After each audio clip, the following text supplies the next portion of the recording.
Okay, fuck Instagram, man. They won't let me post anything.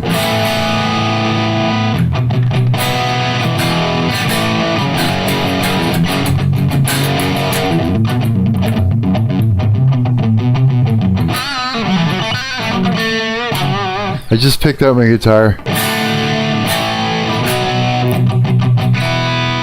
So I gotta warm up on it, but you know me, I'm gonna noodle around in this thing all stream. So yeah, I'm sitting here trying to do a post on Instagram just to like say hey and stuff, you know, and all the things and whatnot, and I'll show you what it's doing. It's being terrible to me.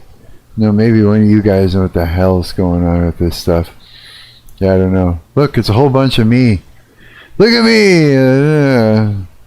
But, you know, it's one of those things where I kind of want to let, you know, it helps me let my friends know that I'm like that I'm here. So that they can come here too. So I do that, right? And I slap that in there, just a picture, and then next, and then I'm just going to put this in here. It says going live, not allowed to say where. It won't let me if I put a link, if I put anything. If I say where I am, it's just, it won't show anybody because they don't want anybody to leave the site. That's the whole thing, right? So I put going live, not allowed to say where, look for me, hi, I'm Marc. Can't even say search for me on anywhere. You know, can't say search for me on YouTube, nothing. Yeah, it doesn't like it. And then, hi, look for me, hi, I'm Marc, and YouTube as your hint. And it's just that, right? Nothing crazy, nothing special. And yeah, I get that over and over and over again. Doesn't matter what picture I use, nothing. They just, yeah. I even go to my, look, I'll show you, I'll even go to my account here. You know, so if I go to settings and I go over to, what is it, account status, and it doesn't say anything. It says everything is completely fine and all the things. So I'm like, what the hell, man? I'm like, what? It's like, I'm taking this personal. It was just a little bit. Because, like, why? It's just like, fuck you, it's all frustrating and shit. Oh, well, it is what it is, though. You like my stupid thumbnail? It is hair day today. Yeah, it is. I got to wash my hair, and, well, I wash my hair every day now, but, I mean, I figured out a way without screwing it up where I can actually put shampoo in the roots and conditioner without completely destroying it by, you know, washing it every day. Just a little trickiness, but if you're careful you can do it. And then, yeah, and then today I use this mask that goes in and it sort of like repairs the ends and fixes all that shit, right? So I kind of, yeah, that's sort of the thing that I'm up to there and stuff. So, Coward, you around, buddy? Are you coming back? Did you come back? I kind of left you just sitting there waiting.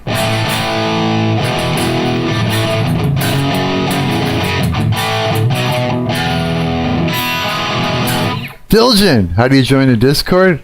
I'm going to have to turn it on. I got to load it up. And then, let's see here. I'll open up my Discord. Give me a sec. Discord. And then there's a, what do you call it? If you go to, I'll show you. I'll show you exactly what to do. Okay. Okay, let's see here. So if you go over to my channel here and you go to more right there, there should be a Discord you're invited link right there. And you click on that and that'll get you in there. That sound good? Yeah, and then you'll be in Discord. And I guess if you guys want, I could start up that whole, well, we'll start up the phone call in a little bit. Yeah. Flipper. Flipper? Who's Flipper again? Is that like Flipper Wheel? Flipper? Wait. I'm trying to remember who Flipper was now.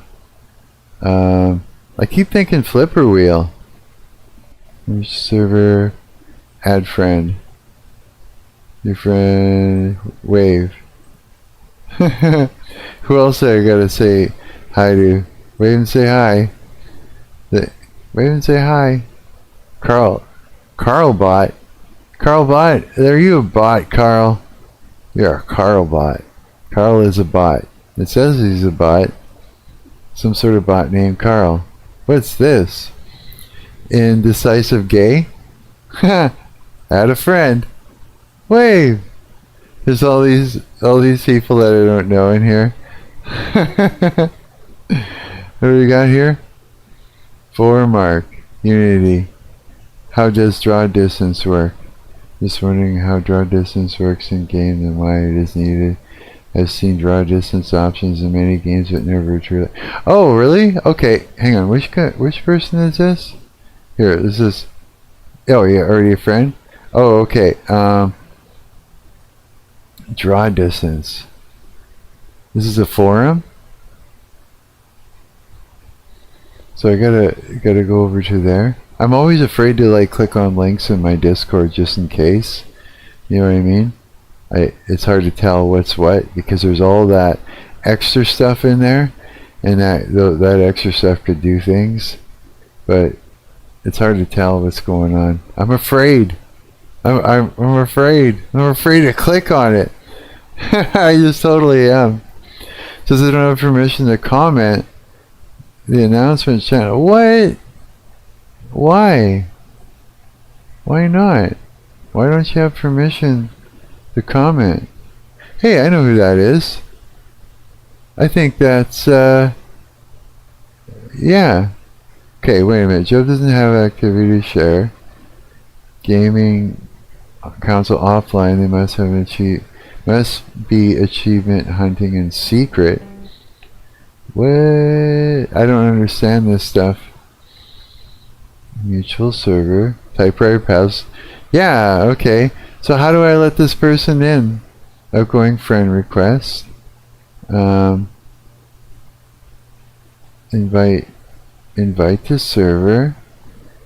Server. So he's invited.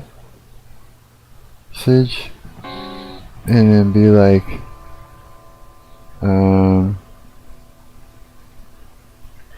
why can't you post, bro? I don't know what is up with that. I don't know why. That's yeah, that's kind of bizarre. I didn't expect that to be a thing. Okay, wave to indecisive gay, and then Job is got Job, and then who's that one? An F? Let's wave to F. Just straight up F. F is their name. Kill Pop's kicking around. I gotta make some music for Kill Pop. Yeah. Who else needs anything? Invalid. You received an invite, but invalid? What does that mean? I don't understand. I need a Discord, my Discord guy in here. I do. I need C4 in here to help me out. Because I'm like super lost. C4 helps me with my Discord. He's got like all the permissions on the planet. Yeah.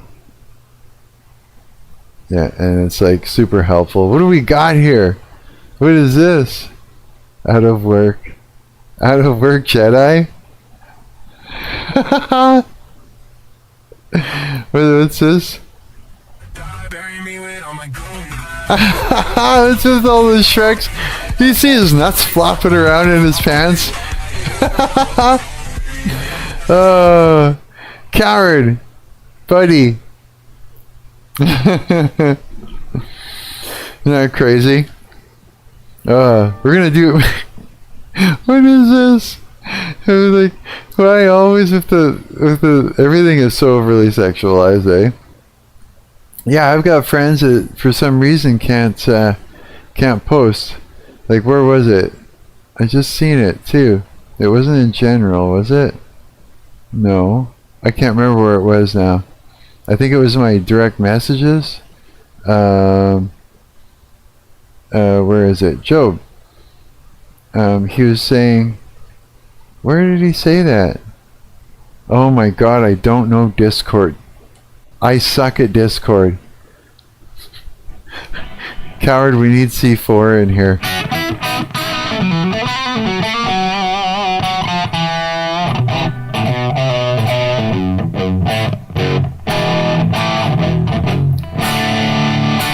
So I played around with LMMS some more. I might be able to show you some things. You want to hear what I did with it? Like I created a thing. I'm just going to open up Audacity. I created a thing, and then I laid down some guitar over it. So basically, I created like bass and drums. These are the tracks. And then I just threw down one guitar, and because of the latency I had to sort of slide it around. If someone is having preposterone, if someone is having trouble with posting in Discord, it could be that the channel has restricted permissions. I wonder why that's weird. I wonder why it's like that. Huh. Here, check it out. This is what I made yesterday, I think it was. Yeah, yesterday. Oh, that's fucking loud. Is that distorted? Here, it looks like it's peaking.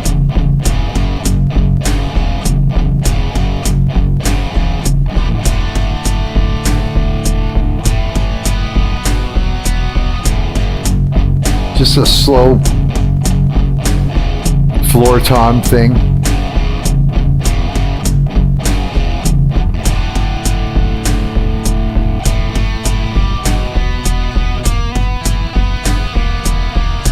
I thought it was really cool. It's kind of like a Nirvana-y. Sounds like character select music.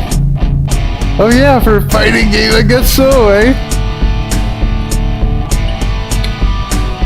Never thought of that. Maybe it's because of the tribal floor tom thing. Is it distorted? Like, is it peaking? Like, super loud?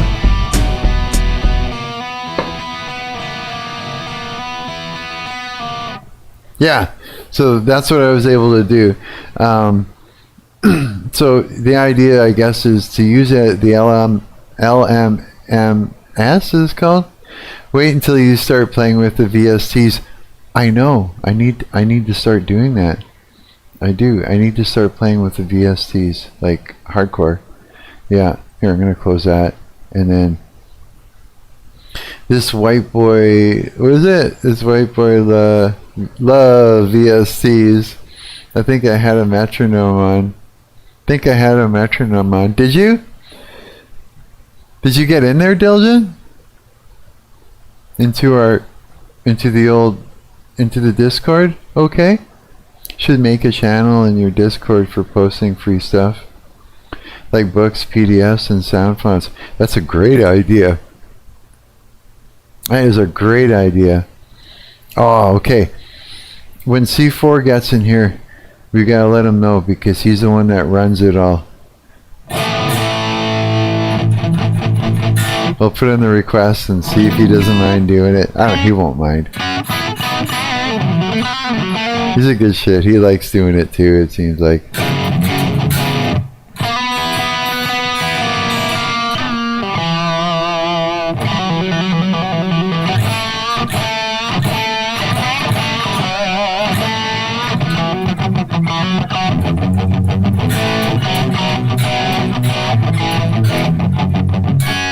Yeah, gotta warm up. I like guitar. Did you see my ridiculous thumbnail? I'm smiling because it's hair day today. Hair day! Fucking, I was bitching. Instagram won't let me post anything today. I don't get it. They just don't like me, I think. Because they think that I am. I'm trying to get people off that platform to YouTube with every post. Even though, like I went into my account to see if there's any restrictions, and there's none at all. So, I don't know. I think they're just being guts. Little bastards. Yeah. I don't know. I don't know why they're doing this to me. Why are you doing this to me, Instagram?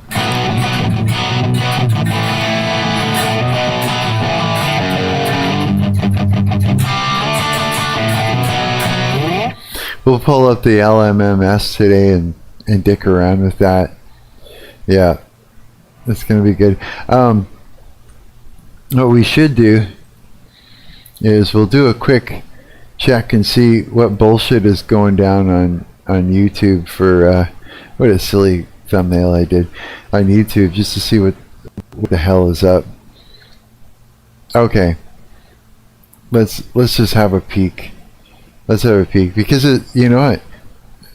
Oh, look, I know these guys. That's Mike. Yeah, from Phantom Killing. The reason I like to look at some of this drama stuff, and I'm not really into drama, it's just this. It's that I want to see where everybody's at as far as their sanity levels. You know? I want to see what happened to the social norms today. Did it go off the deep end? Is it completely screwed? Are we cooked? You know? Is it over? And then, you know, let you guys put your 2 cents in. We'll talk about it, because you guys are smart, and sometimes it's good to put things into perspective for a listener, right? Especially when everything's like madness. What do you guys think of Kanye West? What's going on with him? Is he doing some crazy shit going down with him?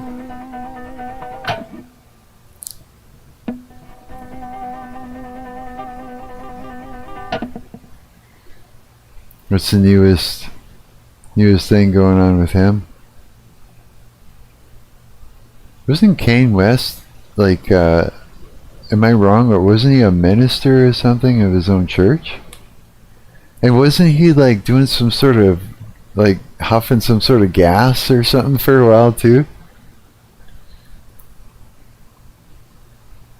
Kanye West. Is that how you say his name? Kanye West. Is there anything popping up on him? Nothing in my feed anyways. Who is it? Kanye West? Here, let's find out what's up. You got me curious. Kanye West. Kanye West. Or is it Kane? 15 years ago. Okay, wait.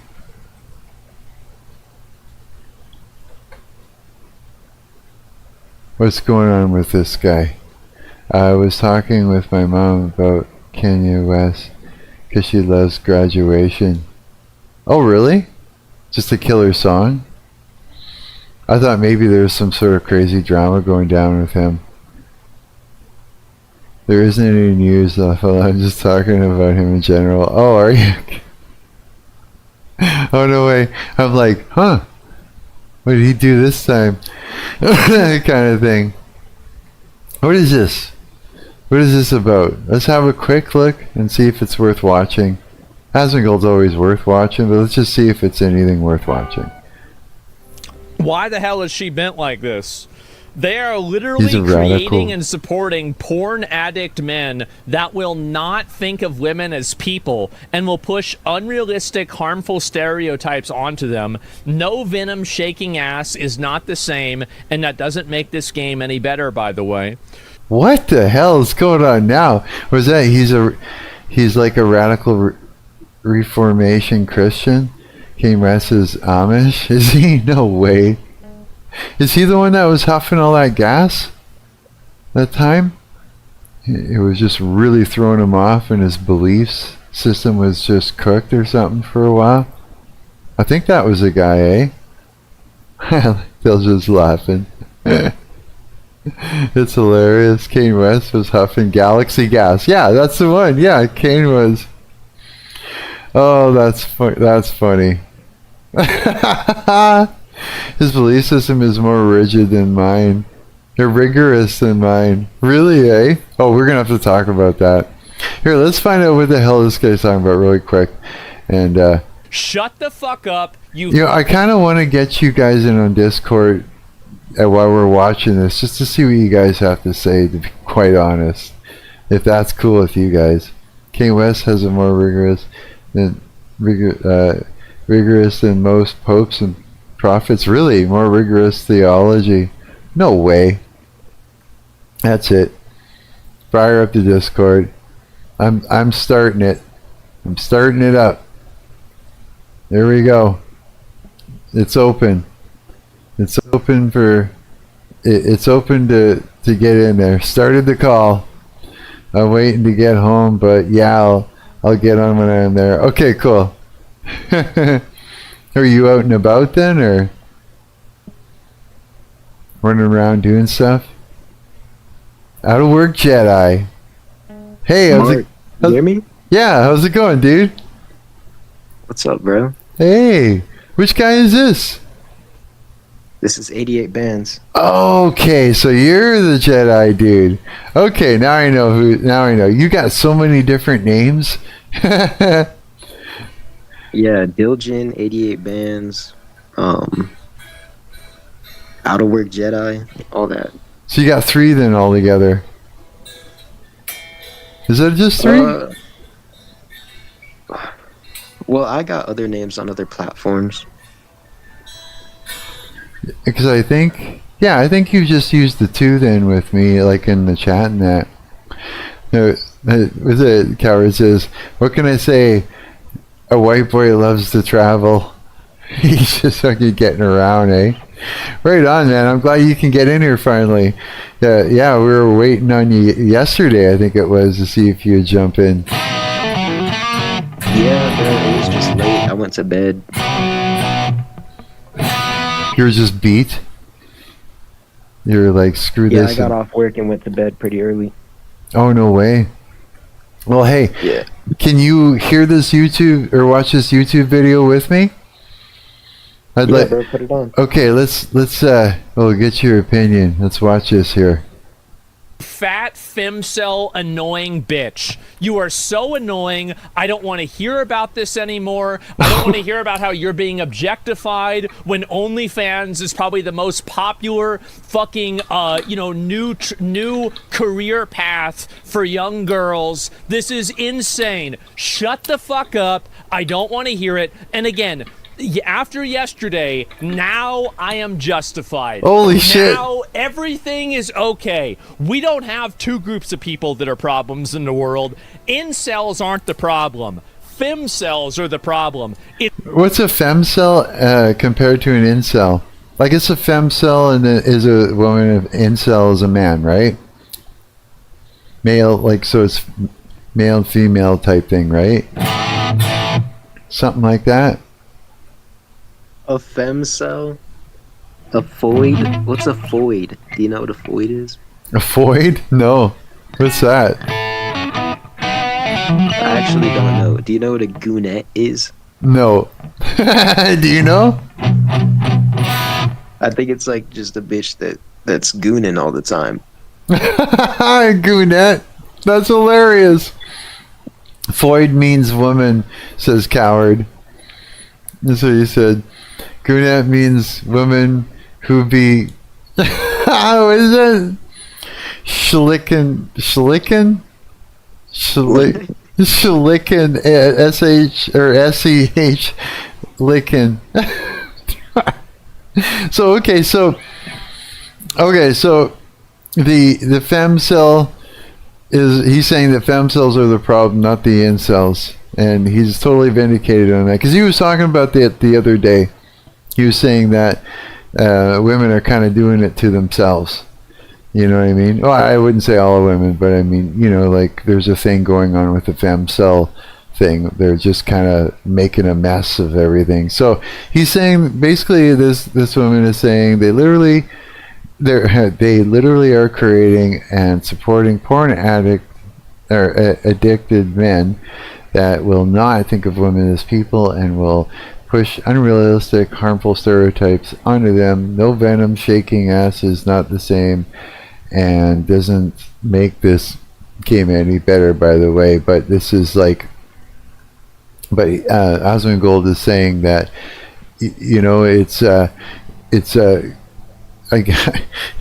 it's kind of stupid because I mean there's a whole website around doing exactly that, and that's exactly what women are doing, is running off and kind of doing this thing and then complaining about it.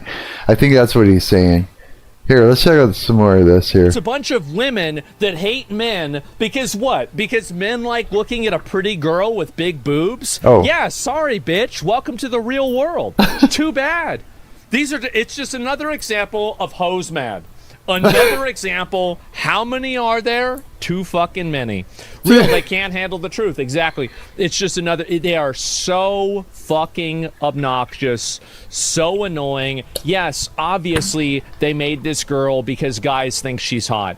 That's right, because they're the audience, and there's a lot of guys that play video games that want to look at hot chicks. They don't want to look at a fat chick. They don't want to look at an ugly girl. They want to look at a hot girl. And that's the way it is.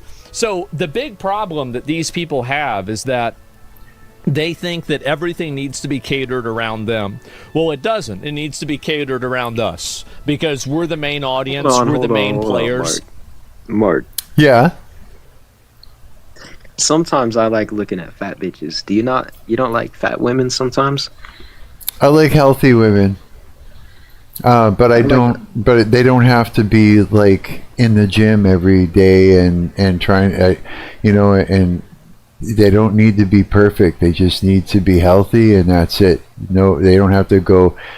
They don't have to go the extra mile and be everything, tight and trying to look perfect and all those things. A real woman looks like a real woman as long as she's healthy and she's got a cute face and she's playful and fun and silly and that, then I'm down. It's like, what I mean? But they, even if like they have a little bit of weight on them, I don't mind that as long as they're healthy and they're not like, killing themselves, right? Because you don't want that. Yeah, that's how I see it. Some people have fetishes and that, and they like all kinds of things. But yeah, for me, it's, there's got to be some signs of health there. You know what I mean? I agree. How about you? Once a month, you gotta like load up some BBW, some like 500 pound women, some whale women. Do you? You like that? That's cool. So hey, everybody has their thing, right? Again, you're talking to a non-gooner though. I don't goon at all. I actually do want to know, like, what is the problem that he's talking about? What is the actual problem that he's referring to? There's women. There's women that are really jealous and angry that there's beautiful women out there and that they are the focus, and they feel that they're kind of saying that they should have some privilege, and that I guess they want eyes on them as well, or only on them, or to stop all the very beautiful women from existing and bring on everything but, you know what I mean? And it's sort of a entitlement is what's going on. Entitlement with mixed with a hate for men, you know what I mean? with like some like shaming men, you know, and stuff like that, and privilege, you know. So it's a whole bunch of mental illness that's going on basically, and so this is what he's talking about.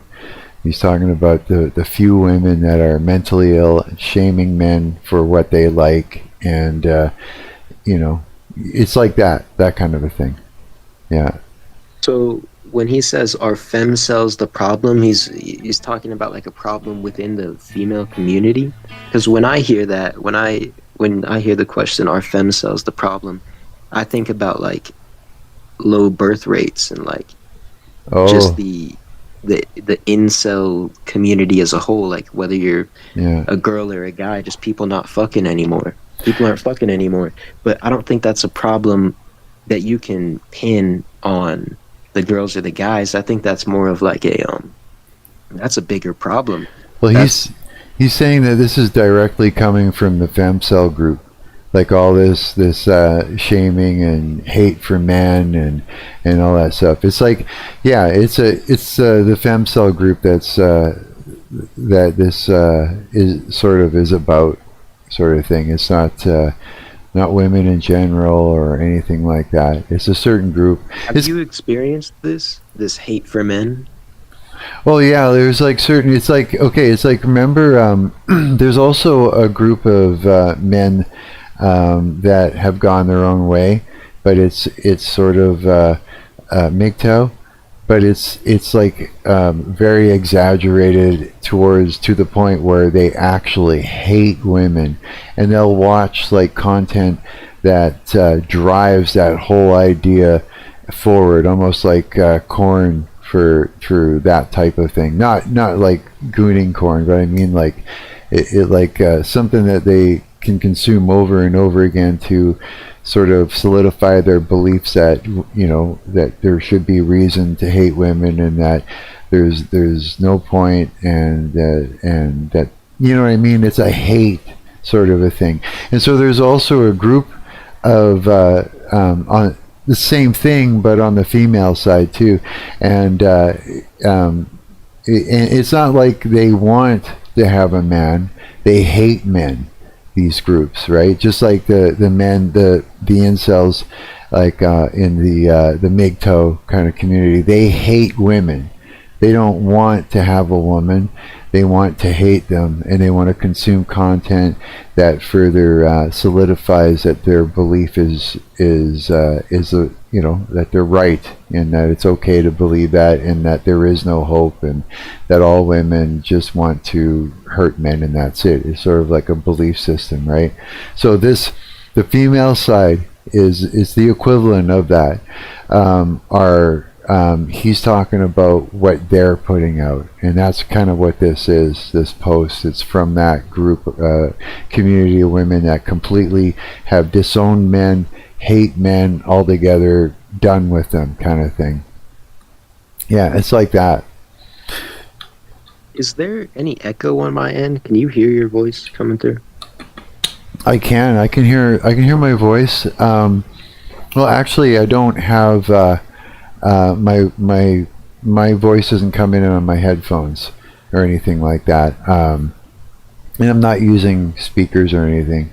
So all I hear is anybody that talks in the Discord, and just the stuff that's on my desktop, say you know, YouTube, or, you know, any of the apps or something that I pull up. Yeah. You're getting an echo? No, I just wanted to make sure that there was no echo on my end, that you Oh, couldn't no. hear your own voice coming through. Oh no. But You're I guess the way I see it is that all these problems, there's always going to be hate coming from these different sides. I mean, especially, I don't think that a lot of people are fully sentient. I think a lot of people are like fake, low key, bro. I think a lot of these people are not real humans. Like, I don't know if they're actually not real humans, or if they're just like so low IQ that they like, and not even just IQ, but just like low functioning, like mentally, that they're not able to really think about these things. But bro, it's not community versus community. It's the way that our lifestyle has changed. Even like We got microplastics in our balls, and not just that, but like you got TikTok, the phones and everything.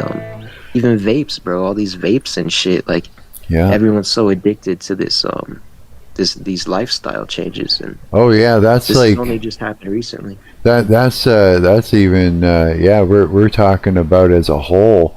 Yeah, it's outside of just that. This is not just out. It's yeah, this is us as a whole. Yeah, nobody's sane anymore. Nobody is, and nobody is able to escape the effect that our environment is having on us. You know, like I was saying last stream, I saw it even in the courtroom. You know, like I had to lead the judge by the hand basically because he was all fucked up. Sorry for swearing, but he was just all messed up. He couldn't handle what was going on in front of him. I felt like I was holding him by the hand. At first things started off, I was trying to lay it out. I thought I was talking to an adult, but it turned into, no, I was talking to someone who is consumed by social media and it, you know, would have used our interaction for clicks online if he could, you know what I mean? Like he just was not thinking straight. And as soon as I started leading him by the hand, like, you know, took charge and that, he just became like a, you know, he was put on the spot. He knew that, you know, now he was at work and he was bewildered as to what the hell to even say or do. It was kind of a mess. Yeah, it really was. And it's everywhere, you know. It's probably not worth it to go and talk to any kind of psychiatrist at this point. They may, you know what I mean? Or any therapist at this point. Well, I wouldn't say. Maybe though, yeah. Yeah, I'd say nobody's can escape it at all, yeah. It's everywhere. We've all lost our minds, and which makes things dangerous because it exists in many professions where you need people to be sane. You know what I mean? But yeah, it's we're gone. We're kind of cooked. So you're right to make that observation. 100%, 100%. Yeah. How old are you, Mark? I'm old. I'm over half a century old, bro. Pretty cool, huh? I am 55 years old. Oh yeah, bro. I wonder, like, what is your perspective on just the way things have changed since you were growing up? It's like you wild. saw it all. You really saw all this shit happen. Like now we have AI controlled robots. Oh yeah. And fucking Starlink and Neuralink and dude, all this shit's crazy. It's a wild experience to go from you know, being what is this? Cowards like keeps going on about fat women. Big women are sent to us by the Holy Spirit. What fact? Jesus loves big women. Jesus loves all of us. I would say though, dude, it's like because like I was born December 1970, right?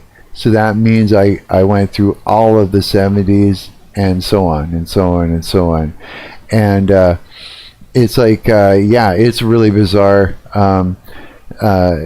It's such a big shift, man. It is such a big shift. I was it, thank God fat women could live forever. He writes in there. Oh, man. Where do I even begin? That's all I can think right now is where do I even begin? There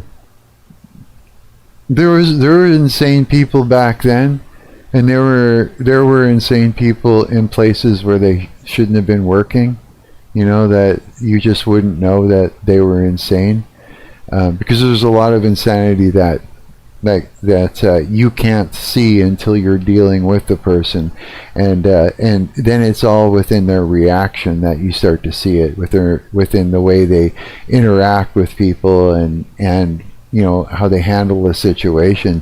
But other than that, when they're walking around and talking to people and this and that, you wouldn't know, right?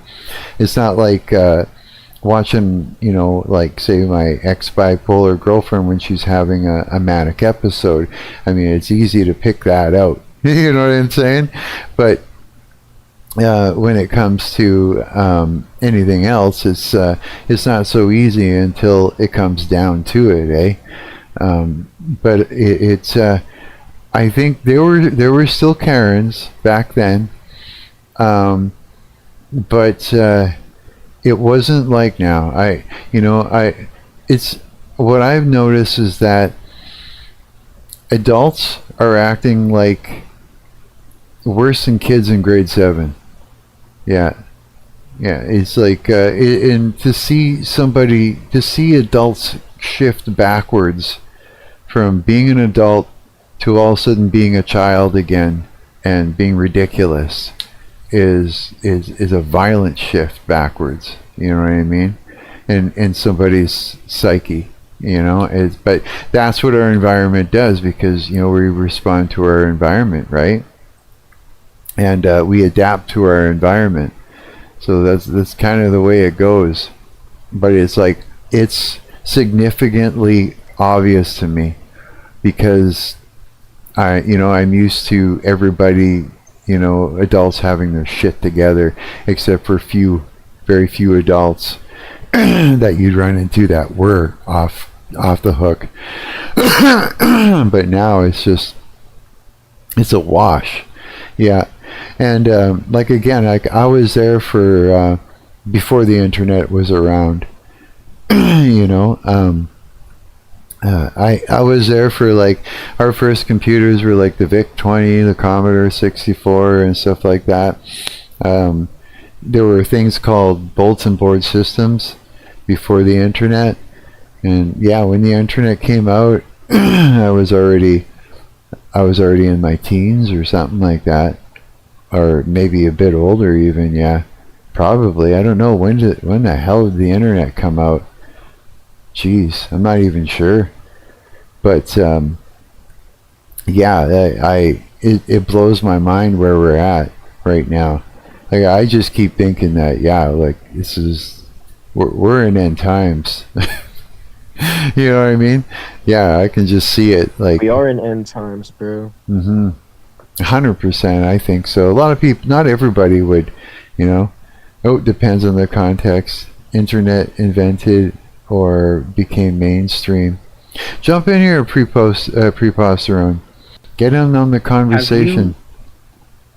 Have you heard about this this like Jewish Iran like war end of days theory? They're saying that I don't know the prophecy or whatever, but they're trying to like fulfill some sort of fucking end of the world prophecy. But through these wars, I think that they can usher in and bring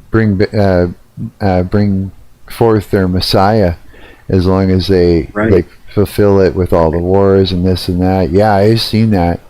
Did he say I'm about to consume mass quantities, just waiting for it to cool off? He's about to eat. Okay, no problem. We'll wait for you. Hello. Oh, who's there? Hello. Yo. In the beginning, there was the Word, and the Word was with God, and the Word was God. You made it. And when he died on the cross, he said, "It is done." That's and right. I tell you what, I am fucking done with Asmon Gold.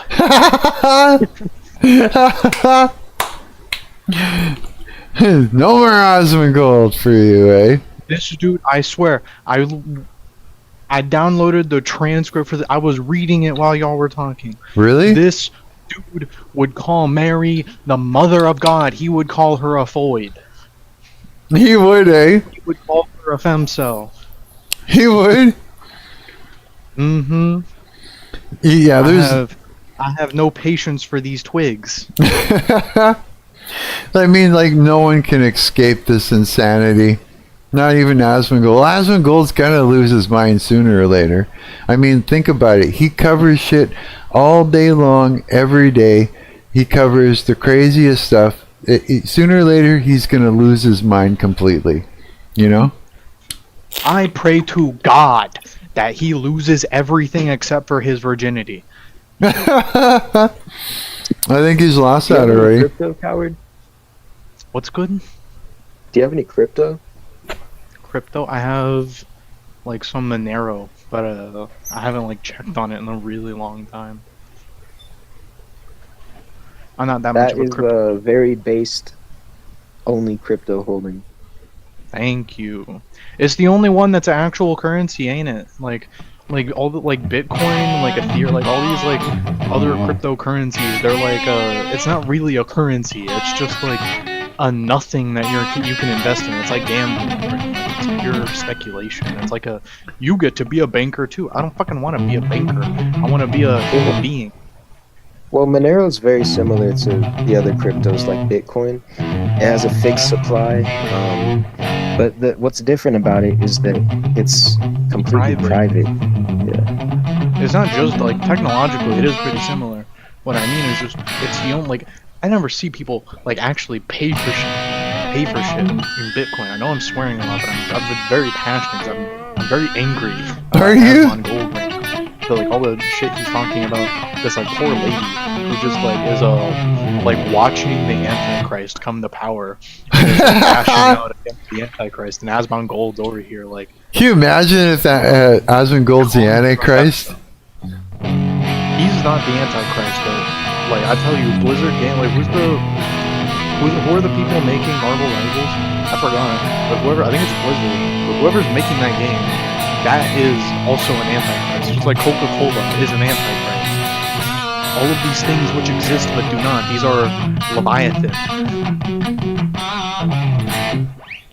Man, that's hilarious. If God is everything and everything is God the Antichrist?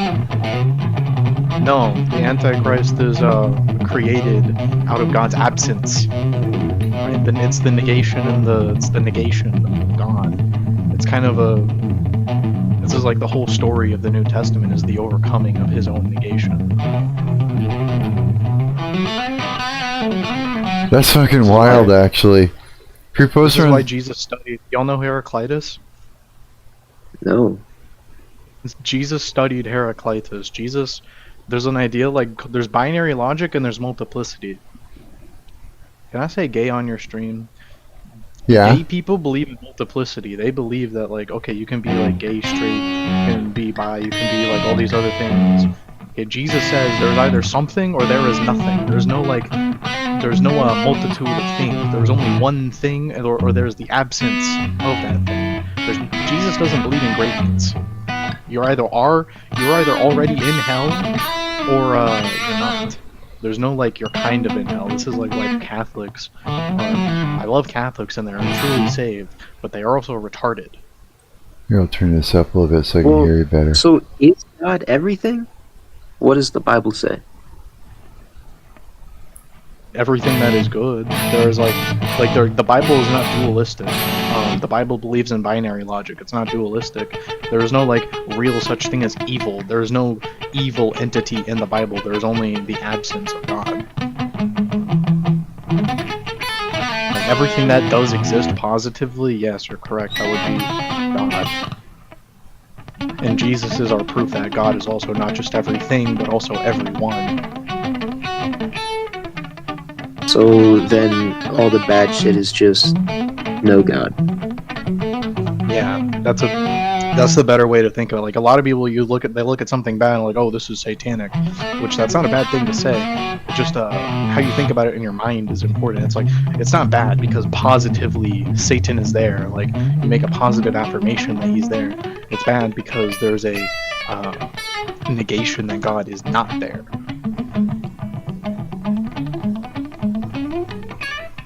This is interesting, bro. You're very well versed in the religious shit.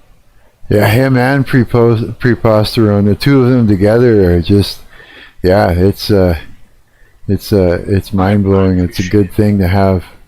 These guys are good. You guys are a good thing to have around when it comes to all this stuff. Put things into perspective. Yeah, I see. Like you're saying all this. I still don't know, like, what is the biblical response to getting a compliment? Like, am I supposed to say, thanks, I'm going to kill myself? I still don't know what I'm supposed to say. in response to a compliment. Oh, I know. It's a weird thing, That's eh? still so awkward for me. Yeah. It feels weird getting compliments and stuff. You know, I know what you mean. So, yeah, don't even respond. Don't even have to respond. Don't feel pressured. You know what I mean? It's just that I'm just stating facts. I am grateful. Yeah. Oh, yeah. I'm grateful. No problem. There's not as much to it as it might seem. You know things that I don't. Who, me? Both of you know things about the Bible that I don't know. Both of you have things to tell me about the Bible that are going to make me feel retarded. That's a good thing. I love to be retarded. Yeah, me too. I like to learn. Have you ever like acquainted yourself with a like a Down syndrome person, a person who is like has real Down syndrome? Yes. Acquainted myself? Oh, yeah, acquaintance? Yeah. Riddle me. Have you ever encountered a happier nigga than the one who has Down syndrome? I have not. True. Down syndrome kid is the happiest person alive. Maybe the kids, bro, but I work with this Down syndrome lady who sexually assaulted me, and she's not very happy, bro. No way. She just violently sexually assaulted you? Holy Everyone shit. in the workplace, dude. She I know fucking... exactly. Yeah, I know exactly that kind. You know those Down But, syndrome women? like think about this. You know about ducks and dolphins and shit. Like, if you're sufficiently dumb, you know, if you're sufficiently don't know what's going on, animals be raping. You know what I mean? So at least that's like a woman. It's not like as bad. I know dolphins do, but I wish ducks it was do? a guy.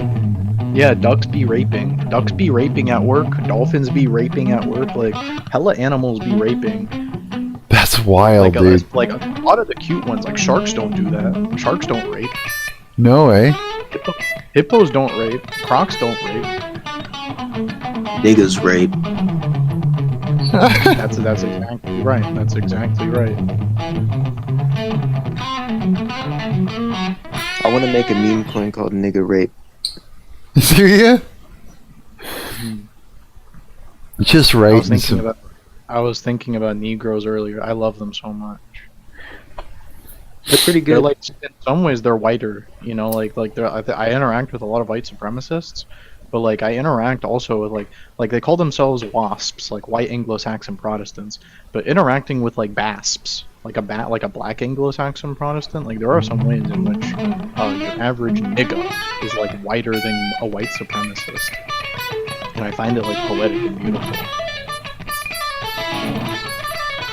I don't know if we're getting my buddy Marc's stream in trouble. I don't know. I don't think so. Harsh words. Oh, well. Oh wow. Big deal. I'm just so passionate because I'm so angry at Asmongold for like it's his simultaneous attack on like my two favorite things. His attack on Jesus and his attack on BBWs. It's like that's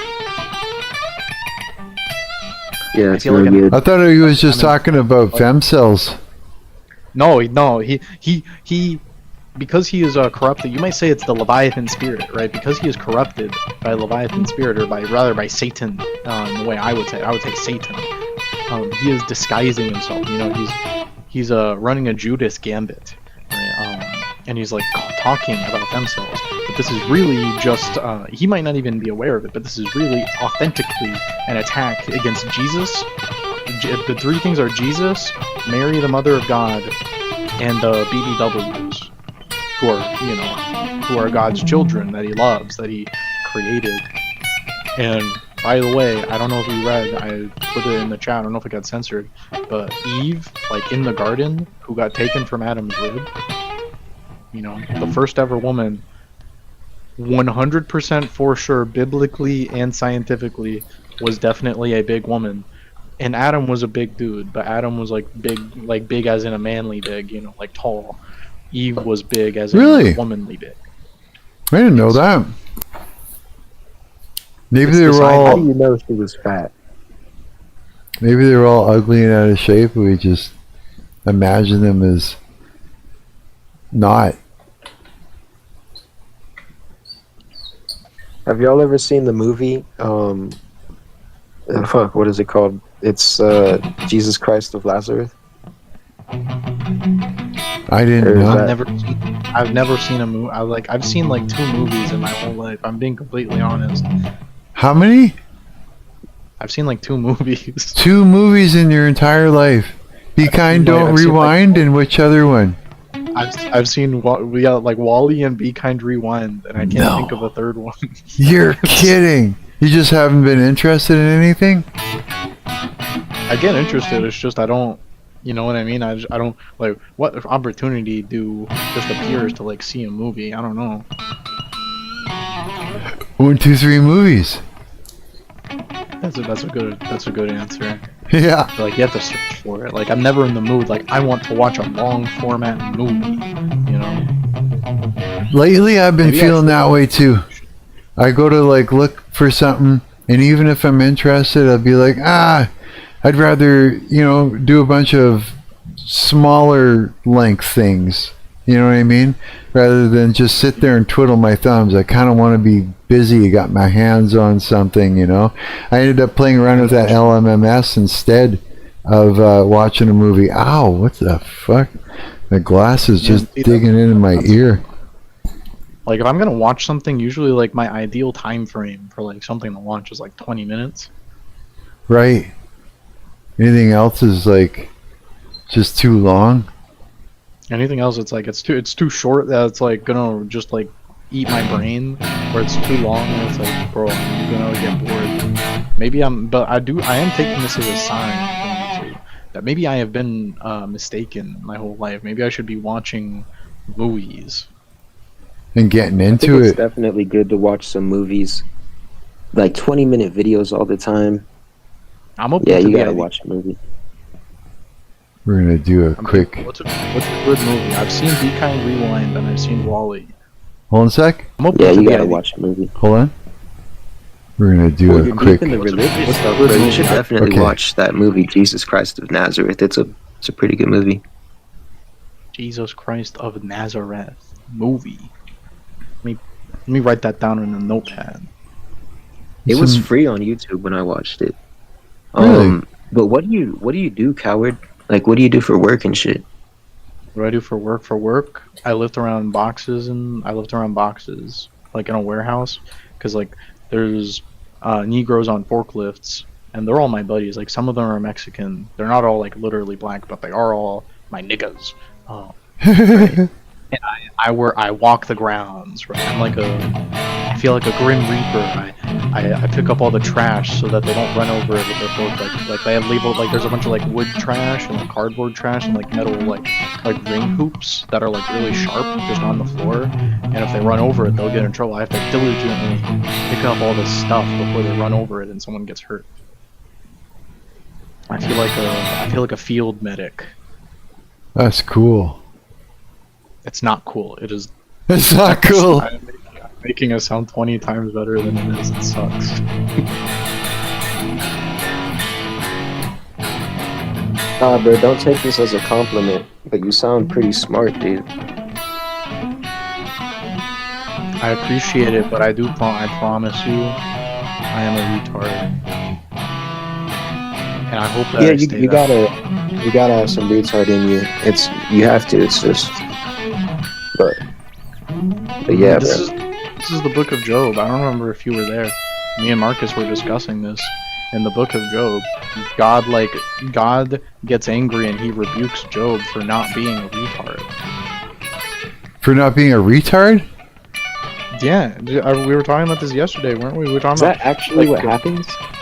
that is what happens. You can read it yourself. Elihu and God, like Elihu tells Job, y'all are being retarded, and God comes in and he says, oh yeah, I agree, y'all are being retarded, but in the wrong way. He shows Job Behemoth. He shows him the hippo. And he says, look at the hippo, right? This is what you should be more like. You should be more like the hippo. The hippo does not concern itself with like all these moralisms, because that's what Job is doing in the book. He's doing all these moralisms, trying to figure out who's responsible. And God says, like, cut that shit out you need to go hippo mode. You should be destroying Satan if you think Satan is responsible. You should be destroying yourself if you think you are responsible. You should not be sitting around talking about what happened. You should be acting. You should be retarded right now. Retards don't think before they act. They just do. Hey, Mark. Hi, Kyle. What's good? Yo, who is this? I did it, Jedi. That's old buddy. Look at me and I have 4 friends here. This is... Yes. I'm feeling like I'm mellowing out. I'm mellowing out because I have 4 friends. This is I'm not even awesome. thinking about Asmongold anymore. I'm thinking about my friends, and I'm thinking about Jesus, and I'm thinking about BBWs. This is wonderful. Yes. I'm happy. This is great. Like, And when I guess talk what, about BBWs, what's good? I finally got over my toothache. It's finally going. Nice. That reminds me, I was gonna ask you, because it was the subject of our conversation. I wanted to, because you're a black man, right? You're a BASP. So I'm curious, what is your opinion about big women? What is a BASP? Black Hey, I don't Anglo-Saxon care if you Protestant. big. I don't care if you big, little, skinny, fat. As long as you're around my age, and if you don't body shame me, and if you don't disrespect me, or you cool with me, and I think that you're very attractive, and you got something in common, then I ain't got no problem with dating you. And That's you're a not good Jewish. outlook. That's a good outlook. I am Jewish. My dad was Jewish. I love Jewish BBWs. Me too. I actually love Jewish BBWs. That is crazy. You know what? That's You a know what's fact. funny about the Bible? It's a tragedy, but Jews don't exist anymore. There's no more. Jews are the That's church. They don't? No, there's no more I don't know Jews. if the game is Jesus still said it. There is available. neither Jew nor Gentile. PS5 got a racist game about Jews. Who has a racist game about Jews? I think PS5 or 4. It's a Jewish game. I think if you go to free to play, I forgot what it's called. I gotta Mark see would this. make It's just a anti-Semitic. Jewish boy, and it's like in this racist town, like, and he go to school and stuff, and then, and it's a very dark game. Like, half of his family gets shot in the head just for being Jewish. Wow. And people actually think, I be telling people that people think I'm lying. I can't find that damn game. Hold on, let me put this in the general chat. I saw like a hypothetical game that I really like. Are you pre-poster on? No, Sorry. pre-post is old, but he's a trucker, I think. But if y'all would peep the general chat, doesn't this look like a fun game? Yeah, it Let me does. see. It does actually. I love that. And if a Jewish person was here right now, they would think I was being mean. They do not realize how much I love them. I think about that often.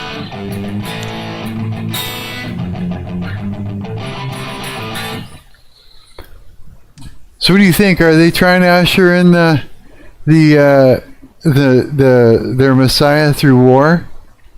That game actually look Yes, I neat. told you this. Yes, that's absolutely true. Yeah, eh? That actually be a neat game. There has to be what? I said that actually would be a neat game. I think it looks fun. Yeah. But they absolutely do this. This is because they're literally, this is Jesuit Catholic idolatry, pretty much. They think that revelation is not done. Like, this is, a lot of people interpret like the rabbinic system of Judaism to just like ignore Jesus, but it's actually, they do have a full rejection of Jesus. They do not, they recognize Jesus as like a part of their theology. They just reject him, rather than like ignore him as irrelevant. They reject them completely? Yeah, that's why they call it Judeo-Christian values, right? Like you look at any Ben Shapiro video, they talk about Judeo-Christian values. They are trying to bring about revelation too. They just like think that they're tricking the stupid Americans, and the Americans think they're tricking the stupid Israelis into like, you know, bringing about their prophecy. But they're both, you know, falling for like the Catholic Jesuit trick of thinking that the prophecy is not already fulfilled. I said this when I first If joined the the game call. got taken down, I wouldn't even be surprised. Pre-poster one says no such thing. A fact. Jesus said when he died on the cross, "It is finished. It is done." That's right. You know, one day, if I ever become a dev, I'm gonna make the very most controversial game. I'm gonna make a game based on slavery. Are you? It's just like Have you played Pikmin, Sonic Boy? You have to play Pikmin. I heard about Pigmen. Pikmin 2 is a slavery, like, I don't know if you mean like chattel slavery, but if you mean temple economy, That's the game. like, This the game. like Hold Old on. Testament I'm slavery. gonna show you. I'm gonna show it. Hold on. I'm gonna turn on my camera real quick and show you. This the game. This is the racist game. I don't Do you think want they me to Jewish. look something up? I think they is Jewish. Like, it was based in 1920 or 30, and like this little boy, like, he get bullied. His family goes through this shit because they Jewish. They can't do this. They can't do that. They own a small business and stuff. And it's actually a very good game. Really? You want me to look it up Yeah. for YouTube to be able to see what you're talking about? It's right here. This the Let game. me see this video. Oh yeah, actually, you could probably share your screen. Hey, The there light we and go. the darkness. What is See, this that's the little? Jewish. That's That the is not Jewish what a people. Jewish little boy looks like. They need to study up on Jews. Exactly. That's why I said racist. And bro, play the game, bro. You should play it. It's free. Play the game, bro. You'll be like, oh no, like, that game is very controversial. I remember when I was a kid, we were all jealous because like we only had one Christmas of gifts, and my buddy there who is Jewish, he had all these like days of gifts. No. Yeah. Yo, Carl, I heard about the game. You heard about Tyrone? Have you played Tyrone versus Cops? I've had this shit on my wish list forever. I love it. You played it? I had it on my wish list. I've watched other people play, but I love it. You gotta buy this. See, I like things about racism. I ain't gonna lie. Like, people be sensitive about racism. It's a fucking game. I'm telling you, you would benefit from studying racism. You don't even know how racist black people are. Like, I feel like black people could outdo white people in terms of like being effective and like militant racists if they just put their mind to it. Now, I'm speaking from a black man. Like, I'm finna speak some facts for y'all. And I'm only 17, and I'm finna speak this. If white people are racist, black people are racist too, because why are they killing each other? That's I true. wonder if nobody's racist and we all just are just calling each other racist all over the place. They're racist. No, they are. Just find out no one's racist in the end. You're onto something. But like, That's there are certain good white people and there are certain good black people. But like, everybody is racist in their own terms. White people is the only people that's racist. I want you to think about this. Some people think that because a white guy says something disrespectful towards a black person, think because of racism, not what the black guy did to the white person. Yeah, hey. Man, like I said, when I was born December 1970, so like we didn't have a bunch of weirdness like that. All my friends looked different, and that's how I was able to tell them apart. You know, it was normal to go over to your friend's house and eat food that you've never eaten before, or to sit and, you know, take part of their customs and stuff like that. And you know, that was good. That was awesome. Yeah, I loved it. Yeah, everything was so different. It was so combined. Did you grow up in Canada? Yeah. Yeah. They're here in Winnipeg. Probably wasn't like that everywhere. Maybe not. I don't know. Yeah, it's just that was my experience growing up here in Winnipeg. Versus the cops. Tyrone's mind his own business when the cops rolled up with weapons drawn, claiming that they had a warrant for his arrest. It's time to teach no big lesson. This is a short, rogue-like game when the reality of police brutality in America. I'm telling you, Tyrone versus Cops is like, that's the new punk. This is an authentic expression of like being anti-authority. We should make a game, Justin versus the cops. Okay, okay. I would absolutely create that video game. We should. You played Minecraft, Mark? No, I should do haven't it, played it yet, now. but I've watched people play it. Yeah, We need a Minecraft server, bro. a Minecraft server. I would be down like a beta Minecraft server. That would be fun. I hate the new Yeah. version. Versions have Oh, all yeah. like have a By the bunch way, of like I they have just a bunch got of through gay stuff. watching the new Super Mario movie. Super Mario movie. I haven't seen Y'all it. see the I Michael saw- Jackson I saw movie? No, Is it out yet? No, it's coming out soon. no way. The Oh, 24th. Like a new I documentary. love Michael Jackson. It's like a biopic. Yeah, I mean biopic documentary. Oh no I way. don't know. I see. That's wonderful. Do y'all think he did it? Who, Michael? Yeah, what? Nah, Yeah. there's too much No, evidence saying that he didn't, and that he was like kind of trying to pull kids away from Talking about the, all that, y'all talking kind about of the shelter child, them and shit. hmm Y'all talk like the molestation allegations. Yeah, it's like a Yeah, reframe. that's Yeah, right. yeah. Cool fake. Because I think he mean, did it, but he don't was having think sleepovers but with kids. it's pretty weird of a grown man to be sleeping with kids. yeah, Yes.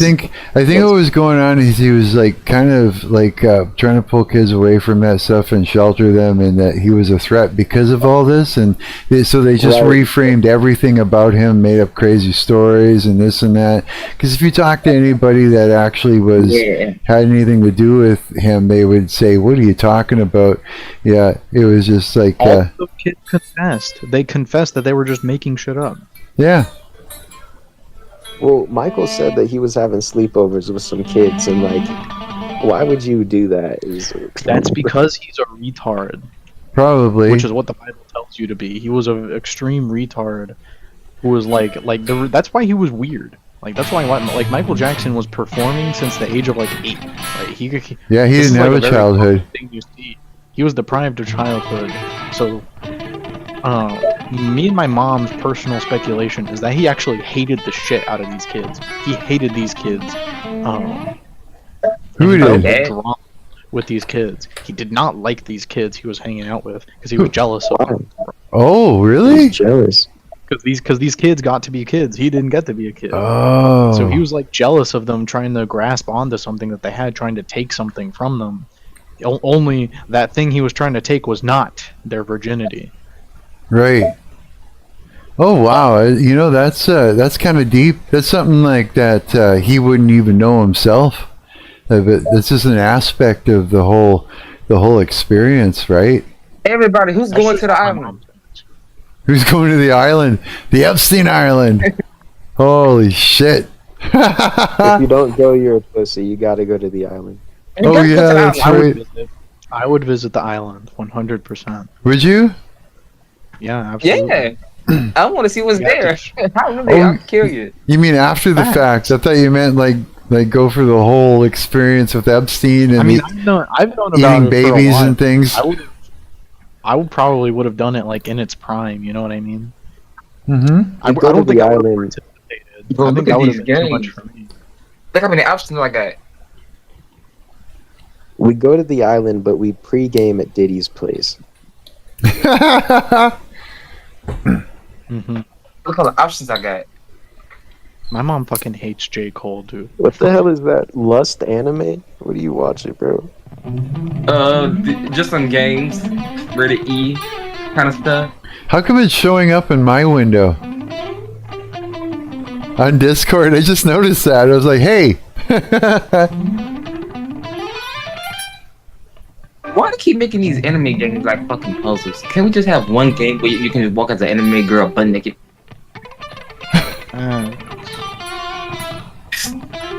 Y'all fools seen henchman before? I'm still They- pissed off at Asmongold. Did you guys hear about that? There was some streamer that was affiliated with Asmongold who got exposed for fucking kids or something like that. And Asmongold is Yeah. like chill. Yeah, all Really? Wait, who? I forgot his name, bro, but he was like a well-known streamer. He was friends with Asmongold, and Asmongold is like with it. Y'all know EDP is like homeless right now, right? Really? All that went, a bunch of shit like that went down? I didn't know about that. I'll have to find the video that I watched, bro. That shit was EDP is crazy. EDP fucking disgusted me. I was never a fan of this nigga, but EDP. He was funny. Y'all gotta admit, he was pretty funny. I don't know. Yeah, he was funny He was funny. That's wild, dude. until he started doing what he did, though. Yeah, he shouldn't have been. He shouldn't have been trying to get all them cupcakes. But up until Yeah. then, Like, bruh, why would you go right there for a cupcake? You could have went to Walmart, anything. Go to Coward's house. Coward's might have cupcakes. I do not know. But look, just ask the man. You got cupcakes at your house, coward? no, I don't have them at my house. But I am a pretty good baker. Not to brag. I don't mean to brag. You know how to make. Yeah, he might make them special cupcakes. Are you guys I like talking this. code? I don't know what they're I'm talking, talking about bro. literal cakes, bro. I'm talking about literal pastries and shit, sweets and treats. I ain't gonna lie I though. keep my Where would y'all cupcakes rather in the go? Y'all basement. rather go to Epstein's Island or Diddy Party? Now come on.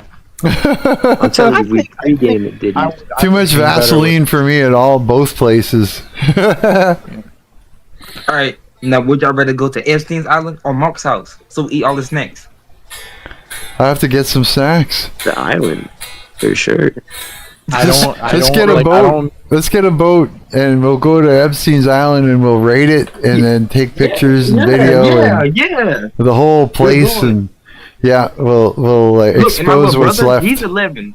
My little brother's 11, so he'll be good. You know, he'll be good for the environment. Oh no, that sounds terrible. Say hey to the guys. Say hey, Coward, Jedi, and Mark. Yo, what's up? Okay, there you go. Bye. Uh, Yo. Hi. That's old buddy. Oh, that's Tyrone funny. gotta invite me so we could play Tyrone the Cops. I mean Tyrone versus the Cops. I would watch that live stream. If you hop on Tyrone versus Cops, I would watch it. Yeah, I gotta buy that. And as long as I gotta buy that. It looks. I better tell you, my birthday's in 2 more days. I'll be 18. I'm gonna be officially. I'm out of Diddy's age of consent. I gotta be younger. You gotta be older. Oh, is that only for Drake? I don't know. I remember having that thought when I turned 8. I remember turning 18 and immediately thinking like, "Wow, I could be a pedophile now. Like if I wanted to." Oh, gross. That's crazy. I didn't do it. I'm sorry. Like, Can you imagine the transcripts of this video? Yeah. It's not gonna be good. It'll be Imagine done like this if you street. dating like imagine like you dating like a beautiful girl, and then like you when you like go to bed with her, she be like, "Oh, good morning, good night, babe, good night." Then you wake up, she be like, "Yo, what's up, babe?" That'd be terrible. Oh, that's what it's like. That's what it's like with a BBW. Like What's I called? know Big it's booty women. often like it's not big booty women. I'm about to clarify. Big For black me women. personally, it's not even a sexual thing. It's big, beautiful women. That's what BBW stands Oh for. damn. For me, it's not even a sexual thing. I Big. genuinely believe big women have like a better heart, right? Yo, Have wait a minute. better I just thought about something. than Sus. dudes. Why they got BBC News?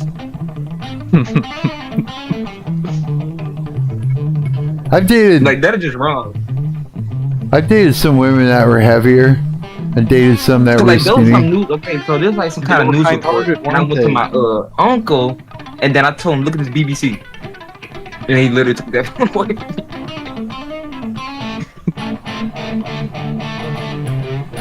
You Who only like enemy girls? What'd you say? Who like enemy girls? Oh, Come on, enemy girls in Okay. the island. Yeah, pretty blue water. there is this Chinese like lady that I follow on Instagram. It's really. Hold on, let me find her. Yeah, bro, you need a And all Minecraft these- server. We need something in the background for your stream. Marcus, you wanna ask my question, Marcus? Yeah. I'm gonna give Mark the most blackest name, DeMarcus. Dumb. I like that. Yeah, me too. DeMarcus No, Washington. DeMarcus Johnson. That's The it. fifth. My skin tone just changed. He's like the Hulk now, except that he's not green.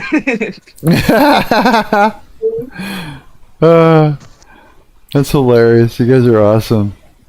Why do I feel Yo, I like was eating eating- snacks right now? I feel like I need popcorn just to sit back and listen to you guys. The crazy shit that comes out of your mouths. You guys are entertaining as hell.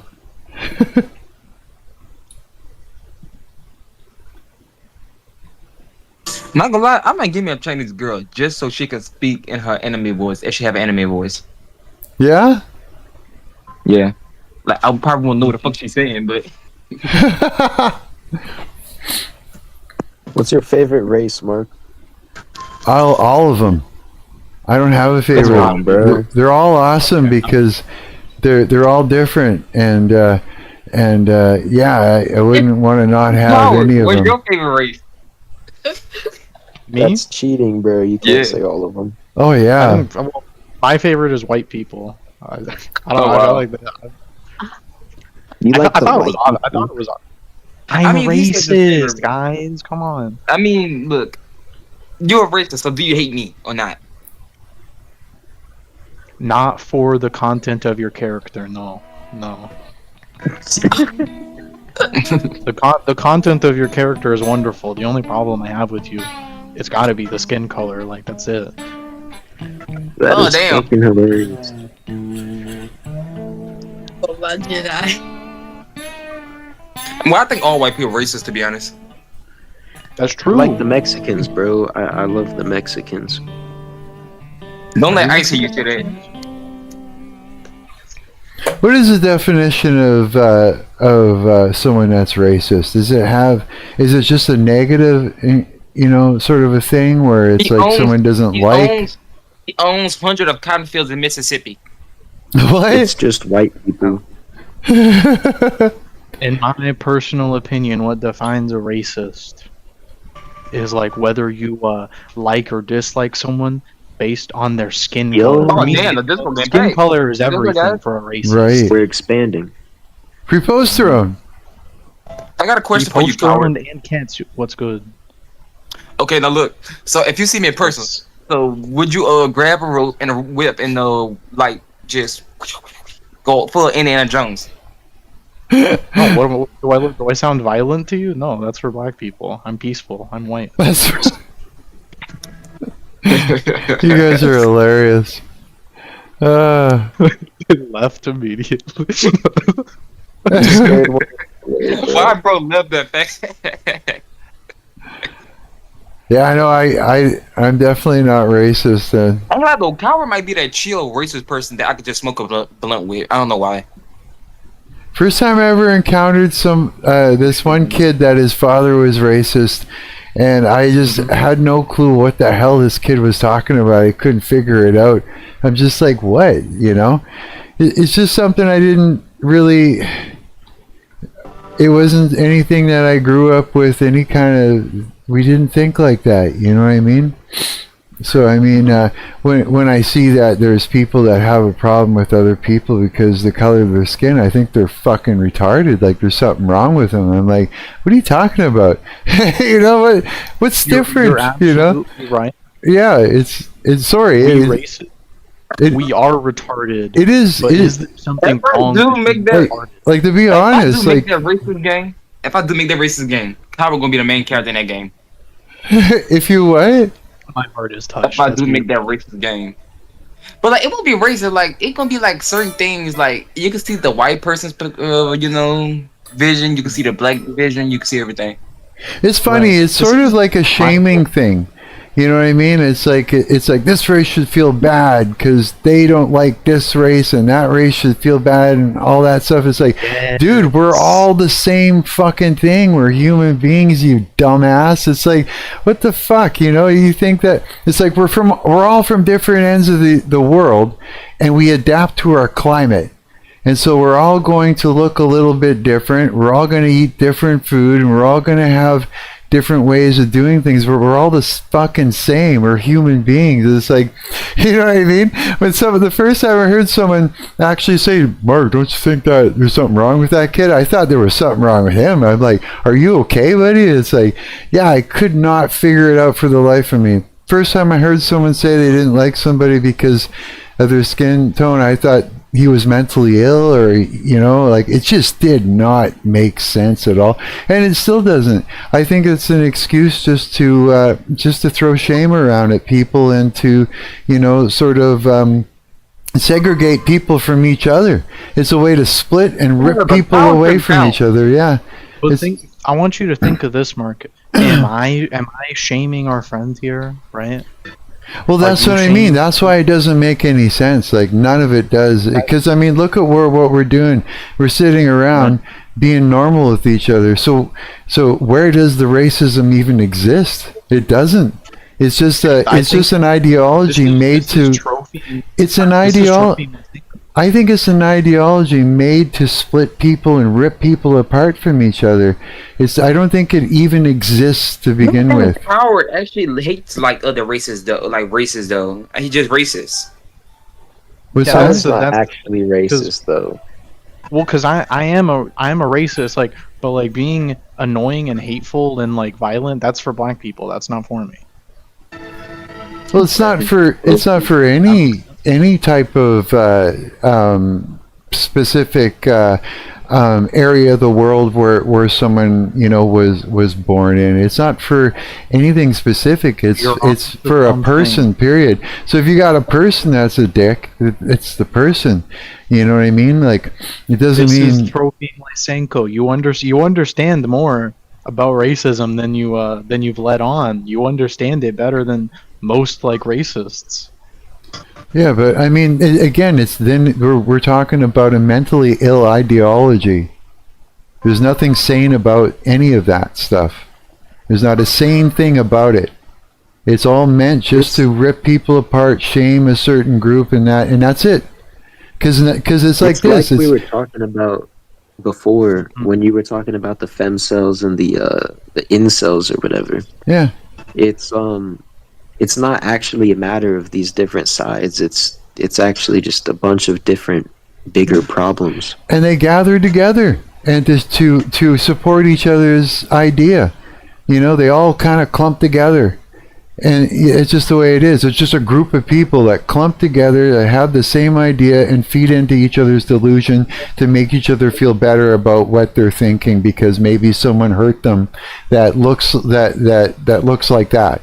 Or is of the opposite sex, or whatever it is. But it's all to make each other feel better about not fitting in, or name it, right? I see what you're saying. Yeah, it's just people. I would like to like open up an idea that I feel you may be open to. Did these because you're describing this as an ideology, like this is a set of ideas only that people have had.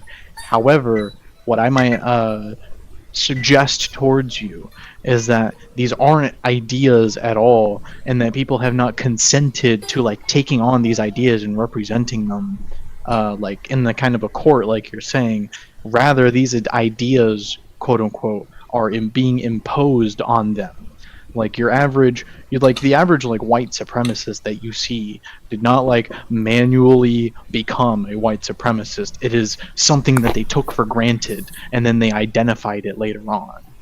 Or they grew up in it and someone has just convinced them that this is the way as they were growing up. Like that kid that came up to me and says, "Don't you think your friend's kind of weird?" I had a black friend. We were all like hanging out, and this dude and a group of his friends walked up and he's like, "Hey, Mark," he's like, "Don't you think that guy, your friend's kind of, like he couldn't figure out that I didn't see a problem with him, and I didn't know what was wrong with him. I didn't even get it." They walked away. I was just like, "What the fuck was that?" Yeah, exactly. And like, do you think that kid had like such a rigorous ideology, quote unquote? Do you think that kid had a rigorous ideology of like how he can wake up today and be a better racist? I think he did not. Probably not. He's probably this kid lacked. I think he lacked a discipline. He did not have a disciplined form of racism. He just, in general, his problem was not being racist. His problem was being fake. Right. His problem was being taken over. You might say the Leviathan spirit. I would say just regularly Satan. Yeah, sure. Well, it's all like you got to think of what's the whole purpose behind it.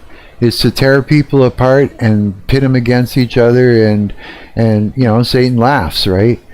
It's like anything he can do to rip apart a family, to rip apart friends and people and communities and that, and just cause war. It's all. We agree. I think Yeah. we mostly agree. So Sure. what I pose to you instead of the bad is a racism that can bring people together, a racism that can make people love. Right? You know what I Racism think? of love I is a think good that idea. racism doesn't exist in the way that some people would think. I don't think like a whole race is against a whole other race. I think there's just assholes in the world, and I think there's also people who are brought up in a shitty way, and it's individuals that are against each other for their race, rather than whole races against other races. You know what I mean? So like, not all white people are racist. People are racist. Period. Not all black people are racist. Not all Indians are racist. Not all natives are racist.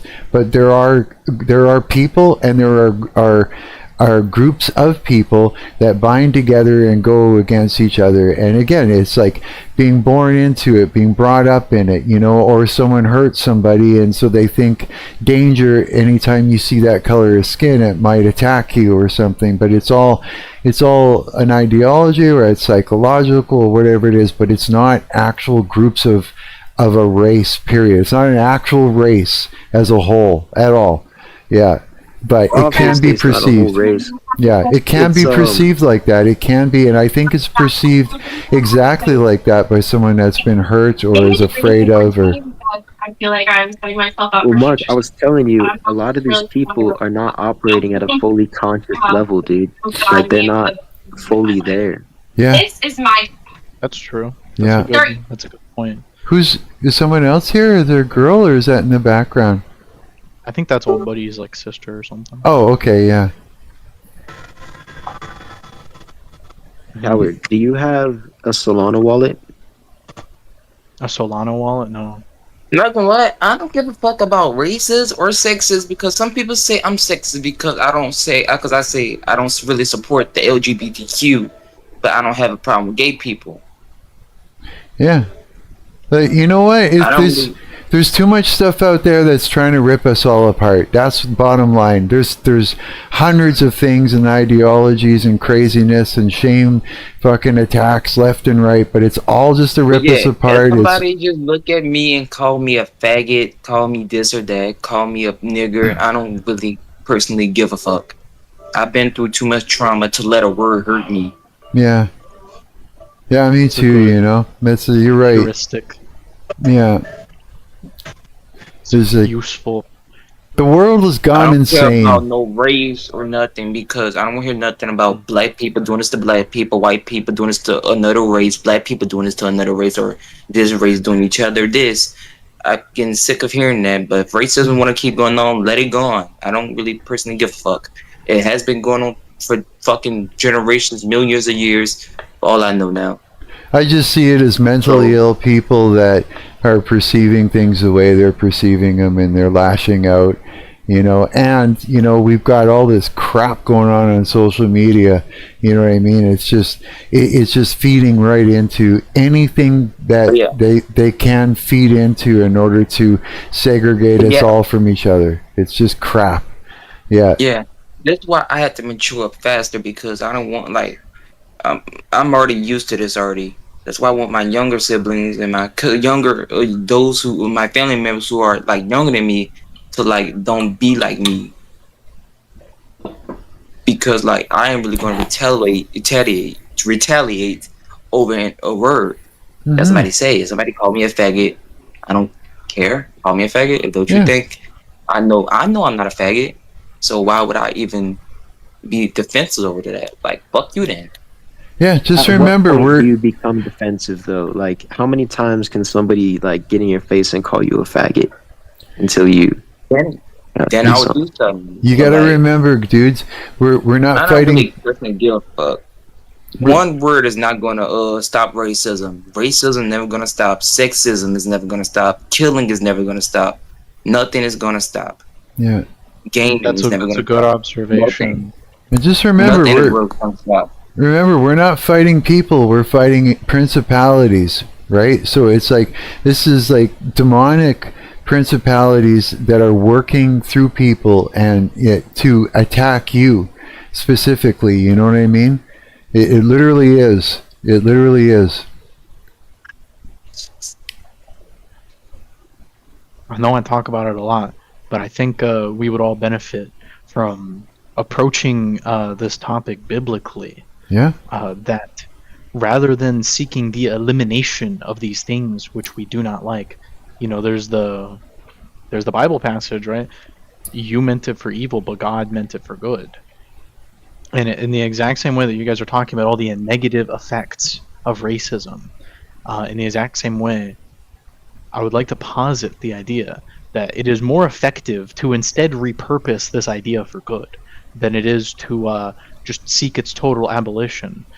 Because in the seeking of its abolition, we've seen this historically, like seeking the abolition of racism caused the abolition of slavery for a time made slavery worse, rather than the sublation of rendering it purposeless. This is what is most effective when it comes to any given idea which is anti-Christian. Right. And this is how like for example, slavery in the South, this is how it was ended, because after the Civil War, slavery didn't stop.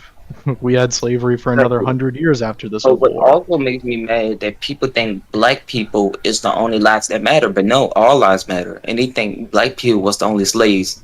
My nigga, you ever went to Egypt, my nigga? You seen how people treated Jews back in the day? They treated Jews worse than black people. It's yeah, again, these are all ideologies meant to fuck us up in the head. These are all, Just you a know. big war, man. You either with us or you against us. Like, we wouldn't even give a fuck who's on our side and who's we going against. All we just got to do is keep fighting and fighting and fighting, and fucking get out the dark and come to the light or some shit like that. You're right. I think you guys are all onto something. Yeah, absolutely. We're starting to see through the bullshit, aren't we? We're starting to see that we're just being tricked. Like, what's the most pattern? I want you to tell me if you've noticed the pattern, because I've noticed a pattern that, like, it's pretty common nowadays for, like, if you call someone racist, there's like a pretty good chance that they'll say, yeah, I'm racist, so what? And it's like, that's kind of like it's like a Chad thing. It's like like they've asserted like an alpha dominance against you. Right. That whole So in the same way, when we like outright disavow these concepts, we are giving them a power that we did not intend to give them. That whole fake alpha posturing thing that's going on. It's all fake. It's not even real. They're not real alphas. I think Preposterun and I were talking about that. It's like everybody's pretending to be alpha. You know? And yeah.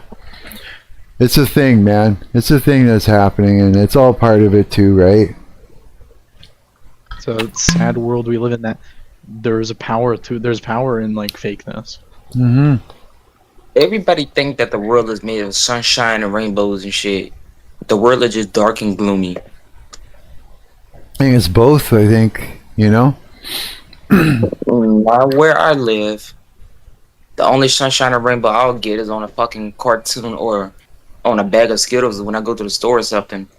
I know what you mean, dude. The devil's out there roaring like a lion, and he's showing chest right now, because he's like, before he was hiding a lot, you know, but now where we're at right now, he's standing there saying, I'm right fucking here, what are you going to do about it? And so, I mean, you know, he's working through, he's working overtime to fuck us over, and it's looking gloomy because of it. But the thing is that if you got Jesus Christ, you know, Nazareth, then, you know, and you follow him and you give your life to him, he's giving you authority to stomp on the heads of snakes and scorpions, right? That means that you can say, Satan, get behind me, and he has to fucking listen. Yeah. You know, and if Satan is beside you or in front of you, I don't really give a fuck about the world anymore because I did fucking badass kid shit, and I know when I die, there is no heaven for me. There is no sleeping on clouds for me. It's gonna be the fucking fire pit. We've all I'm gonna done deal with shitty that. things, man. What do you do? But it's not true because you know. What if I tell you you don't get a choice? God makes the choice. I think I don't care about nobody. He makes the choice. You don't get to choose where you go. Yeah. It's true, and he said it was done. When he died on that cross, he died for our sins because he knew we were going to fuck up. Like I just swore right now. That he knew we were going to do all these things because Nobody is perfect because the world is not perfect. Nothing is perfect. There's no such thing as perfect. You're right. There is no such thing as perfect. It's an idea. Look, let's say I'm like a baker and I'm not shit at it. I'd be like, oh, it's perfect. No, the fuck is not. Nothing is perfect. Nothing is perfect. Sometimes it just be fucking suck or just fucking alright. Right. Certain shit don't be okay. It just be alright. Yeah. You know, and right now, everything, the way things are, it's the idea is that if it's not perfect, it's not good enough, and so everybody's striving visually for perfection, you know, which is a complete, manufactured visual, right, and so on, right? It's the idea of striving for perfect is just retarded. It doesn't even have to be a thing. It's you know what I mean? And then to shame each other for not achieving it is another. It's all insanity right now.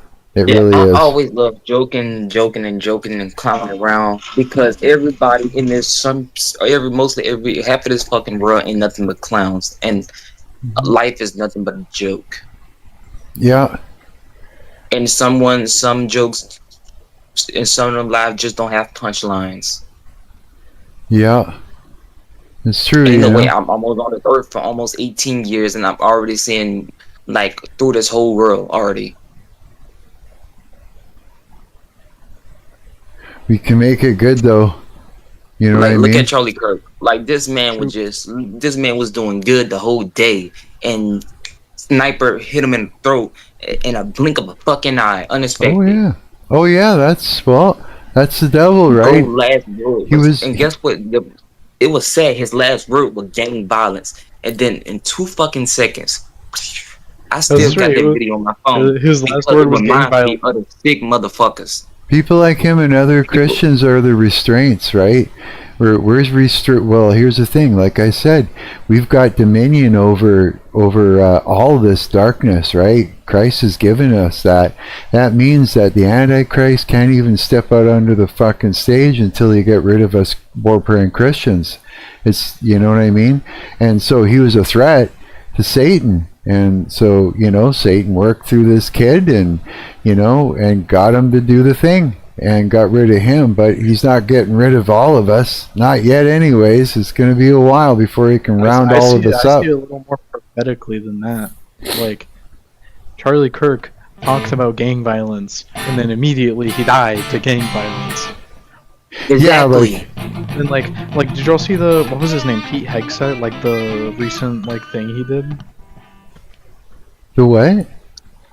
Where he was in the White House and he was quoting. He was supposed to be quoting scripture, but he accidentally just quoted something from a movie called Pulp Fiction. Who? Charlie? Because he thought it was Pete Hegseth. Oh, it was really revealing.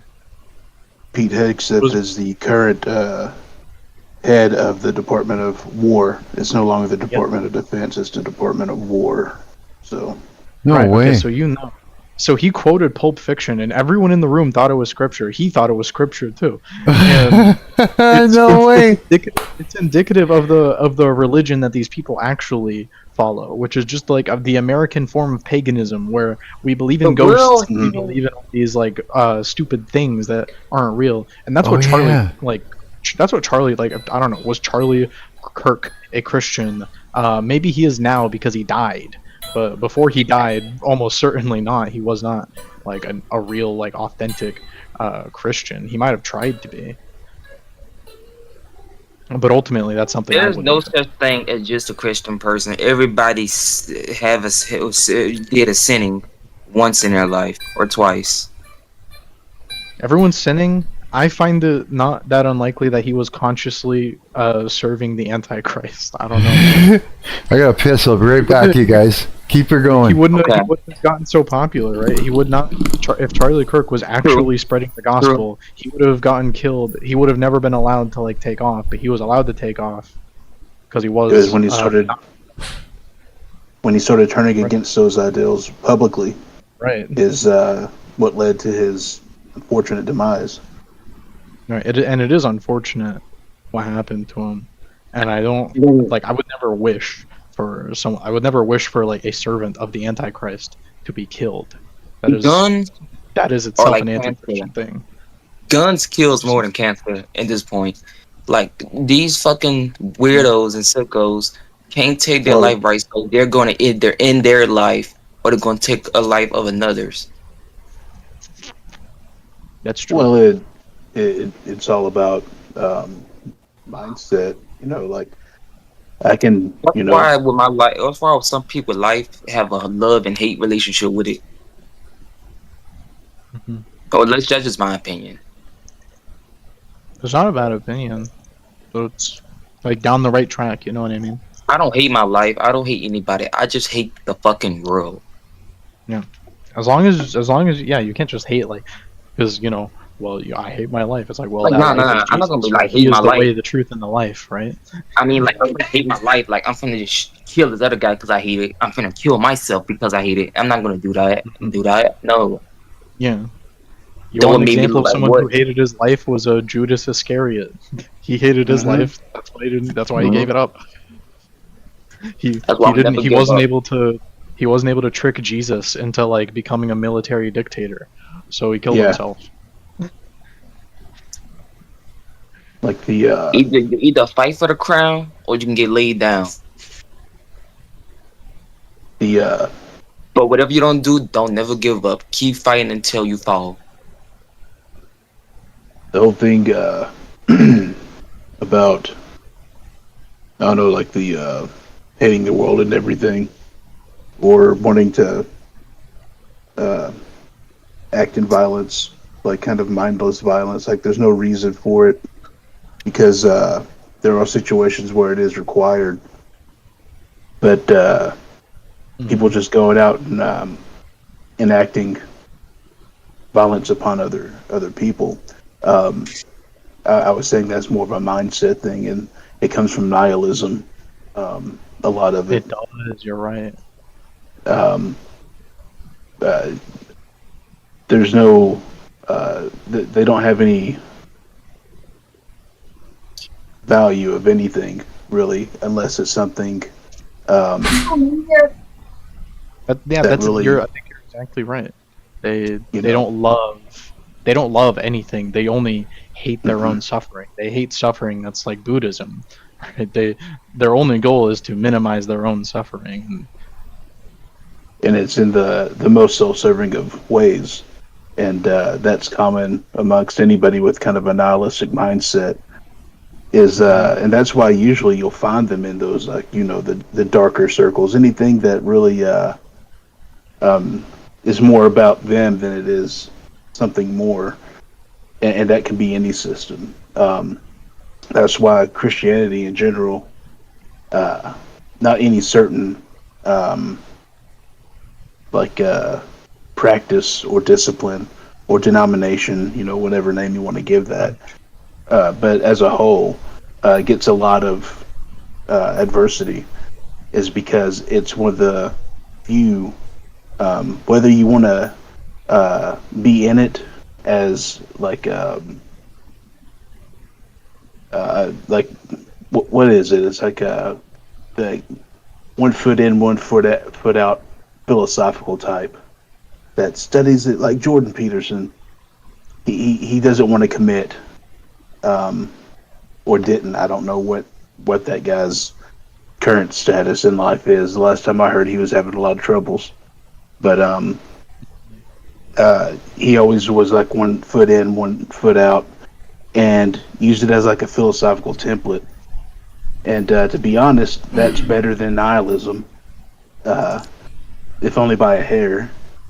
Yeah. But you'll see like anything, like if it's an occult belief, some kind of weird esoteric system, whether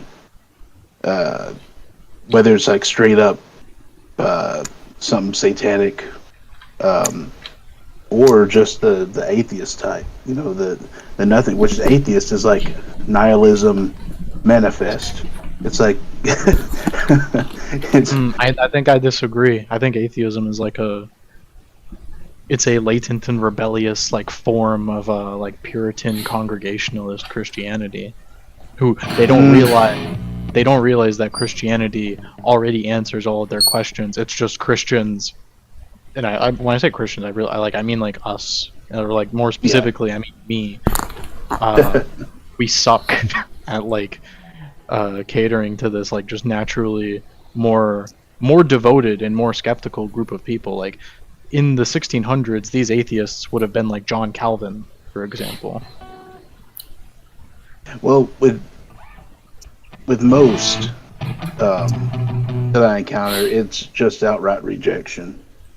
Like there's no real like philosophy to it. It's just a plain, simple rejection of everything. It's not of just one thing or another.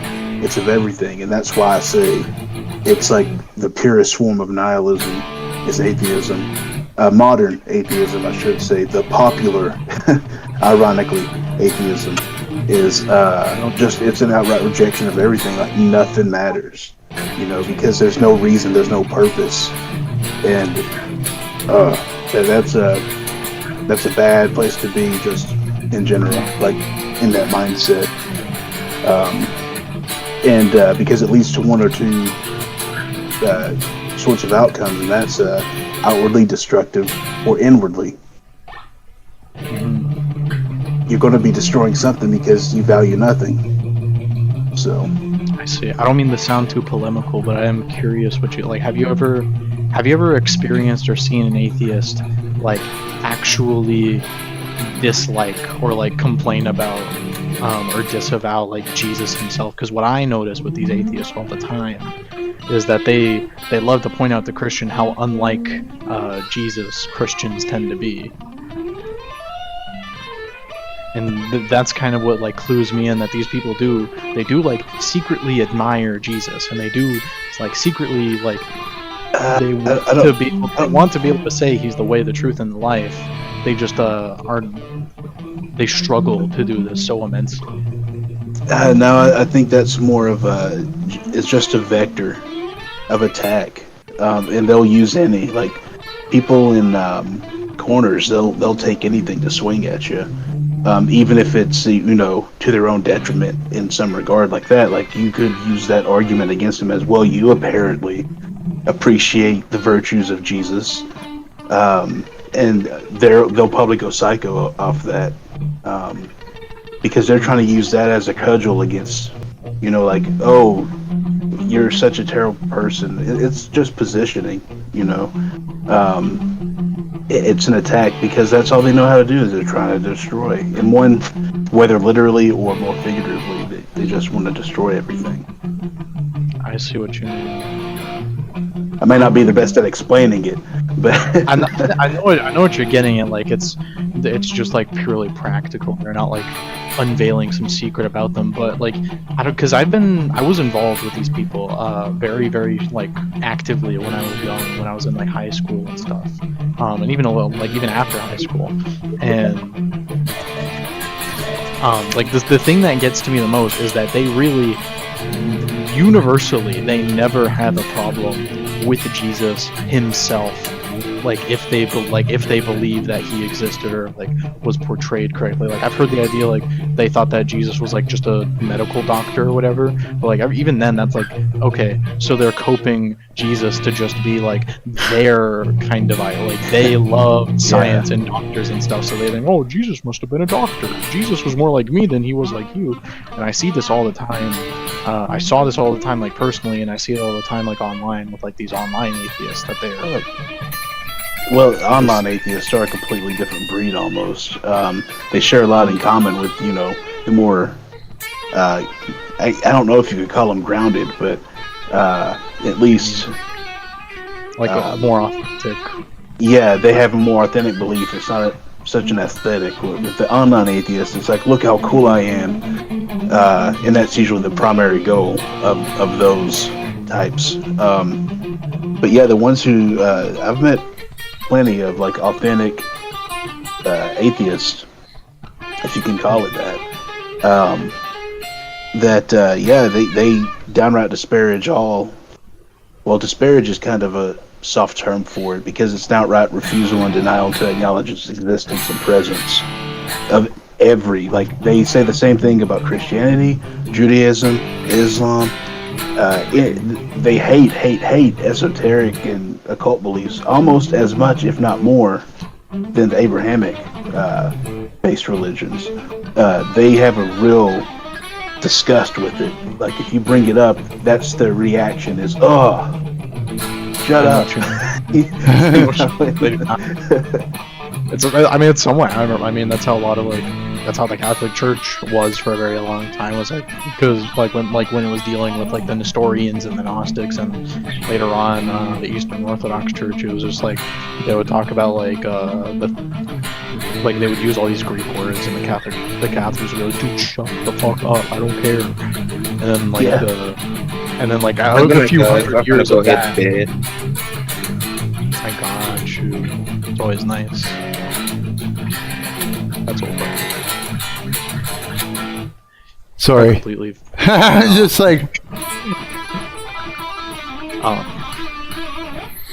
Yeah, like skepticism towards like spirituality. You wouldn't think this, but like historically speaking, skepticism towards like esoteric stuff and like spirituality in general is like a very Christian. Good night, Mark. Good night, coward, bro. Good night, prep. You're going to bed? I'm just calling you prep. Yeah, That's Are fine. you? Okay, man, get some sleep, buddy. Nice talking to you. I'm glad you came in and hung out with us. Yeah. That was good. Oh, yeah, bro. That was Have good. fun. Yeah, thanks, man. I'm just waiting for 2 more days until my 18th birthday. I'm officially be hitting adulthood. Dude, Still how's your can't probably tooth? do it yet. Dude, how is your tooth? It's better now, way better. Really? What's made it better? What did you do? Just the routine? It turns to abscess. You what? It turns to abscess. You turned to abscess? Yeah, then it drained out, so that's good. No way. Dude. I got no more infection in my tooth. Oh, really? Well, fuck, that's great news then. I'm glad. Yeah. It worked out. Oh, yeah, good. Yeah, I gotta wait a week or two. I mean, I could eat candy, but I'm still waiting a week or two to make sure everything is like fully done. Yeah? Okay. I just don't go through with no this pain. Just go straight back to sweets. Yeah, it'll fuck good you night, right everybody. up. Yeah. I Oh, would have a good one. never touch anything ever again. I'd never eat food. yeah. It's terrifying.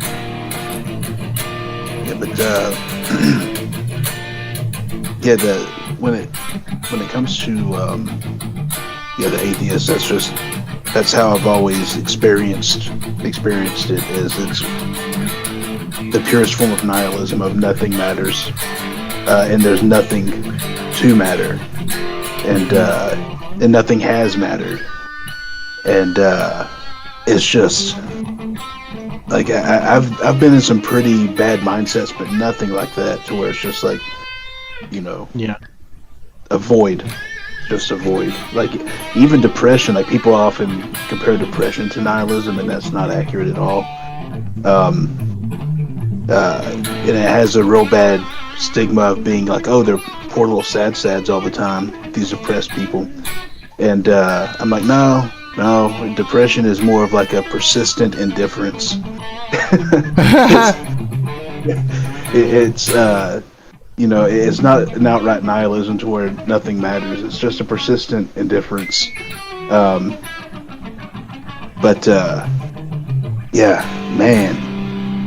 don't understand how someone could sustain for very long in that kind of mindset of nothing has, will, or ever has, or does currently matter. Although I can see how people get to that conclusion, I don't see how you can sustain with that conclusion.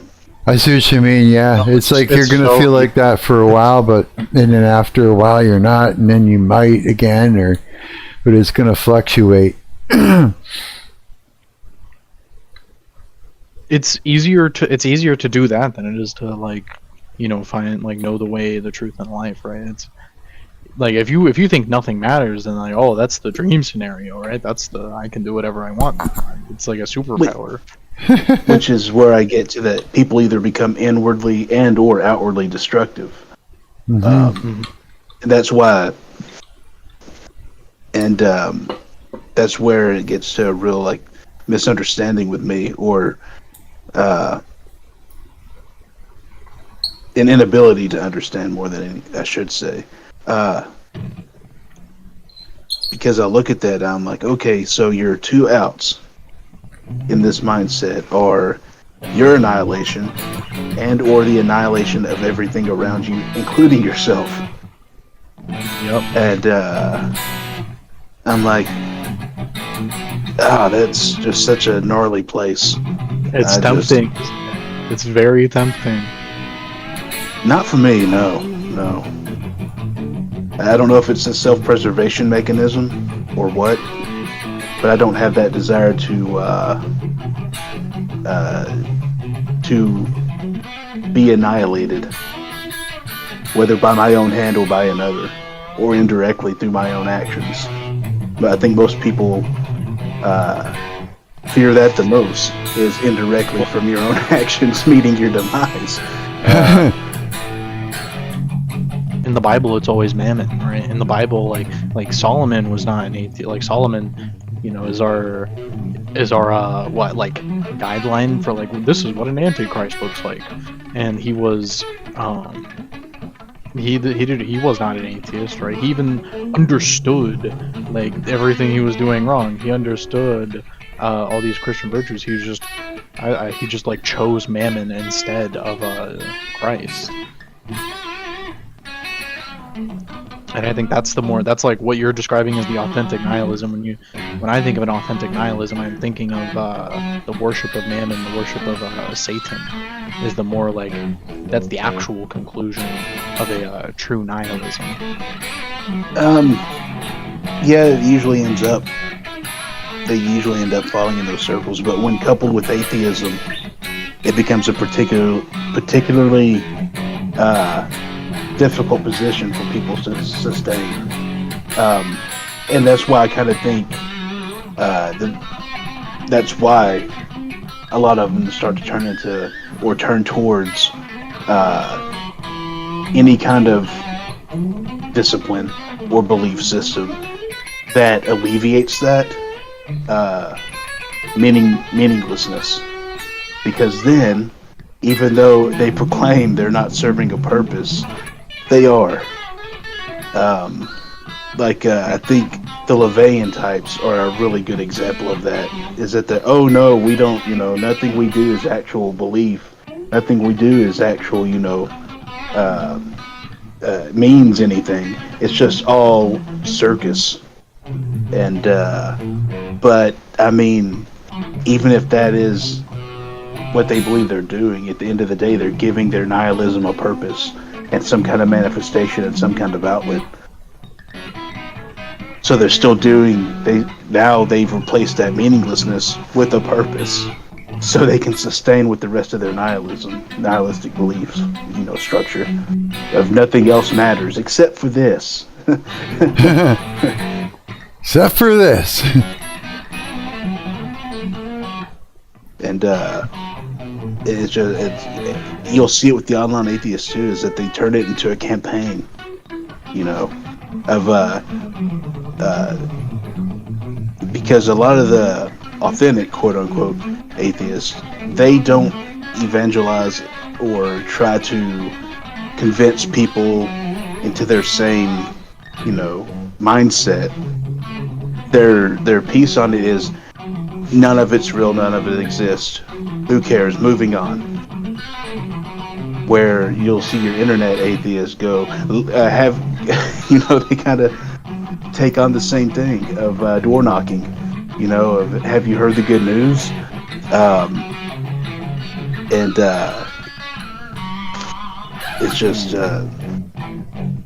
it just all comes full circle, I guess.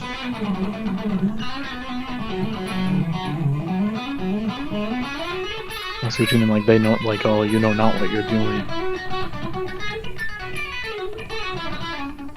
To a degree, yeah. Fucking wild, eh? I remember if you were there, me and Marcus were talking about this a while ago, like when, I don't want to, it's a big word to use, but like when quote unquote evangelizing to atheists, like it seems that the most effective thing you can point out to them is like how Christian they are already acting. Yeah, hey.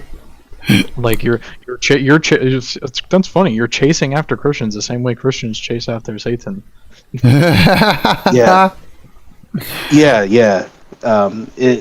That's what I was talking about earlier. Is you can drive them nuts that way, especially the more egocentric ones, because then you've challenged their self-perception of I'm nothing like that, and then you go, you're exactly like that, and maybe better. And have you see the look on their faces when you tell them you're a better Christian than me? Yeah, it's just feel like I think you're going to heaven and I'm not. Can you imagine? Yeah.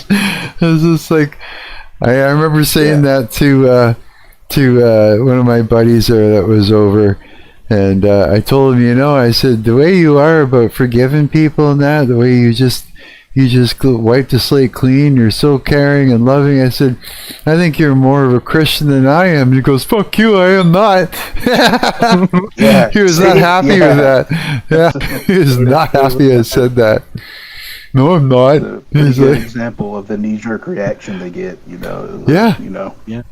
And like they have this knee-jerk reaction that Satanists don't, right? Oh, yeah. They have this knee-jerk reaction because, like, it's like in their worldview, it is like you're telling them that they worship Satan. That's what they think of Christians. Like they operate on a totally Christian framework.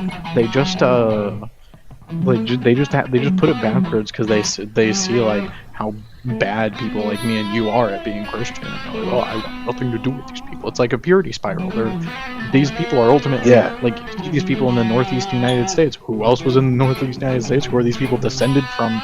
But the Congregationalist Puritans, the Calvinists, they're like they believe in morality so purely. They believe in all these things so purely that eventually, beyond judging each other, saying you're not following God's gospel and God's law correctly, they are now even approaching God's church, right? And God Himself on occasion and saying God is not being loyal to God anymore.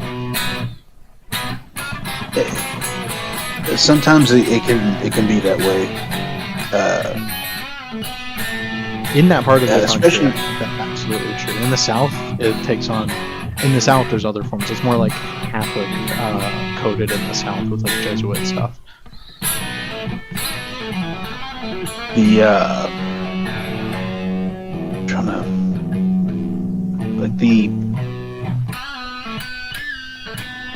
atheism. Growing up in the South, how atheism often manifested, it did go into esoteric or occult beliefs more than just straight up atheism. Like there had to be some kind of structure. Yeah, I'm from Texas. Oh yeah, so yeah. It's hard to stay an atheist if you're in Texas. It's like if you're in Texas, that was my experience. Was like I grew up and like one of my uncles just told me one time, hey, God isn't real, and I was like, huh, and I just kind of like took it for granted because you're a kid, you take everything for granted, and that's how I became like the atheist kid in my elementary school. And then it was a matter of time until I ran into these these shrooms and all these other people who and they just like I got roped into like Satanism and things like this. There was no scenario in which I was just staying like a nice little atheist kid. Yeah, it's peculiar in the South how it's never just like a standard, like atheism. Okay, it never stays that way. It seems like it's very few and far between when you run into someone like that. Most of the people I've ran into that have been that kind of like straight up neutral type of atheism, where they're not confrontational, they're not trying to rope people into it, they're not trying to delve into other systems. They're just like, no, I'm opting out of all of it, none of it. I'm not having any of it. And those I've talked to, you wouldn't know. They don't talk about it or anything. It's always the ones that get roped into some other kind of belief structure. They're the ones who have to go and say, "Oh, I must tell you this thing. I must, all this." So, like in my day-to-day life, this is about the most like religious or philosophical or anything kind of discussion I have is here. Otherwise, it's non-existent. Yeah, that's probably the reason I'm so annoying. Like, on these calls is because I have all this like stuff that I don't get to talk about. Like, because like I talk about it with my mom, and she just like agrees with me 100% of the time. Like surely. Yeah. Like, go, hey, how about this idea? Yes, dear, that's nice. I'm waiting, begging for the day that someone gives me pushback when I say that Elihu is a Christophany.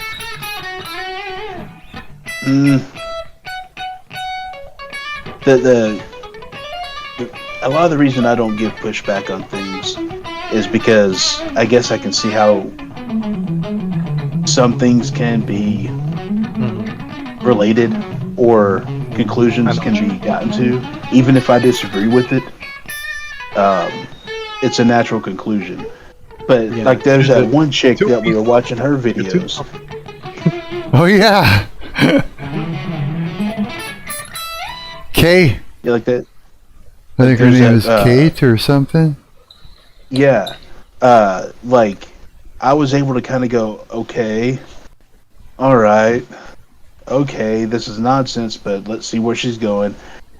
But it always takes a turn, either from the last one we watched, either very immediate or later on, where I'm just like, okay. Yeah, it's almost like it's it's tricky, like when you're looking at stuff, because it's almost like we're always needing to put some sort of a wall in place in order to make sure it doesn't pollute our thinking into the wrong direction. It's sort of like a quest for sanity while we're trying to look at things, right? Yeah. It can make, there's a defense. It's like a defense that comes in just to kind of make sure that we keep our head together. Because if you let everything in, you know what I mean, then it'll turn into a swimming pool of shit and you don't know which way to turn, right? Yeah. That's another, I don't know, you could see it as either either way a benefit or my mind's going blank here, a hindrance, I guess you could call it, of growing up in the South, is that the South is very, very, very weird with Christianity. And I'm not talking about just as a whole, I mean like church to church gets weird. That's true. They may all be the same denomination, but you go into one church and they're giving one take, and then you go to the next church and it's a complete opposite take, and you start to get the feeling that okay, well, other than just interpretational variance between individuals, it starts to sound like this church is trying to push something that comforts maybe the clergy, and maybe this other church is doing the same thing.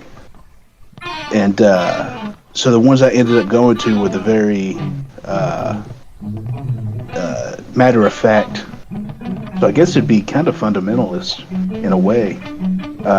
It was like, this is what the Bible says. That's what it means.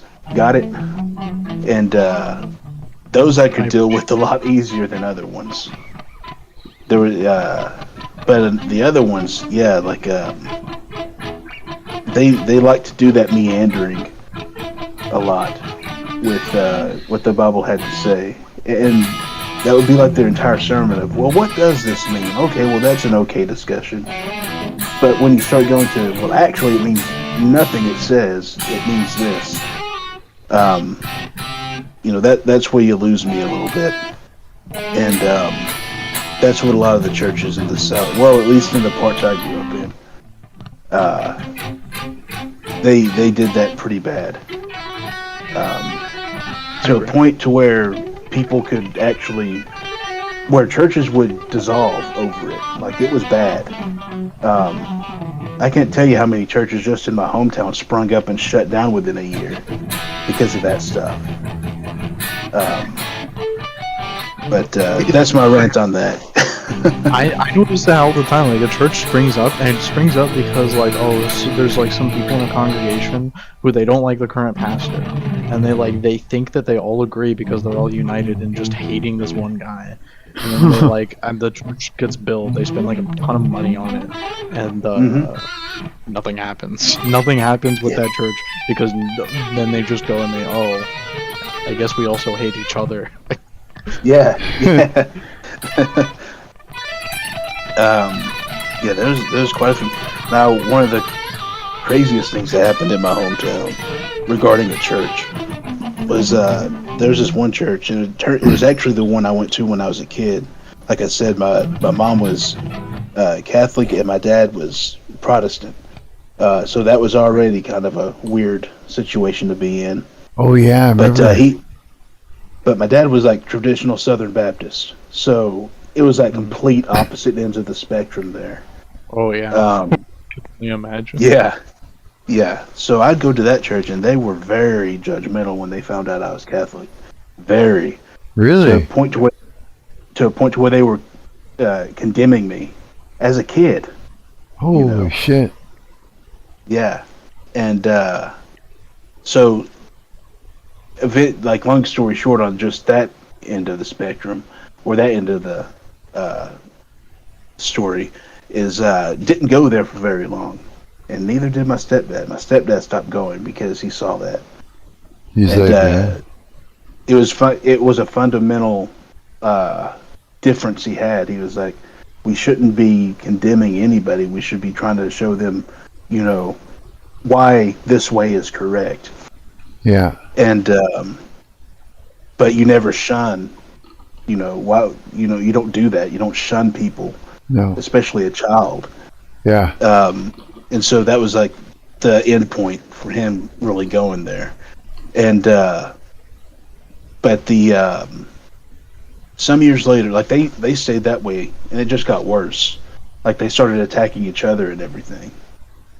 No way. Doing like what Howard was talking about earlier, the purity spiraling. That's what they were doing as a congregation there. Like, for years, it was getting crazy. And I knew a lot of people, they stopped going to that one and started going to this one, as far as like churches go, just because of how, as they were calling it, culty that church was getting. Right. And I had one friend, he unfortunately passed away not shortly after graduation, but he was there when I was a kid. Him and his family were like the only people that showed any kindness whatsoever to anyone. Like, everybody else was very, very, nose turned up, Right. Unless you had been there for a while and established yourself and got a rep, I know. If you had oh yeah, My mom is kind of like that. Is she? Like, she sees someone she doesn't recognize. What are they here for? yeah, like that. Yeah. But of it, what happened? I think I was like, I think I had just turned 18 or 19, and I remember the story. Like we heard, like, because I didn't live too far away from that church, a few blocks away, and oh, did I get disconnected? Oh, did you? Not. Okay. No. Oh, okay. I just always assume it's me because my freaking Wi-Fi is weird that way. So you gotta check, eh? Yeah. But we heard all these fire trucks heading down to the church, like heading towards that direction. And we're like, whoa, what's going on? You know, like, because there's a lot of fire trucks. Police, fire, all the, just like, probably every little sub-department from, because they, like, how my hometown had it set up was like little, it wasn't like precincts, but it was like substations, so that they could respond to different areas of town a lot more efficiently. Right. But I think like substations from across town were coming in, like they were all coming in, and sure enough, that church had caught on fire and collapsed, and you know, we're like, no. whoa, and we all kind of thought like, okay, which one of their deranged congregation members Did went that. and freaking kamikazed or something in the church. Kamikaze in the church? And it turned out none of them. It turned out that on a night there was no storms. It got struck by freaking lightning. No, when there was no storms. No storms. Whoa. It got struck by lightning. That's And it was an crazy. all-brick church. It was an all-brick church and somehow burned down within like 15, 20 minutes. Collapsed in on itself. Wow. That's crazy. Like, that was exactly what that sounds exactly what, like, God just said, nope. And, of course, like all the, edgy kids that were around me were like, oh, it looks like they got what, whatever. They deserved or whatever. Yeah. And I was like, well, that's not, I was like, it would look that way outwardly, wouldn't it? I'd be like, I'd say that is, that should be an impossibility, but here we are looking at it. Yeah. And, and I was kind of trying to take that moment to make them kind of reflect on that too. Yeah, no kidding. I'm still because here. they're the science, science folk. So it's like, so what would cause lightning on when it's a clear night, there's no storm fronts, anything like that. And, of course they start trying to figure that out. Right. And I'm like, I can understand if there's clouds, some kind of freak, discharge of energy from some kind of weird cloud interaction with the atmosphere. Or even if there's like some kind of weird, because in that town, it's real boggy. It's not like swamps, but it's not far from it. Oh, really? Yeah. So there's all, like any kind of weather pattern that goes over that town is supercharged. So we're, the town like right next, down from us, which was still like 40 minutes away before you got to the next major town. Like whatever storm came over my town, slammed that town. Because Really? it might have just been like, it might have just been a little thunder shower rolling up. And then it'd get over my town, it became a thunderstorm. Jeez. And then by the time it was leaving the county, it was like a full-on supercell. It was nuts. Holy cow.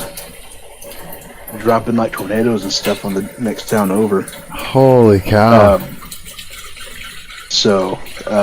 But I was like, yeah, I could understand if, we had some clouds or something, because that's how weather patterns go here, is that it can be a freaking sprinkle, and by the time it gets into our town, city limits, it's a freaking thunderstorm, Right.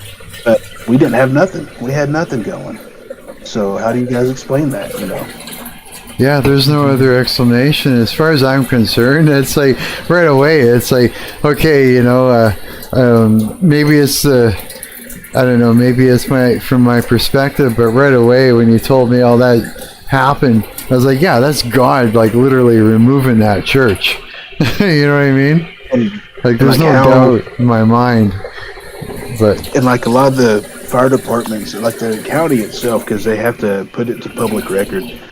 That was like they did not want to say that it was lightning that struck the church. They didn't want to say that, eh? Yeah, they tried using every other kind of. They said spontaneous combustion, which I'm like, okay, so lightning striking gets off the table, but spontaneous combustion isn't. Yeah. Okay. Spontaneous lightning. If you're wondering, I'm making a lot of noise. I'm sorry about that. I'm just making another cup of coffee because I'm like becoming a caffeine fiend during these live streams. Yeah. But yeah, that was a bizarre incident. Man. And that was like, yeah, that was when I was. I wasn't. I had long left Catholicism at that point. Like, so that was in my teens and going on into. I was starting to enter proper adulthood. I was like 18 or 19 or so when that happened, I think. But like it was just. But that whole town is weird. Like even now, like when I go through it, it's weird. I don't know what it is about that town. Really, eh? Mm-hmm. It's just freaky. In my restless dreams, I see that town. Yeah. Yeah, that blows my mind, dude. Every time I hear stuff like that, or like, or when you told the story of all the paranormal activity experience when your friends, the roommates, with my roommates. Mm-hmm. Yeah, all that stuff is just the thing I like about it too. Out of everything, is it tells me that God's real. Yeah, the spirit realm is real. All the things that I thought are happening, it just confirms it, and that's good. Because when everybody's sort of got. Everybody thinks differently, and you get a lot of people talking about their ideas and stuff, and it could actually get you thinking to the point where like you're doubting what's in front of you, right? So it's kind of nice just to hear that. It's like, yeah, okay, it's a nice reminder that, thank you. But that experience with the roommates, that one was definitely concrete moment. Yeah. Where a lot of my beliefs at that time were directly confronted. Oh yeah. Because I was hyper skeptical at that point. The wing from behind the tree. That's intense, dude. Or at least what we saw as a wing. Yeah. Who knows what it really was. But that's what we saw. That's what we viewed it as. Yeah, that's wild. But yeah, that whole experience is... Never had anything that intense happen since, and I'm grateful for that. Because that was unpleasant, to say the least, to go through all of it. Oh, man. Yeah. It's, I'm trying to think... A lot of people have stuff happen like that, and they just like, like that's the experience that makes them just like stop being Christian. I guess for me it was kind of the opposite, because I was borderline agnostic at that point. Mm-hmm. And it just kind of made me go, okay, so... I need to work harder. Y'all aren't trying hard enough. Yeah. You know what? That's strange. Is I plugged in another hard drive of mine into my computer to go in, because I was hoping to find some of those recent projects to get them going again, and sure enough, I found that paranormal investigation team on there, all the work that I did, and a whole bunch of footage from meetings to like home visits and some trailers that I created for them and stuff like that. And yeah, I thought I found a lot of shit today. I spent 2 hours looking around on my hard drive, and I'm going, God, I'm like, I wonder if these guys would like to see this. I wonder if these guys, my friends, I should share this with them and that. Yeah, piles of stuff, dude. But, reflecting back on those guys in the paranormal investigation team, they were a bunch of like posers pretending to be psychic and just kind of taking advantage of the people around them just to make themselves feel like there was something special about them, Yeah, I'm pretty sure that's what that whole thing was. If anything, they're demonically influenced, period. You know what I'm saying? Like, for sure. Well, yeah, Leviathan, because it was all narcissism, Yeah, just a bunch of people coming together to play house. When you're a kid and you play house? Yeah, I know what you mean. Yeah, I use that as a term a lot. Yeah, they're just fucking playing house. Yeah, they're just making it up as they go along. What I think of these like witches is like all these witches are just playing house, and then like they're playing house, and then they don't realize they're like actually doing something satanic. Yeah, you know what? The more and more I think about it, I really do believe that Jess from Craft of Christ she knows what she's talking about. Yeah, the more and more I think about it, the more I come back to it, even after hearing you guys talk about things, it's like, nah, she knows what she's talking about. I believe it for sure. And I think she's got some great, I still think she's got some real solid input. Yeah, for sure. Hardcore, yeah. I mean, it's like, again, just like even preposterone, look at, the experiences that you had there with the roommate and that, and her carrying around shit around there. It's like, for sure, absolutely. Like, there may not be a lot of literature in comparison. Like, there may not be any more literature about it than what you guys have told me about, as in the Bible and everything else. But there is something going on, and undeniably, they're mentioning certain demons by name, and which tells me that they've just delved in deeper than what the literature that is available talks about. That's the point I was trying to make, is that literature is where all of it comes from. Yeah, it does exist, but it's all made up. Like, it's all just, I call it biblical fan fiction. That's a good way to put it. It's it's loosely based off of premises set forth in the Bible, but other than that, it's just a culmination of whatever came to mind of the author, of the various authors, because it goes back to the 15th century. The most modern form of that, I don't know, because what you call it, reference, the most modern form of reference material. Dante's Inferno. Well, I was going to say the Lesser Key of Solomon from the 17th century. The difference is I like Dante's Inferno, so maybe I'm biased. Well, Dante's Inferno is pretty good. I also have a copy of Paradise Lost, which is also very good. But I think that's the main foundation you'll find with all of these self-proclaimed witches or pagans or whatever they want to call themselves, is that it's all just reiterations from the Lesser Key of Solomon.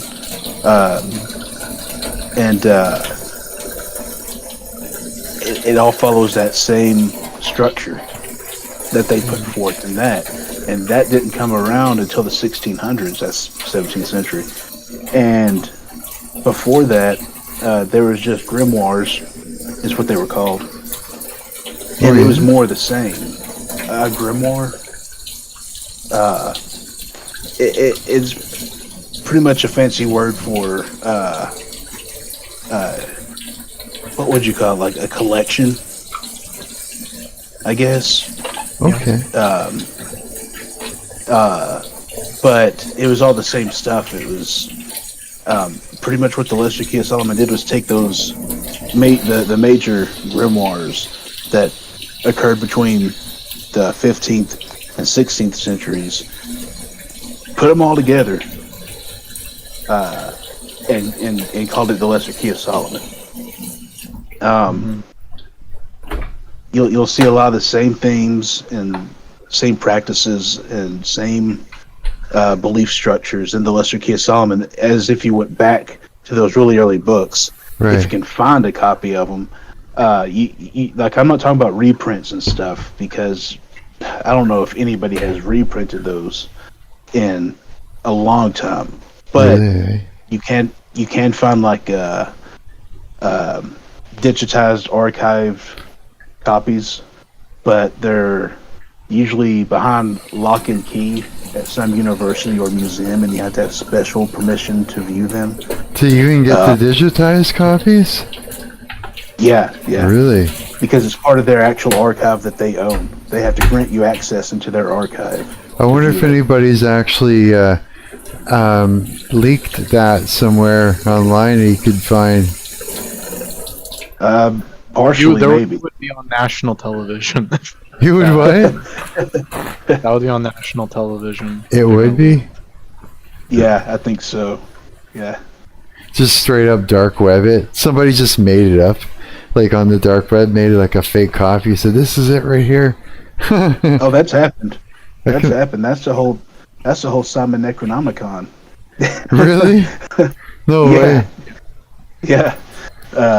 He just made it up, based off, and like the way they prove it's real is because he got segments of actual occult writings and he folded them into his work, his book, and was like, see, it's real. But it's nonsense. There's a term for that. I can't remember what it's called. Sneaky? Just kidding. Well, sneaky is part of it, but there's a specific term for it, and I cannot remember what it is for the life of me. Plagiarism. No, I'm just kidding. I No, don't know it's similar to the premise of gaslighting, but not exactly. Oh, I'm trying to. Form of What is deception. is the concept just like having little sprinkles of truth to like legitimize? Yeah. Is that what you're talking about? Yeah. I know that. Dang, I guess I'm retarded too. Okay. No, Yeah. that is a thing. Yeah. That's it's what not the coming- Pharisees were doing with Jesus. We were talking about that a while ago. Like the Pharisees were such a threat because they were like literally they were right every single time they opened their mouths. in modern context, should be the well actually redditor. I'm actually, but yeah, they would. That's what he did. Is he sprinkled in like things that did exist, whether they were true or not, even at their origin, is up to debate.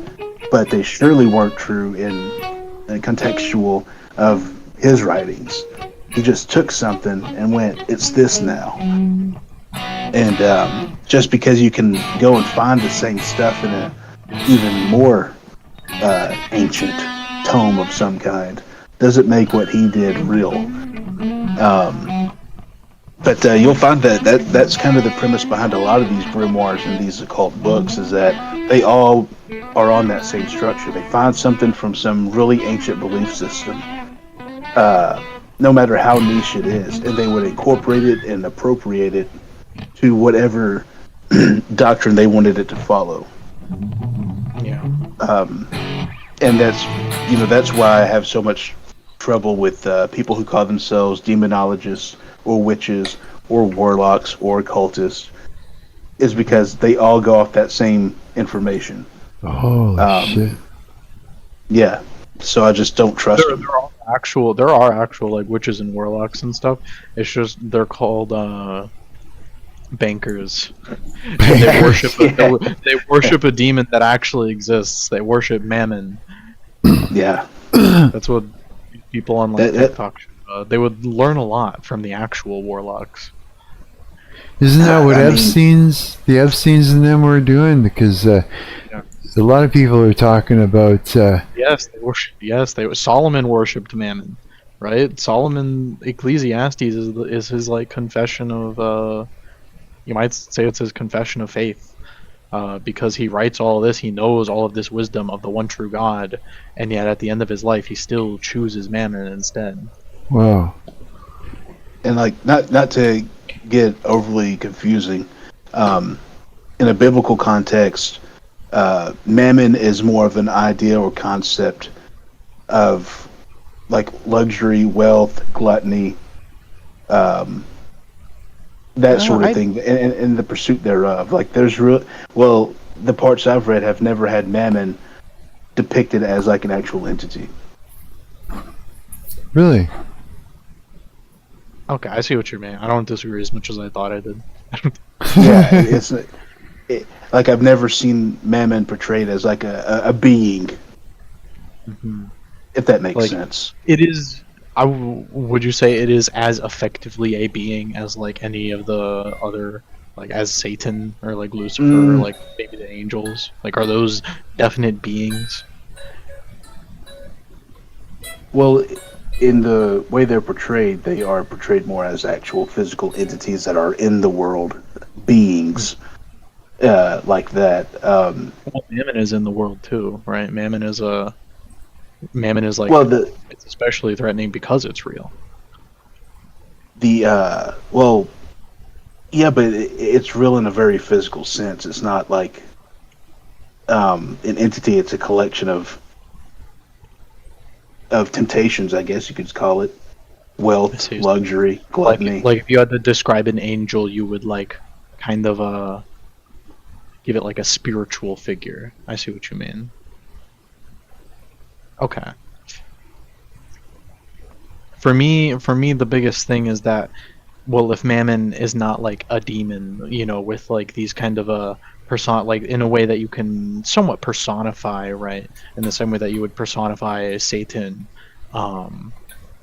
it is like Mammon is a subject of worship, right? And it's like Jesus is primarily worried about us worshiping Mammon. He's not. It doesn't seem to be that threatened by like Satan, but he, well, not to imply he's threatened by Mammon, but Jesus, you know, he warns us in particular about the worship of Mammon, whereas like he doesn't seem to be as worried about us worshiping Satan. Really? I think that's, yeah, I think that's a lot down to the same way it's you know, don't worship the golden calf. It's a very physical thing. It's like, of course, with the golden calf, it comes to, a golden calf is a lot more closely aligned with idolatry. But I think that's used in the context of because they use worship like that. It's don't worship Mammon, which to me, when I hear that, is don't put these things before God. So it's don't put wealth before God, don't put luxury before God, don't put gluttony before God, don't put, you know, there's another thing. It's not just all financial and luxury and comfort and all that. I don't even think it's like necessary. Like I don't even associate luxury with like or I associate like Mammon with like luxury and comfort. Really, I see a lot of the Bible and a lot of these things as like being very I guess like sober and financial, like kind of like I think I described a while ago. Like I see Jesus as like the ultimate political economist, and like was Solomon all that comfortable on his deathbed? No, but he definitely had, he was raking in 666 talents of silver, was it? It was silver. Mm. But I think the reason I associate it with like luxury and comfort is because of Mamona, the root word, which meant wealth or possessions.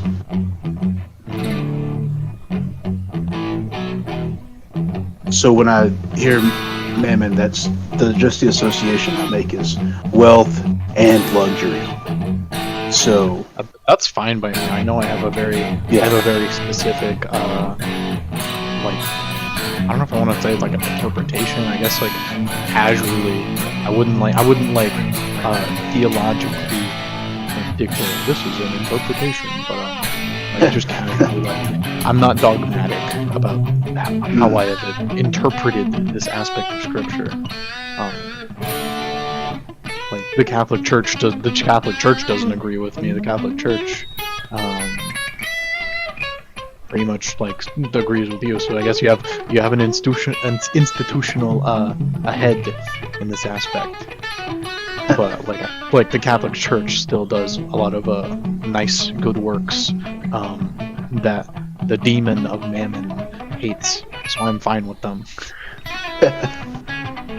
Yeah, like when I think of the concept of mammon, I just point to Hollywood, like a movie star or a singer or something, you know.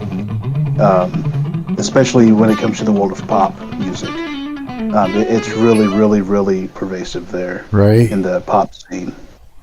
Oh yeah, big time, big time. The videos themselves. Yeah, you can see it anywhere. I think that's just the most outward, obvious example, but you can find it everywhere. I think of like Nebuchadnezzar and like palace economies. I remember being in school.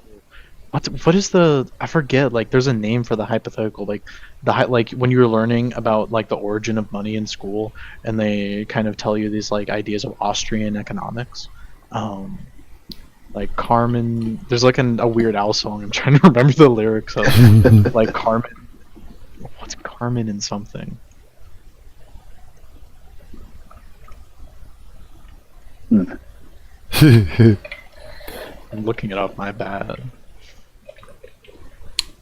Like Robinson Crusoe. Robinson Crusoe is the name of the hypothetical, and it's like all these, like an idea of like a primitive capital accumulation, and they pose it in this way, whereas like historically, you know, archaeologically, the origin of money, as far as we can tell, is like through these temple economies and temple palace economies, such as like under Nebuchadnezzar in Babylon. Right. Such that the origin of money is debt. So like whenever I think of mammon, I think of these palace economies, and I think of debt and usury. Like usury, especially, I think about usury so much because even the Catholic Church, for the longest time, they hated usury, right? And usury was a sin, punishable on like pretty equal terms as like murder. Like if you murdered someone, you'd be punished pretty much the same as if you were usurious towards someone. Really? Yes, it was Pope Innocent IV. I don't remember when. I think it was during like kind of in the pornocracy like age of the Catholic Church. It was Pope Innocent IV which invented the word interest. Not him personally, but his like, you know, his team of clergymen, you might say, invented the word interest so that the Catholic Church could institute like things like the Vatican Bank, and this was their method of getting the Scandinavians to convert to Catholicism. They said, hey guys, you can be bankers instead. Look, it's called interest, and it's way better at making money than this Viking and pillaging stuff you're doing. So like, please stop killing us. Please join us. And they said, this is awesome. This is way more brutal and deadly than what we were doing before. And they loved it. And ever since then, they've been beautiful Christian children until Martin Luther. Really? Convinced them of something. Shit, man. And that guy just pops up all the time, Martin Luther. Freaking. He does, doesn't everywhere. I'm still a fan. I'm still a fan, but I don't know. There's some things where he couldn't get it all right. You know, he Yeah. Yeah, man, it's pretty fucking wild. This has been like a really crazy. This has been a really wild experience. All these conversations tonight. Tonight has been like extra different, extra heated, extra deep. I love it. I'm still mad. I'm still mad at that Osman Gold. Did you see the pre-post thread? No. I don't pay a lot of attention to Asmongold. He was, Our buddy Marcus was watching an Asmon Gold video, and it was, to paraphrase the Asmon Gold video, what he said was, "I love Satan, I hate Jesus, I hate women." That's what he said. Really? Verbatim. Oh, you watched the video too. You know this. not all of it. No, I only got so far into it, and then Well, then everybody got came the- in to talk. So no, you got to the that part was- where he worshipped Satan. I got up to the part where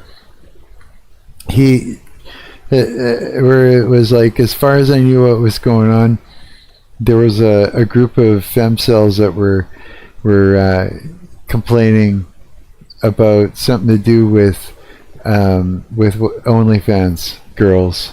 Basically that was it. Femcells against OnlyFans girls. That's all I got from, and then we stopped and got into conversation. The thing about Asmongold, and I mentioned it in chat, is I don't think he really engages with anything. No, he doesn't. I think it's like, thing happens, he reacts. It's purely just surface level. Oh, here's thing, react, instance closed, and he never thinks about it again. So it doesn't really affect. There's no growth from it. There's no impact on his life or his thought process or his rationale about whatever he's reacting to. It's just very, very cursory. I wonder. It's just That's exactly what the video was. He was reacting to like a Twitter post where some woman was like looking at what's that game, Marvel Rivals, like a skin in Marvel Rivals, and like rightfully saying like, this is pornography, this is bad, I don't think women should be portrayed this way. And then he started talking about like femmes, like, oh, men like looking at women like this, and it's like, well, the men, well, sorry buddy, like, I'm not letting the men worship Satan. that's one thing, is I've never really been into like the skin shtick of anything.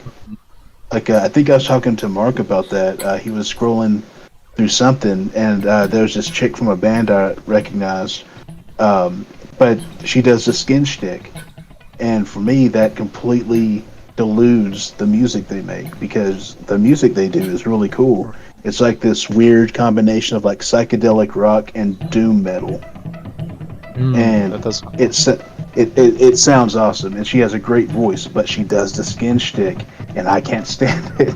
I don't like it. I don't. A VTuber type thing, Is it a what? like a VTuber, like a.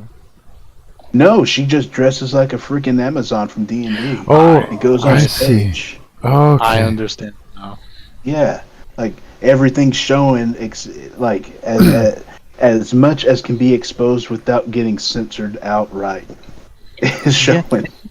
He was doing that to this poor girl, like, was just like decrying pornography, and he like accused her. He's like, "You're a hypocrite because you have an OnlyFans." This lady did not have she did not have an OnlyFans. She was decrying pornography, and he was like, "You're a hypocrite because you have an OnlyFans." She like, you mean all women like? Yeah. He's all having OnlyFans. Like, I'm 90% of these people I've met who, like, you know, they hate like a video game like Marvel Rivals because it like sexualizes women. They also hate OnlyFans insofar as it like whores out women. It's like automated pimping. It's like pimping hold the pimp. They've managed to automate this process. It's really amazing technology. Pimping hold the pimp. Yeah. Like Imagine. Go ahead. No, I was done there. My bad. I was going to say, just like that'll ruin just about any piece of media or entertainment that I'm trying to enjoy is when they start getting into the skin shtick of it. It just puts me off to where I'm like, okay, well, this was cool for a minute, and now it's not. Yes. Like like not just video, it's bad in video games, it is. But I think that that visceral reaction a lot of guys have about it, about like, oh, you know, they can. That's what we want. Because it's because somebody came out that had outlandish freaking viewpoints said they didn't like it. Somebody with like a radical agenda put that as one of their talking points, and so that made it bad, just by default. So like, what was her face that caused the whole hubbub a few years ago? Sarkeesian. Anita Sarkeesian, right? And I feel yeah, so Anita bad. Sarkeesian. We were all clowning on her at the time. We were like, I was like a little kid. I was like, yeah, he sucks. Feminism sucks. And then it's like reflecting on it like a few years later, and she was just like right about everything. Well, that's what I'm saying. Is like she had good points, but they were diluted and destroyed by an outrageous ideology that she wrapped them in. Right. Yeah, it's exactly that. It's like, for the sin of being annoying, all women now have to enter into prostitution. Yeah, that's kind of what happened. Yeah. For the sin of being annoying. Mm-hmm. That's like that's the modern American modern American theocracy, pagan theocracy. I should clarify is like you can do whatever you want, but you just better make sure it's not cringe. Yeah. Yeah. Yeah. It's just, and I think that problem has pervaded everything, of just good points wrapped up in just imbecilic ideologies, and so all these good points get thrown out because everything else surrounding them is just nonsense. Cringe seems to be like the worst sin right now. Is to be cringe. It is absolutely, you're right. It's such a subjective thing. A lot of the time it's subjective. I think once a certain percentage of the population responds in a similar way to something and says, yes, that's cringe, then you can kind of go, okay, we have a baseline. That's true, yeah. It's like, and someone makes a video and puts it out, and everybody is everybody gets to decide. Yeah. That's the deciding vote, right? Yeah, it's kind of crazy, because it's not a sin, but for some reason we see it as one, which is really. Go ahead. Yeah, I was saying I was just going to add on to that, saying, yeah, I find that interesting. Because we can see sin and we can acknowledge it for what it is. Even an atheist can do that. Yeah. Right. They do. They have their own like book of sins. Yeah. A weirdly Christian sounding. Yeah. Is it really? No way. Yeah. People bad? Whoa, you're an you're an atheist and like you're a communist and you want to dismantle the banks. Whoa, where'd you get that idea? What, usury? Yeah. What? Where'd you get this idea about usury? I thought. Oh, that sounds pretty weird to me, bro. I don't know what you're on about. Right. But yeah, like I think that whole cringe thing is a subconscious acknowledgement of maybe some of like character indicators of a person. Right. Like we're observing their behavior, and when we perceive it, the first thing that comes to mind is ew. No. Disgust. Something's wrong there. Mm-hmm. I don't like what this indicates to me. And that's what I find curious, is like how to tie that together. That's a good point. With what behavior traits are we picking up on through their behavior that we don't like and we find offensive? Right. That's what. Yeah, you're right. That makes sense.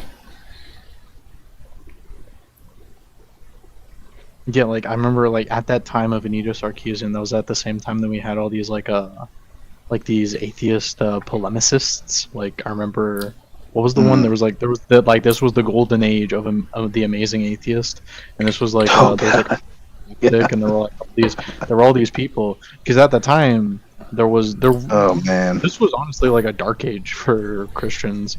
We're a lot better now, but at the time like Christianity was just completely forgotten. I'm legitimately willing to consider maybe Anita Sarkeesian was like in this time at least, maybe she was the Christian side more than her detractors, just because like what her sin was that feminism was not rock and roll. Yeah. Her feminism did not, like, you couldn't have feminism on a Harley Davidson. No. That's not right. You're not cool enough, Anita Sarkeesian. You don't have a big Harley Davidson with you don't want me to have a steak. But I think it was like I was saying before, just people often have like good points to make and things we should reflect on, but everything else that they wrap them in is just so absurd that we discredit it all. We're just like, no, let's not think about any of it because the rest of this is just ridiculous, right? Or extreme, or the like.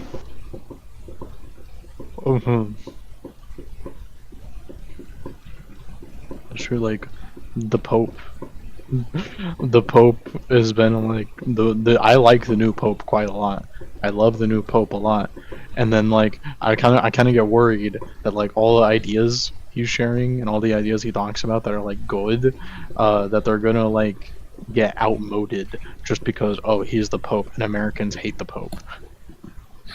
Yeah, that is kind of what's taking place. Is like he's been putting out like some pretty solid points, but they're just immediately discarded with because Pope. Yeah, dude, no, I don't know. There might be very, very, very few people in the world who are like more angry than me when I see like a Twitter post from the Pope and I'm like, oh, that's good. And then I look in the comments and the first like 5 things you see, you have to scroll for a really long time to see anyone who's not like there's like the two groups are like American pagans who like worship Pete Hegseth and like JD Vance, like just outright like calling Pope like a Satanist, and like, Holy Father, I am a Catholic, but we need to be able to kill brown children, please. Oh my God! You are not being Catholic Orthodox right now. That is the Pope. The great irony is that the people who are usually coming out against the Pope, judged on the same premise that they're judging the Pope, they fall way short. So, like, I don't really pay much attention to what they have to say about things. Like, I'll listen to what the Pope has to say. Although I guess technically I'm not a practicing Catholic. That is my background, so there is always going to be some connection to the church there. Right. I mean, like, if you're a Protestant, like I'm a Protestant. I go to like the church I go to is called the Moravian Church, right? And I know like a lot of like there's Presbyterians, Lutherans, all these traditions of Protestantism. Their explicit goal, like if you read their creeds and confessions, is eventual reunification with the Catholic Church. Like in every meaningful way, the Pope is still like a spiritual father to, this entire like sect of Christianity, you might put it.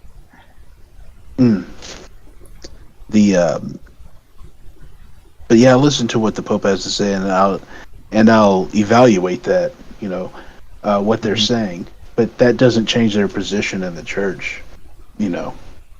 Like just because I might not like what they have to say or agree with it doesn't mean that now you're not, you're not actually the Pope now because you said something that I disagree with. I see Catholics do that all the goddamn time, and it makes me so angry to like. This is very prideful of me, but like I see a Catholic, and it's like I would be a better Catholic than you. You are being a terrible Catholic. This is a skill issue. Most are very, very poor at it, including myself. I'm not, you know, I mean, I don't even practice the faith anymore. I feel so bad for being so faithful, but I think you know what I mean.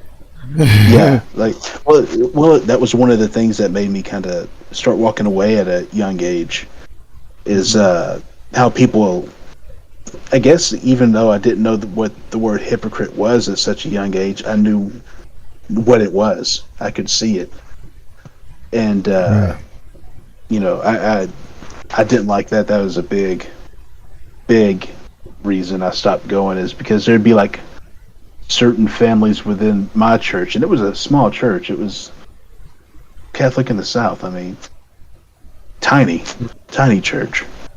Yeah, But I like would tiny see- church, mostly Mexican people. Not at that time. Maybe now. Maybe Really? now. Yeah, That's at that time it was predominantly white. If you make no, How that especially happened? the town. Polish town. Italian? Huh. Yeah, Italians too as well. Yeah. I see. But German, Polish, Italian is pretty much the. Then you had a little bit of Irish, Scottish, mostly Irish. That was pretty much, I think, the demographics of the town for the longest time. No way. So I think that's how it happened. But I don't think there was like really any Mexicans living in my hometown up until like the early 2000s. Like they didn't come in. Really? You know, yeah. I think like the first Mexican family that ever moved in was like, I'm talking about through my entire school years, was in 2001. One Mexican family in 2001 moved in from California. And then after that, it became more commonplace. But up until then, it was pretty much just it was white and black. Not much in between. I think we had like maybe 2 or 3 Asian families in town. No way. And it was pretty homogenous, the society I grew up in. Like I saw a bunch of that, and there's like families in the church that were like positioning themselves over others and all kinds of weird vain Oh shit. crap. Yeah. And so I was just like, I'm not liking this anymore, you know. It's like, Oh yeah, no kidding. I used to come to church and it was like the most peaceful thing in the world, and now there's all these weird politics and people are. This ain't church anymore. I'm done. You know. Yeah. I don't like the. I'm lying. I do like the gossip. That came to our church who like left a bad review, like around the time that Charlie Kirk died, because our pastor did not like talk about Charlie. Like, she did not like that the church was not talking about Charlie Kirk. She didn't like that they Yeah, weren't talking about it? Yeah, she was Yeah. mad that they were not talking about it. Huh. Charlie Kirk is damn. Like, I can probably find the review like right now. She wanted to discuss it? Wanted to Not make just life about it. Like she wanted. This is like such a spiritually important thing for her, I guess, and she didn't like that the church was She felt like they was ignoring it. Really? Yeah, God forbid you preach His word. I don't know. Yeah. Like that's what I'm talking about with like fireworks church. That's the crowd that goes to fireworks church. Mm-hmm. And I don't deal with them at all. Like that's one good thing about my hometown, is out of all the Protestant churches there's only one Catholic church. Out of all the Protestant churches there weren't any fireworks churches. Not one. Where does the word fireworks come from in that? Like a church that has fireworks. Like they do a bunch of decorations. Yeah, it's literal. and stuff. It's literal. Yeah. It's the kind like I've been doing a lot of research on this recently because like being a nice little Protestant boy and seeing all these people on the internet talk all these mean things about Protestantism, I naturally feel a need to defend it. And the way people typically will do that is they'll say, "Well, I don't like Amish people. I don't like evangelicals. I'm a magisterial Protestant. That means I only like if you're Lutheran or Presbyterian or like what, like, you know," and they'll list all the magisterial Protestant denominations. Right. Something I've actually noticed materially, and I've been studying, is that these non-denominational churches they struggle to be authentically non-denominational because they are often like these, what you call a fireworks church. I was researching one that's near where I live called Life Church. And They're all around. Yeah, you've Life probably Church. seen a Life Church. They Everywhere. are like a franchise, man. They are like a Yes. franchise. And these are not comparable to like your you know, the kind of like house church, you might call them, that, you know, like your grandpa sets up and like runs with his friends. Like, it is not the same at all. And I've been wanting to like come up with a, like, what's a term for these churches, because it is an entirely separate denomination. Like, I'm like, me being how I am, I'm tempted to just like, this is called a corporate church because they worship mammon instead of Jesus. But I feel I can see that that's mean, so I don't want to. Before I started calling them fireworks churches, I called them Mick Church. A Mick church? Like A Mick McDonald's? Church. I like that, like Yeah. a McDonald's. Because they Fast popped food? up at about the same rate. That's funny. And they had the same interest. Yeah. It sucks because they advertise, and like there's Life Church, but there's also what's it called? I can't remember its name, but there's like a branch of churches, and a lot of them they will be like a strict denomination. They will be functionally a monetary, you know, denomination just like any other, but they like refuse to tell you that. They want you to think each individual church is like an individual congregation when it's not. And that is like, that has to be said. That's lying. I don't know. That's like satanic. That's deception, you know. Mm-hmm. That's being deceptive for sure. Yeah, I've been like the Life Church here. There's one here in this town. There's a Life Church, but the thing I've noticed is that they always call themselves something kind of particular to the region. Like it's seldom Life Church, and that's it. It's usually Life Church of something, you know, wherever it might be. Mm-hmm. And so yeah, I've seen those kind of pop up a bit around here. It's been such a bad deal, like, because like I like Lutherans, I like Presbyterians, I go the extra mile, I like Amish people, and like I like the actual like non-denominationals that exist. But then there's just this one group that's like tearing everybody down. It's like like Catholic people will look at like a Life Church and they'll say, this is the fruits of Protestantism. And then like a Eastern Orthodox person will look at a Life Church and say, this is the fruits of Western Christianity. And then like a Muslim will look at a Life Church and they'll say, this is the fruits of Jesus worshippers. Pretty much. Like they've been They're like the crab in the bucket. yeah. They haven't done much favors for Protestantism in general. But it definitely creates a stigma for Christianity in general. That's where that's why I call it Fireworks Church. Is because literally most of them use pyrotechnics. They can't just preach and teach from the Bible. They've got to do a pyro show first, and then they have to elevate the stage that the so-called pastor is on and have it fly over the audience.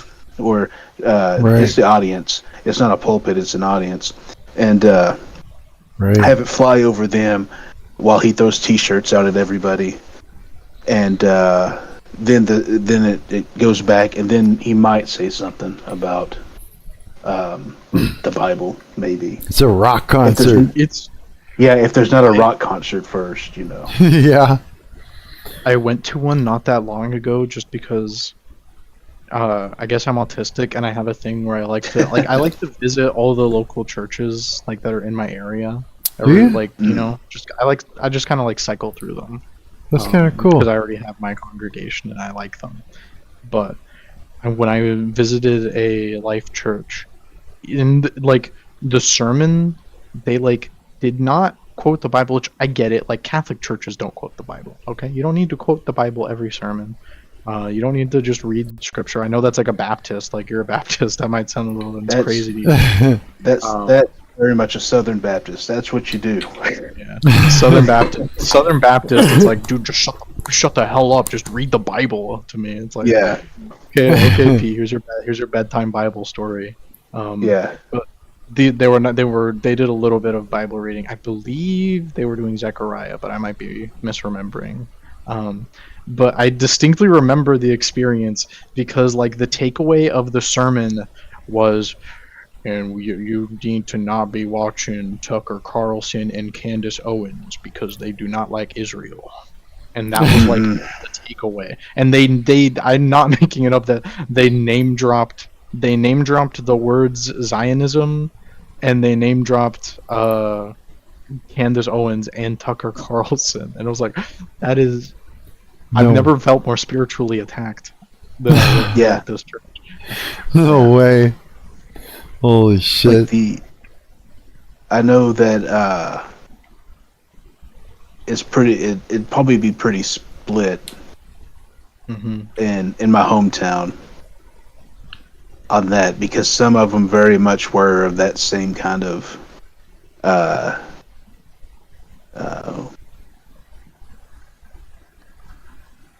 non-adherence, no matter what, to a certain small Middle Eastern nation, and to a point to where it was just like it was bordering propaganda. But Life Church is just straight up unadulterated, plain propaganda. I'm pretty sure that's like the whole purpose of their existence. I got a question.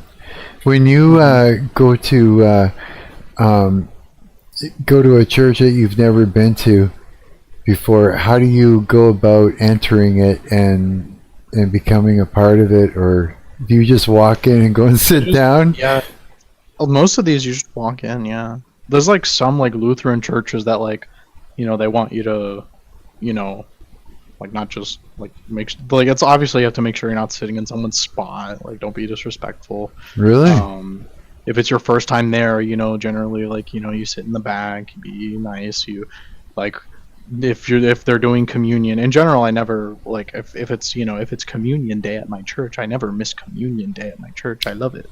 Because my church, I like the communion of my church, because they like actually give out bread and wine, like a whole piece of bread, just because. Oh, really? They like the idea that like their idea in our church is it's that like you can't be fed spiritually if you're not fed materially, right? So they like right.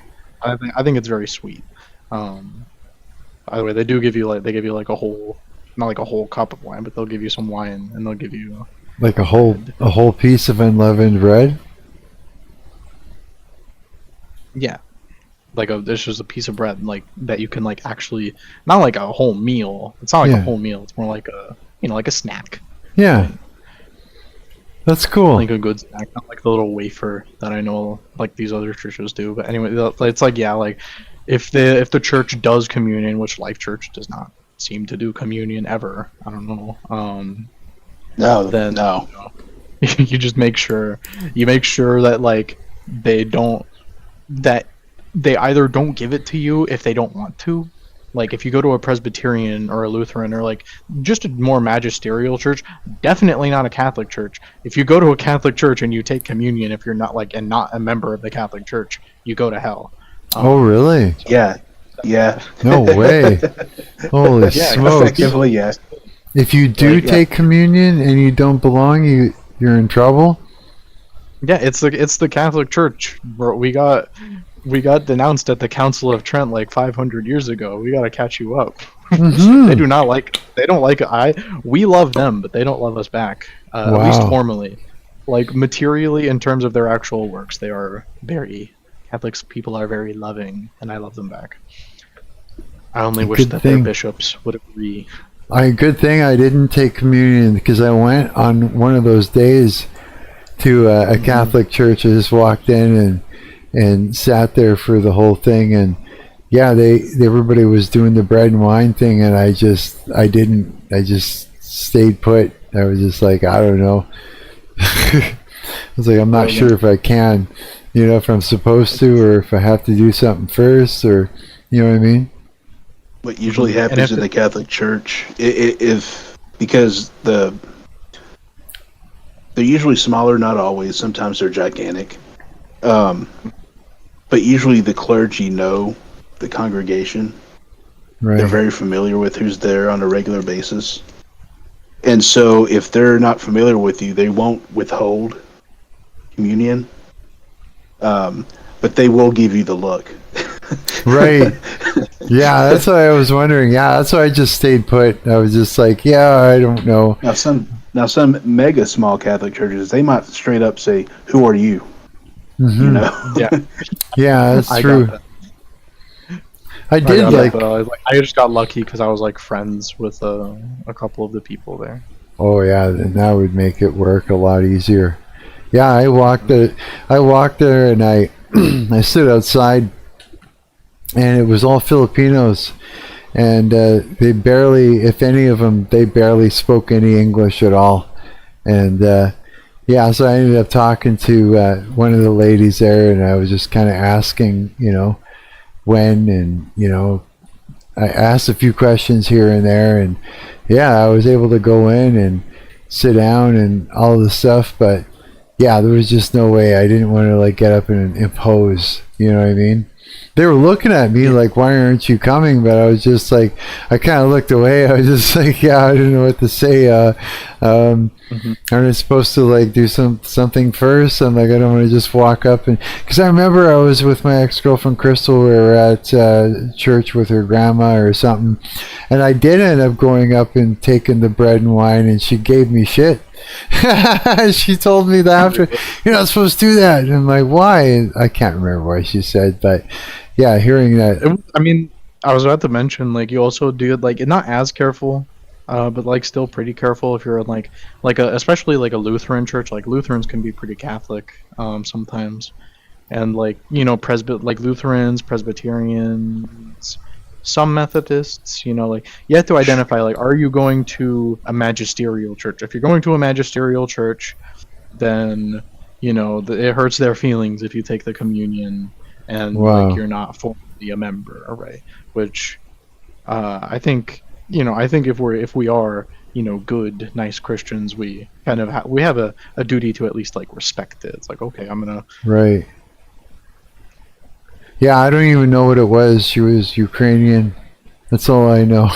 And it was out. Oh, they might have been Orthodox. That's Yeah. what I was about to say. It was somewhere out in Yeah, there's not Kenora. a lot of Catholics in Ukraine. They No? exist, but it's not the major thing. It was out in That's probably Kenora. Orthodox. Out in Kenora there. What? So I don't know what. That might have been an Eastern Orthodox church, and they also don't like out of all the people who are Ooh. you do not want to steal communion from. They do not like it when you steal communion. And I went and Like- took it anyways. It was like, here, give me some of that. I remember. Was it in a spoon? Hey, Go ahead. Was it in a spoon? I don't remember. They do communion in a spoon. They like mix the bread and wine together, and they put it in a spoon. Oh, really? They mix it? Yeah, I kind of wish more Protestant churches would do that, just because I don't know, it looks fun. Like Like the priest has like a big. It's not a big spoon. It's just a really, really long spoon, so he could like reach in the pews. That's Like, hilarious. In I most Catholic churches, communion is very, very organized. In mine, in every Catholic church I've attended, it's been the same process, and that is you rise from your pew and you form a line, yeah. and you patiently approach and take communion. That's what I did. Yeah. I've seen it done different ways in different churches. That baffled me because of my background. I was like, what in the world is going on here? But they weren't forming a line. The guy was just coming around and. Are we passing around a collection plate? What do you mean this is communion? What are you talking about? What? Open your mouth, baby bird. It's just like. No, it's just everyone was sitting in their pews, passing down this little like silver dish. Oh really? The bread, yeah, the unleavened bread, the wafer, as it was called, Right. and everybody just kind of took one. You know, it was weird. I never seen it done that way. Wow. But, you know, so yeah. Yeah, with the amount of medication I take, it probably wouldn't be good if I had a shot of wine. That would just mess me up. You know, supercharged. It's Catholic. I don't know. Catholic people are so cute.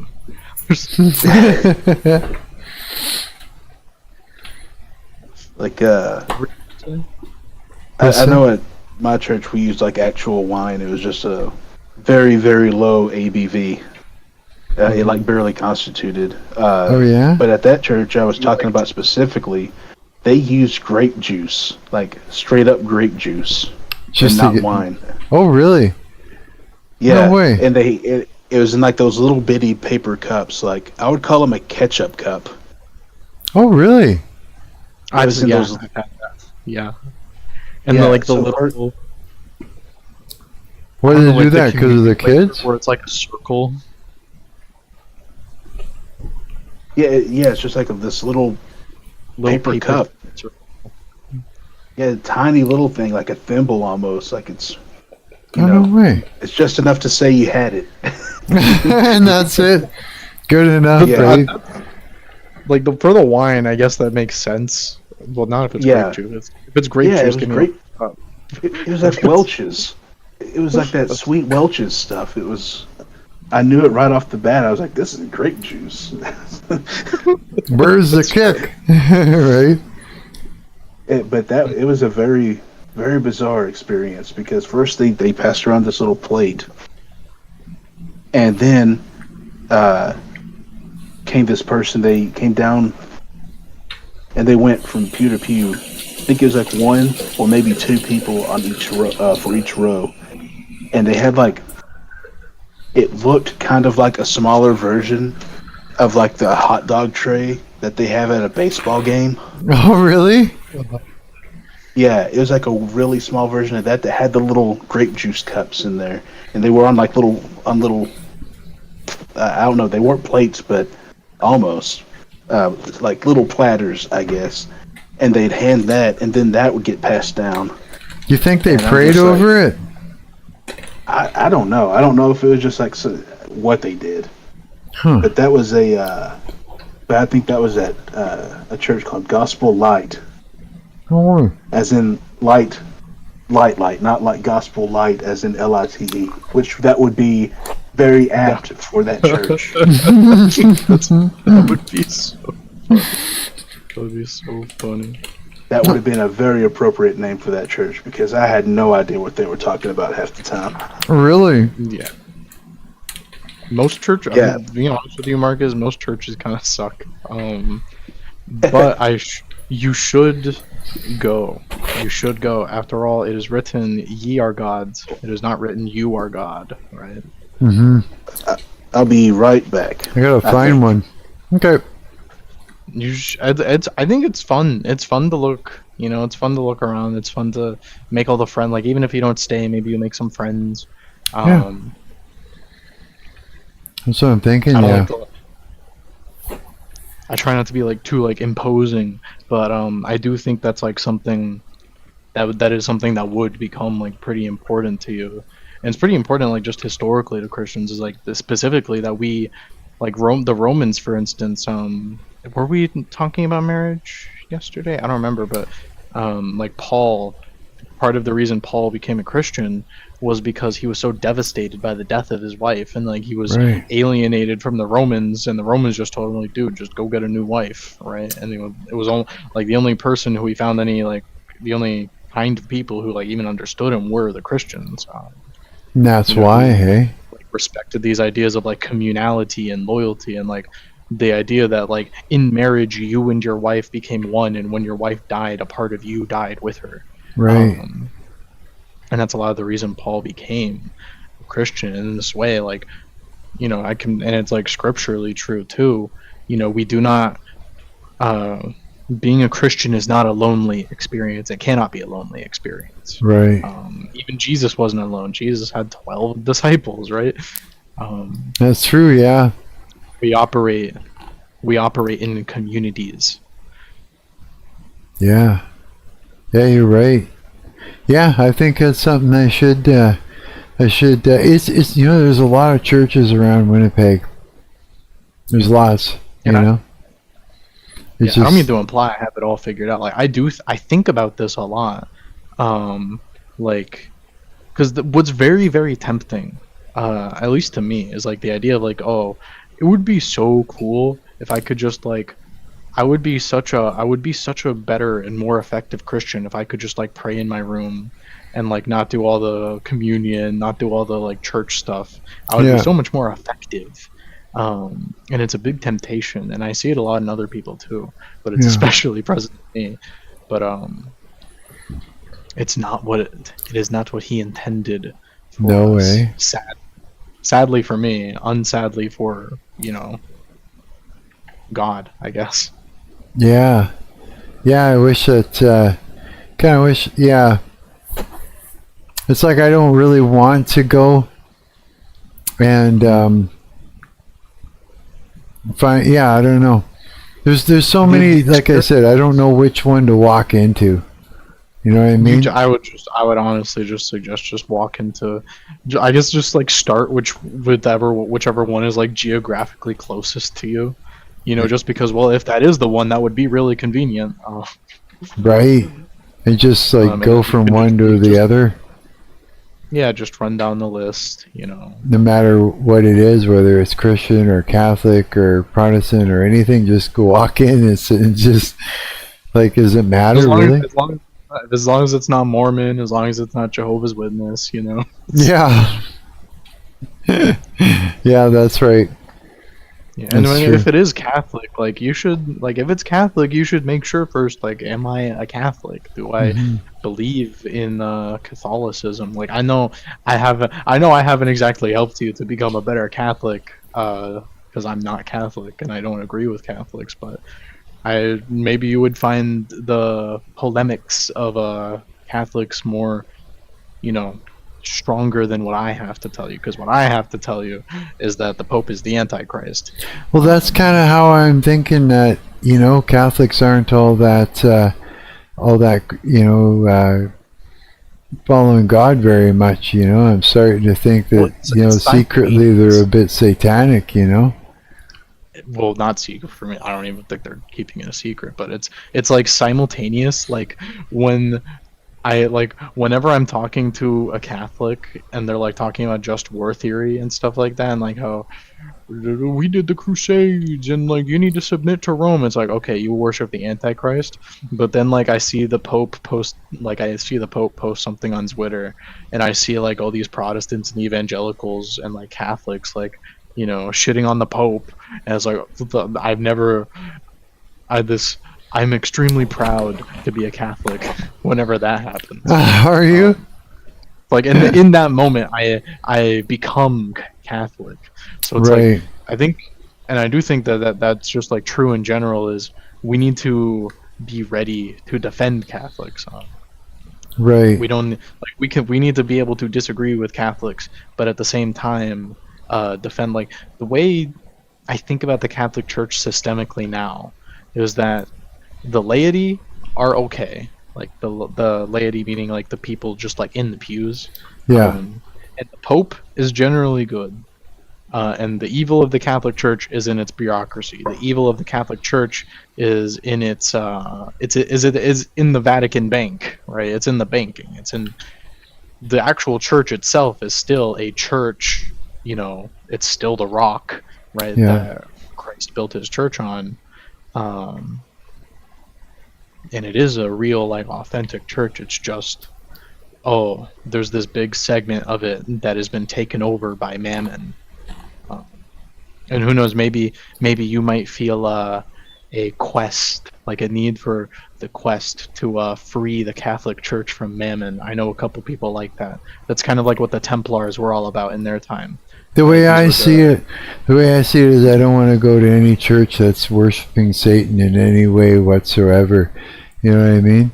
So it's like that. It's like whether or not there's part of it. We did used to worship Satan.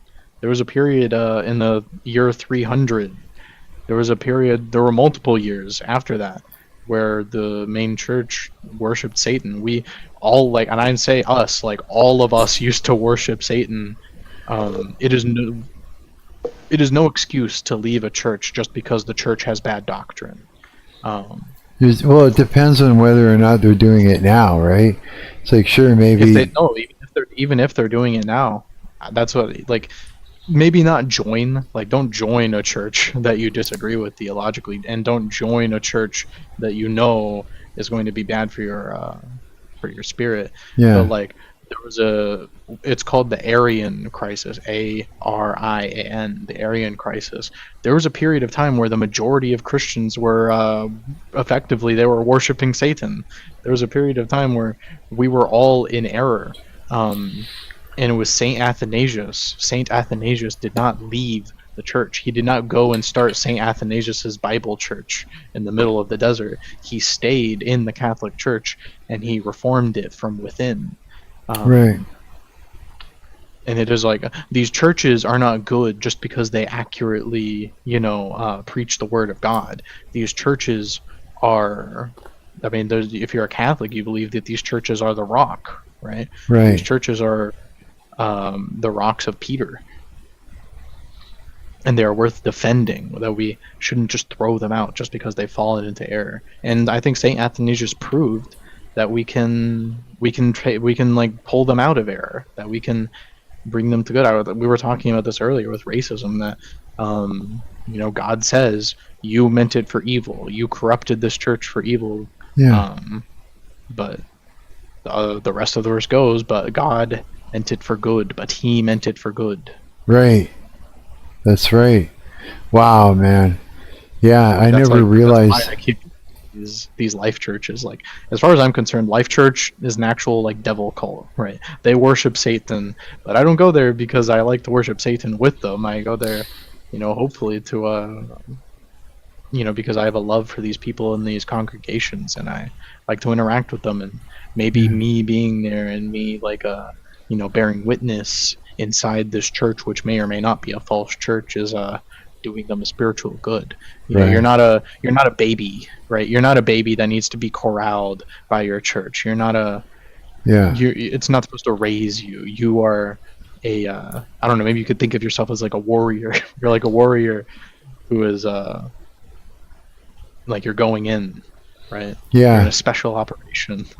Right. I see what you mean. It's like going in to try and clean it up, in a way, right?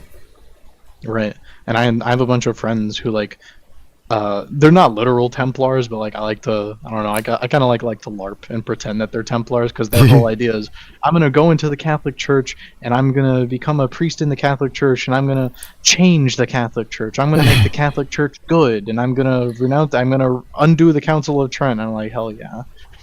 Obviously, I want that. So our churches are. So in other words, it's like our churches are in trouble, and they need saving. Right. Are they all like that? Obviously, not all. No, not all. Like, I feel like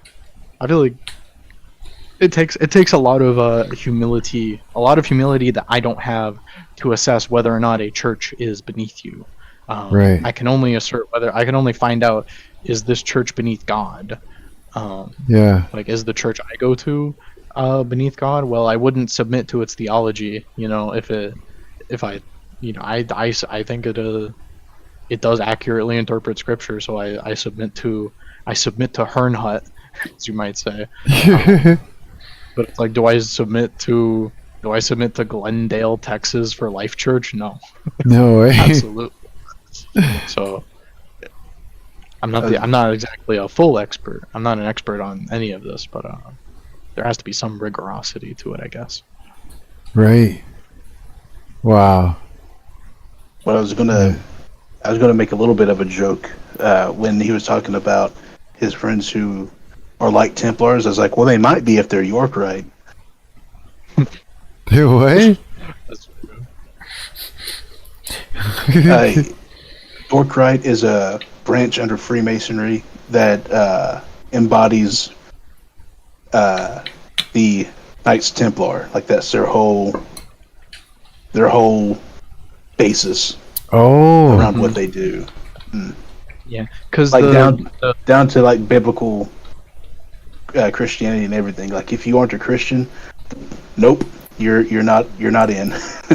Really? Yeah. Go over there to the Scottish Rite, you philosopher type. Yeah, Freemasonry and all that stuff is like, I don't like Freemasonry, but I do understand. It's like, okay, this is just like the esoteric wing of Anglicanism. You know what I mean? Yeah. In like the Anglican churches. If I had to pick a least favorite church, it might be Anglican churches, just because of Freemasons. Really? Oh yeah. But like, it is, I don't know, Templar stuff does seem, it's like the history of it's kind of cool. Like, I remember being kind of like, oh, that's cool, and I found out like Baphomet was like just a combination of like Pope and Muhammad. No way. It is because these were Catholics who hated the Pope. But like, there was no Protestant Reformation yet, so they like tried to keep it a secret that they hated the Pope. And back in this time, popes generally weren't very good, so it was a good thing to hate the Pope. Well, like, that's what led to the actual Knights Templars being persecuted, is corruption. It was later. It wasn't found until way later that they were actually found innocent of all those accusations, and pretty much that was hidden and stashed away so that they would be executed, because they pretty much held the majority of the power at that time. Really? Mm-hmm. Fuck, you guys Like, know so much more. They were the movers and shakers for a long time for the Catholic Church. Like, the Catholic Church was just kind of sitting idle, but the Knights Templar were out there making things happen. Really? I mean, they were the mercenaries of the Catholic. These were the people the Catholic Church sent after. Like, the reason they had the name Baphomet, the reason they even knew of Muhammad, was because the Catholic Church sent them to kill all the Muslims. Really? And they like, originally they didn't like that. They didn't even know the Pope was evil. They just, I hate the Catholics because they made us go over here to kill all these Muslims, and I hate the Muslims because they're killing all of me and my friends. And then it's like this hillbilly stuff, eventually became formalized. Right. No way. I didn't know any of this stuff. Dude, you guys are like blowing my freaking mind. Yeah.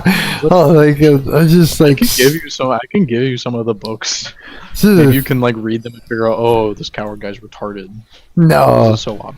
No, this is like wild. This is like shit I've never even heard of before. I'm like, I'm like dumbfounded. I can't believe it. Yeah.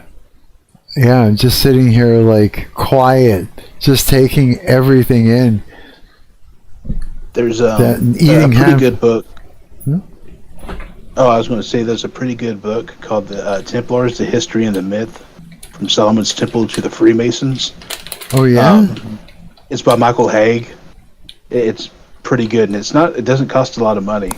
I think you can find it for probably like $10 to $15, and it's a really thorough book. I mean, for its size. Let me try to find the one where I learned about bafflement.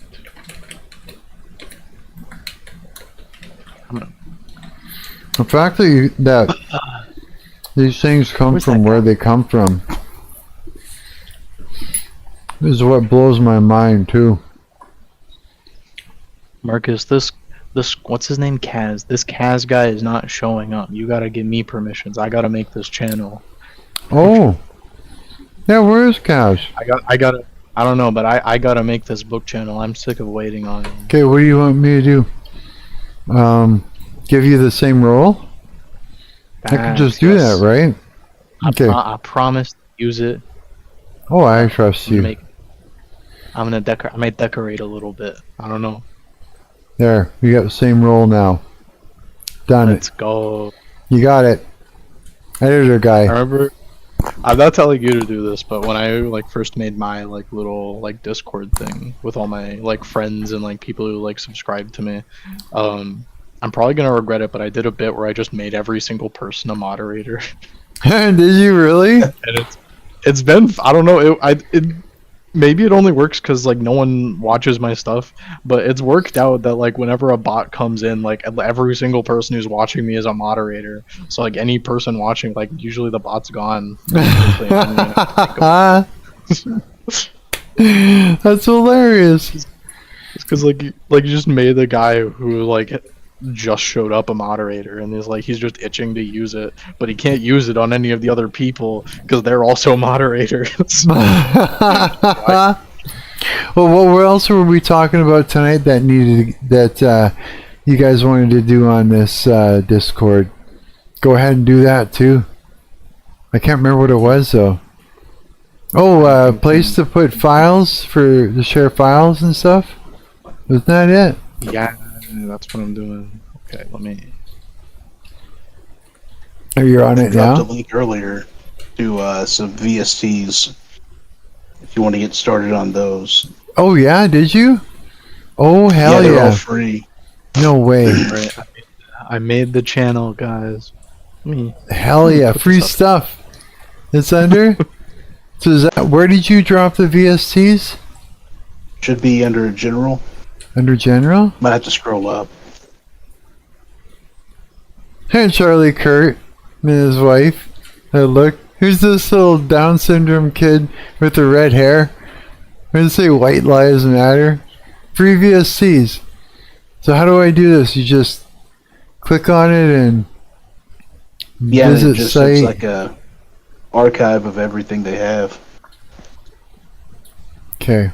I found it was Charles Heckthorne, and it is too fat. It's too fat to put here. That sucks.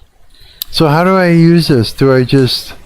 I don't know if you can see my screen If or you not. scroll down, it should have like all the different. Auto-tune, They should have them divided in sections. Auto-tune, bit crusher, chorus, compressor, multi-brand compressor. Holy shit. A whole bunch of wickedness. Noise gate, guitar amp, large collection of virtual guitar amplifier VST plugins. I thought you couldn't record audio with that. You can, yeah. It's just kind of finicky. Well, that's I have what. no idea. Really? That's cool. Damn.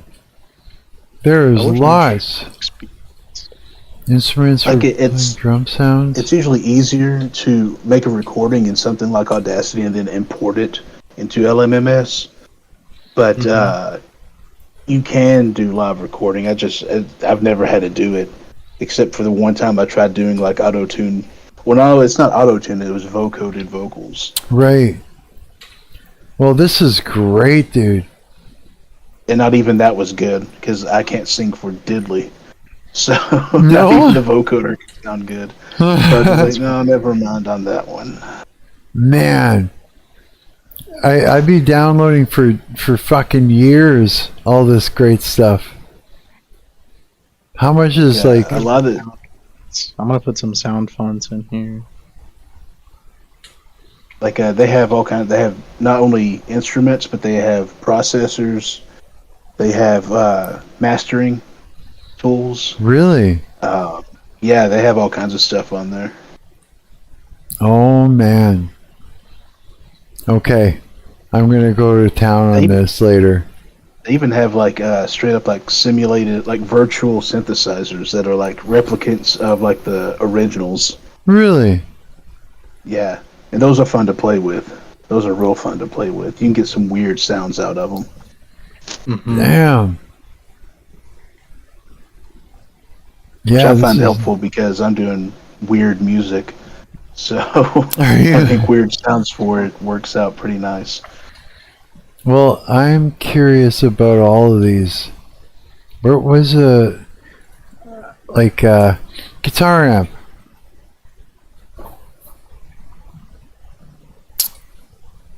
Free guitar amp, some VST plugins for more software categories. Yeah, because I mean, LMMS was saying that it doesn't support recording audio. Yeah, that's why I was like kind of surprised to hear that you're able to do that at all. Like super surprised. I've done it.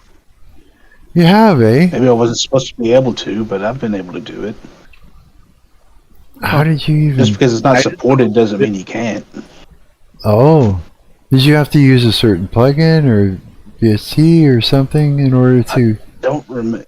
I mean, it might have been like something that the vocoder enabled, Really? but I don't think so. Big Crush. Let's see, where's the vocoder? Right here.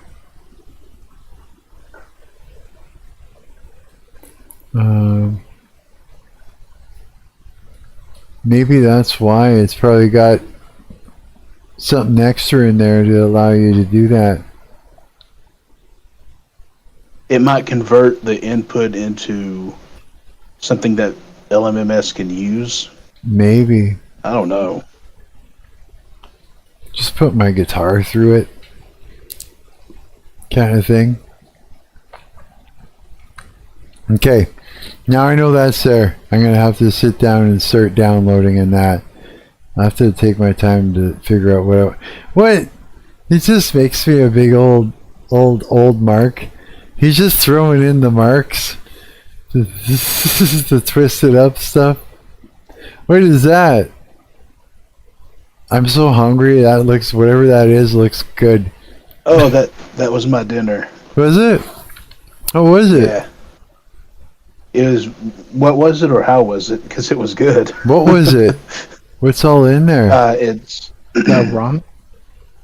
yeah, it's Samyang Buldak original with grilled chicken, Oh my god. pineapple, peppers, and onions. Oh yeah, buddy. Are those I like that. are those those red hot chili pepper or Thai pepper chili peppers? Is that what that is? No, those are just some bell peppers. Just some bell Because peppers. the actual Buldak sauce, it's spicy enough. I don't really need too much extra in there. No way. It looks good. Hey, just the half naked chick on there. Isn't she from? Who is that? Isn't that? Isn't she from some kid show or some shit? I think she. Yeah. Tell this all. What? Just. Oh my god. Wow. The stuff you guys. What is this one? There you are. I was looking for you. And you found me. Oh yeah, Me too. the girlfriend. Use some company. Always, especially from you. Jeez. I forgot to ask 88 Bounds how the hell he was able to get away with making free. Like he's got the free version of Grok or something like that. Hello, boss. I'm Miss I love Tyrone versus Big Cons. Lumu. Rest in my house. Lumu house. That's her house? And that's the Chinese Instagram model I was talking about. Oh really? I believe separation Little crush on her. I bathroom, have a little toilet, crush. This girl? shower, beauty Don't tell mirror, her. spaces. Don't tell her, he Close says. the curtains. Don't tell her. I just have a little crush. Just a small one. Close the skylight. Wow, what a That's what I place. Like when Asmon Come Gold on, was talking Papa, shit Papa, about BBWs, that's who I envisioned. I imagined that Chinese model, like that lady and they call her Mrs. Big Aluminum. No I way. imagined her, and it enraged me. No way, really? That's who I was imagining. Asmon Gold was being mean to her, and I couldn't Ah. stand it. Yeah, you know, it's like it's like it's always gonna be a personal thing. You know what I mean? Like what you're attracted to, and that. Save my community. I'm. In order to save my race, What is this? we have to make bunny hopping I was a sending federal that this offense. boy. Bunny hopping must become a federal That's offense. a good I example want of what to- black racism. You know, Oh my god. The anti And snow bunny hopping bill. oh, what the hell? It stopped and it kept going. I wasn't sure what happened there. Okay, what else we got? Wow, what do we got all in here? Coward. I put a book there. I put the book where I learned about Freemasons, and I put a bunch of sound fonts. Cool. Hell yeah, bro. I really want to see you go in an LMMS and like lay down notes like on the piano roll. Sure. Because that's how I visualize. Not like now, but I just mean like in general that would be cool. Yeah, absolutely. I also know Actually, you like to record. I never thought about recording. I didn't even know you could do it. yeah, me neither. Like I thought for sure you couldn't, you know? I was using Audacity. You can't directly into LMMS. I was using a virtual audio cable. Oh, okay. What's that? Like the It's basically it was basically getting Audacity and piping it into LMMS.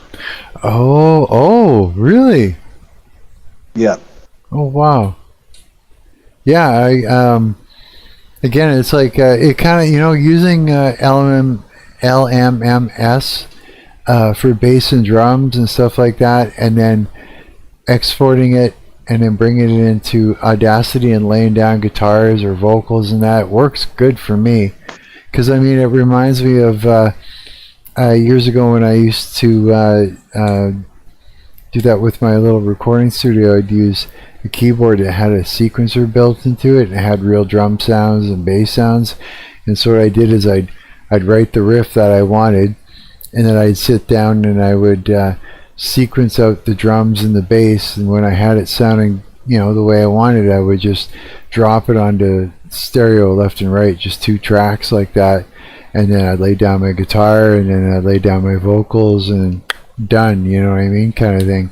And so it works. In this case, it actually still exports the track separately, so I can put, you know, EQ them, you know, independently, each drum sound from each other. I could add some reverb on the snare, reverb on the toms or whatever, and I like that. Like I tried that, you know, when was it? Did I do it yesterday or today? I can't remember now when the hell it was that I tried that. I think it was yesterday at the end of the stream before I went to bed. I was trying it out. Yeah, and I was like, yeah, this will work. This will work really well like that. Yeah, I'll have to show you. I have a way that I go about doing it, but usually I do bass and drums. Actually, it's not true. I've done a lot of things with, like say with Fruity Loops. Here, I'll give you. Oh my God, I remember all this stuff. I'll give you an example. Jeez, there's a lot of stuff in here. I was suggesting BandLabs yesterday, but I think like that's really, yeah, it's good for like if you're just starting to learn how to do things because it's a lot more simplified. Yeah. But what I noticed is that, well, one, I tried doing an actual like classical tune in it, and like a classical composition, and it just couldn't handle it. Like I can't open that project anymore to modify it further. So it's where it's at. So that seems limited there. But the stuff I did finish, I went back and I listened to it, and it seems like there's no depth to anything. Right. I see what you mean, yeah. Like it's all very like a block of audio. So there's no dynamics to it, you mean? Very shallow dynamics. Like you can, like even with the automation that they do have, like you can't play too much around with audio levels, not like you can elsewhere. Right. I see what you mean, yeah. And it can't handle very many effect stacks. So like if you're trying to modify one of their instruments to sound different, like there's only so much you can do. Where in LMMS with the VSTs, you can go crazy, you can go ham and make all kinds of sounds out of those instruments. Man, I don't know what this is exactly, but fleshing out the idea and musical composition. Intro, very first rough draft. This, wait, 20, 21. I'm not sure what this If you is. sometimes see or experience weird, creepy things in your home and suspect you might have a ghost living with you, This is something I there put is together. help out there. So all this background music I did in Fruity Loops. A team of volunteers dedicated to try to remove the hauntings from your home. Everything.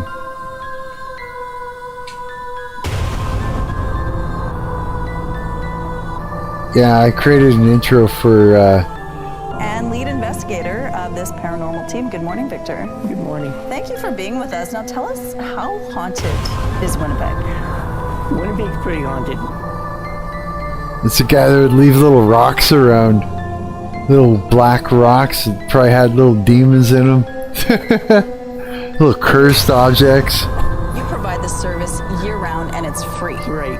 Okay, so if somebody's in trouble or they have something going on in their home, they should contact you. Right. Mediumship abilities. Right? Look at these guys. Bunch of posers. Sorry. But they are. If you have some kind of ghostly Like when people creatures start calling roaming in your themselves home and you need mediums some and help, stuff, I'm he's sure the I guy to do tune it. out. Yeah. Oh, I know. Dude, it's just a bunch of narcissism as far as I'm concerned. You know what I mean? But I yeah. always think about that one scene in what's that movie, Man Who Stare at Goats? Have you ever seen that? Oh yeah, a long time ago. That's based off like actual happenings. But Really? there's that one. Yeah, it's crazy when you look into what it's actually based on. But that one scene where they're quote training, and it has what's his face in there.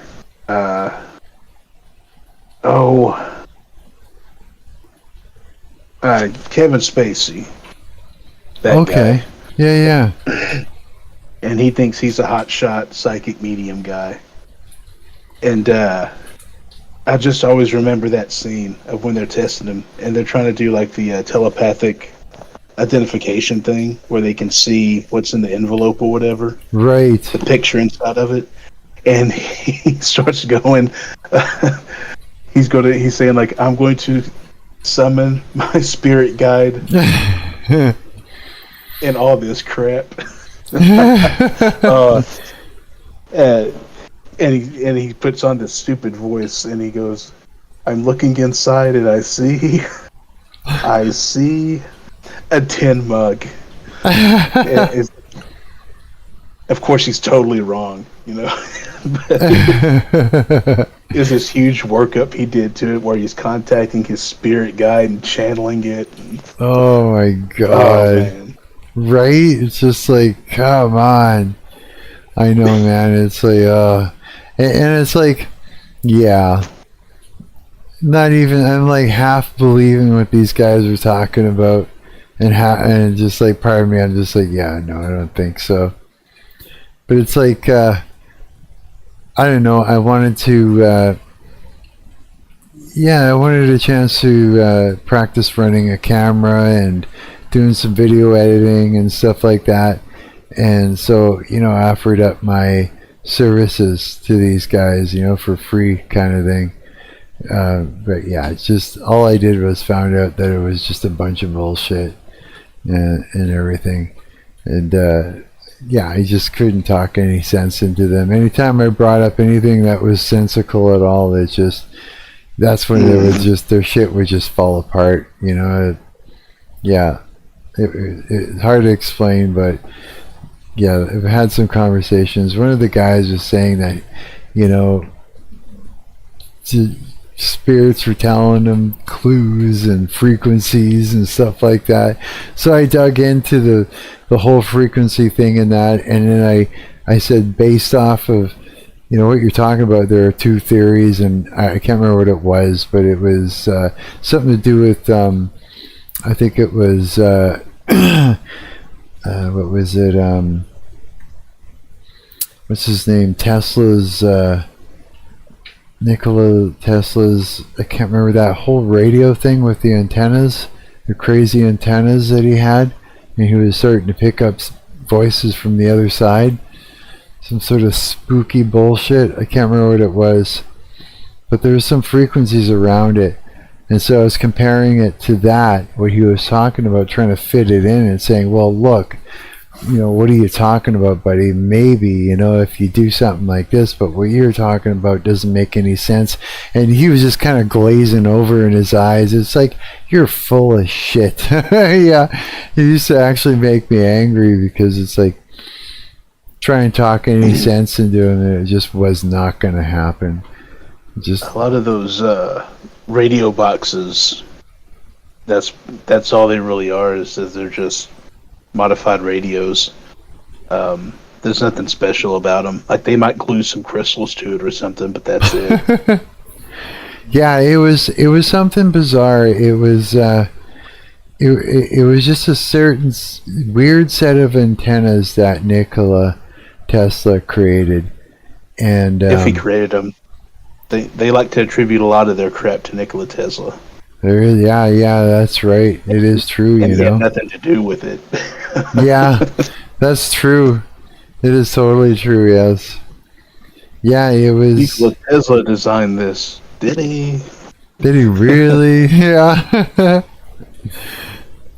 So I found, like, Unity project folder from quite a ways back. These are all projects that looks like. My God. What I'm hoping to do is find the one that actually had all that Asmongold stuff I was making in there, like prior to my other hard drive. So I'm going to be digging around for a while trying to do that. Fuse models. No, that's not it. Yeah, anyways. Like, yeah, I got 2 hard drives full of all kinds of stuff that I could be digging through for like days. But I was hoping to find another example of some of the weirder things that I ended up... Oh, what else is here? Oh, what did I find here? Latest micro FPS game? Ah, nothing in it. Damn. Usually that would be it. Oh, what's it doing? It's spinning its wheels. It's taking some time. It's trying to populate it. Here, let me get it back a little bit here. Okay. So this is it here. Yeah, it'd be good if I can actually find it. Unity projects. I don't know. This is 2022. This one, 2023. It might. 128 items. Oh, buddy. It's something. It's something. Okay, this whole latest micro FPS game thing, we're talking about TCSR. That one. What's a micro FPS? Micro FPS is a template Very basic template. Yeah, and I built a lot of games off of that, like that Man, template. you can make that yourself. I believe.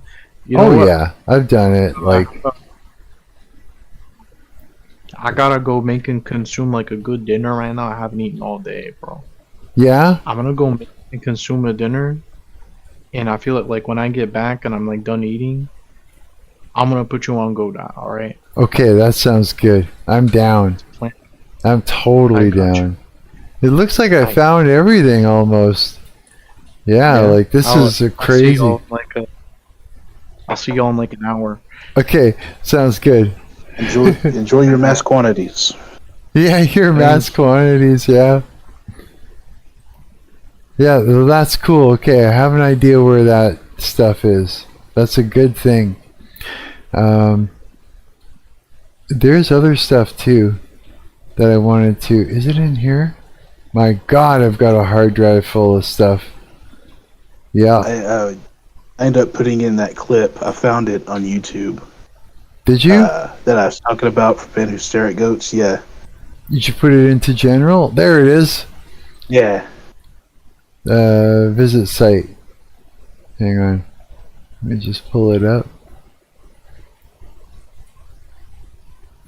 Haha. Oh, that's fucking funny, bro. Yeah, it's a weird thing when you think about it, because I mean, yeah, it's just a weird thing when it comes to that. There's something going on, but I think it has to do with, yeah, I don't even know. I haven't put any thought into it recently, but either it's just a bunch of bullshit or it's just a bunch of demonic bullshit. You know what I mean? Like, using, okay, because we got, you know how we got the whole monitoring spirits kind of thing, right? That our tarot card readers will use in order to look in on you.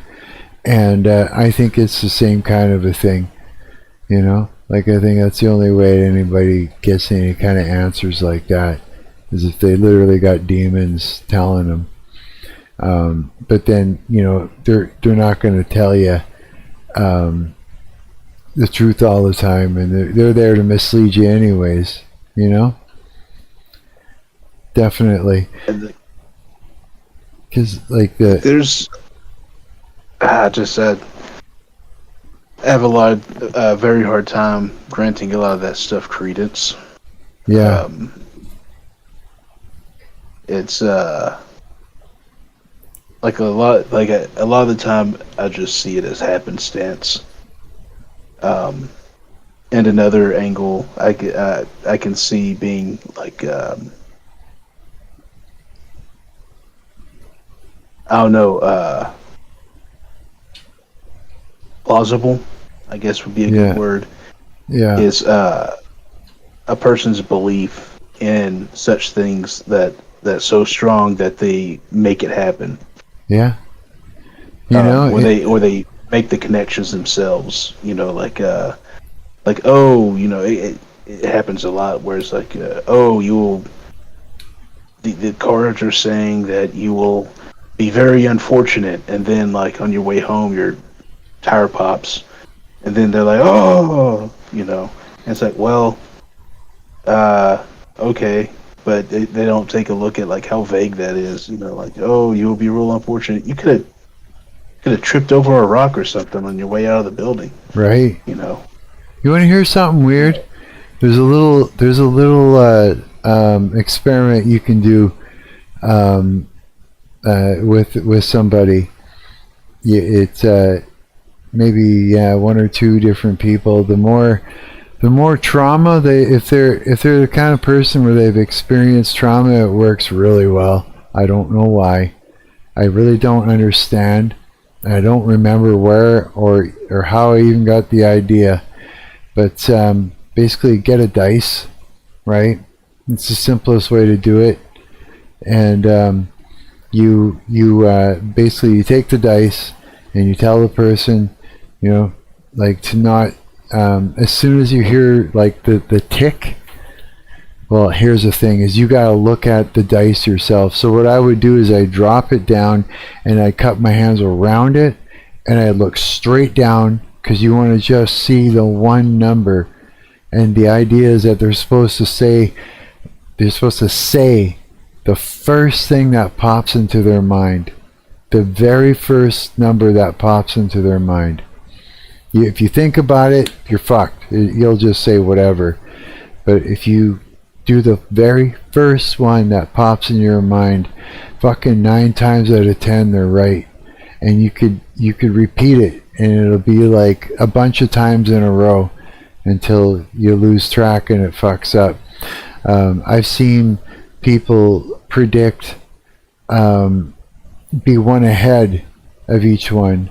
So it's like they'll get that one wrong, but the next roll was the one they came up with, and so on and so on and so on. I've seen the craziest shit like happen. The more traumatized the person is, like, every musician that I've ever worked with has gone through some trauma, right? The more effective it is, you know what I mean? But you have to actually see the number yourself. You have to see it. You have to look at it. You don't have to do anything else, but you have to look at it. That's why I'll say look straight down. Cup your hands around it. Make sure you don't disturb it so that they can see when you remove your hands that they actually guessed it. Yeah, it's fucking creepy, dude. I don't know what it is, but it's the fact that it actually works. I don't understand. Yeah, I got no idea why. Well, like, just off basis, I mean, that's a 1 in 6 chance of guessing the correct number. I mean, you can say that, and like anybody would skeptically say, "Hey, I got a reason why that's bullshit." But it's like, just take it home and play around with it, and then come back and tell me what the fuck it is, because it's not. I mean, I can come up with I can say for days, that it's a bunch of bullshit. It's a bunch of bullshit, but until I tried it, you have to experience it so that way you can actually come back. Until then, you're just going to speculate, and it's easy to come up with something that makes it, that can dismiss it. Yeah, you can easily dismiss anything. It's easy to come up with anything to dismiss something spooky, but until you've done it, you don't know what I'm talking about, and it'll blow your mind. Yeah, it's easier to my friends wouldn't play Monopoly with me because I could always get the rolls I wanted. There's that too, yeah. And I think that has to do with like actual physical manipulation of the dice. Like, you can roll them and get them to land pretty much how you want. I think it's not like 100% of the time, but I'd say probably about 70% of the time I get exactly the roll I want. Like, if it's like, man, I really want an 11, and I roll the dice, I'd get an 11. It's like, and my friends are just like, we're not playing Monopoly with you anymore, dude. Like, you always win. I know what you mean. Okay. It's like sometimes that you can do that, and other times you can't, right? And it doesn't make sense, but you feel like something's happening, like you're some sort of a magical almost when it's going on, right? It's that same feeling. I don't think it's magic or spiritual or anything. I think it's just literal physical interference. Because it's all physical. I just mean like the experience. It's like it's kind of mind blowing. Yeah. It's like, I don't mean your magic, like literally you feel like you're a magician. I just mean it's like it kind of blows your mind that it's even happening. It's hard to even come to terms with the fact that you're saying, hey, I want a certain number, and it's actually coming out of your hand like that. You know what I mean? But when someone's like literally telling you what number you just rolled, or dropped down on the table over and over again, but you have to look at it first. then it's like, what is that exactly? Is that a form of telepathy? You know what I mean? It's like, that's the only thing I can think of. Because it's not like, I remember a psychiatrist, this fucking idiot, he's asking me, he goes, do you think you can tell the future and stuff like that? I'm like, the future? I'm like, okay, dude. I said the closest I've ever experienced anything like that was this, and I told them to try this, and I said, go home, take a dice, put up a barrier like you're playing fucking Battleship, old school, you know, you sunk my battleship, you know, put up a little barrier between you and the other person, tell the other person to clear their fucking mind, roll up a dice and drop it, and say, as soon as they hear the clack, the first number that pops into their mind, tell them to just say it. Just blab it out. Just say it without rethinking it or anything. If you think about it, you'll contaminate the whole damn thing. But just to say it and watch what happens. So you take that home and you play with it and you tell me what the fuck that is. Because that's the only thing I know that's anything creepy like that. Yeah, he kind of looked at me strange or whatever, but I'm like, no. Yeah, go play with it. You tell me what it is, because I don't know what it is, but something's going on in there. You'll see it. It's something you can observe.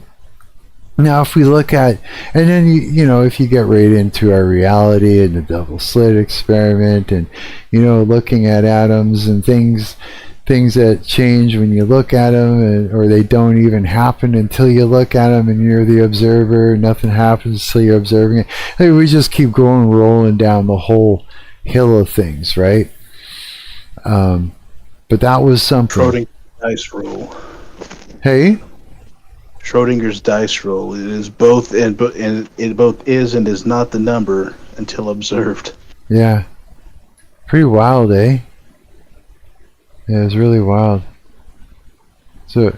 Yeah, there's a lot of people like if. It is a technique, a dice rolling technique, and you don't have to have loaded dice to do it. There's a lot of people who get kicked out of casinos because they know the technique of how to manipulate the dice roll without any kind of loaded dice or anything. Loaded dice just makes it easy. It's like training wheels for the technique, or insurance on it if you want to see it that way. But since casinos got really, really, really good at controlling the variables at each game table, people have just learned how to manipulate the dice physically in ways of how to roll them, like when they're picked up, what numbers they're on, how they what kind of force they need to exert on them. Really? Of course, it's not a 100% guarantee, but they start winning a lot.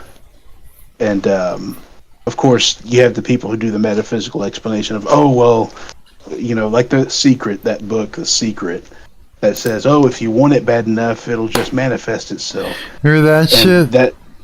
Yeah, like, and that's their explanation of it, but it's really just physics. It's fucking vision boards. Yeah. I had an ex that was into that too. And they'd get mad every time I was like, how's that going for you? You know? Right. They have all kinds of shit on their little vision board. My grandpa would do that, Coward says. Yeah. Yeah. The vision board or the dice roll? I don't know, like, but it's wild. You know, it's just, it's a wild ass thing when you think about all that. Because once I learned how to do it, I started doing it in Monopoly, Risk. The dice roll. The dice roll. I would do it in Monopoly, I do it in Risk, I do it in Sorry. Any board game that had I did it in Dungeons and Dragons. I'd get natural 20s too much, and people were like, DMs were checking my dice and shit, and making sure I wasn't using like cheating mechanisms and all kinds of stuff. And,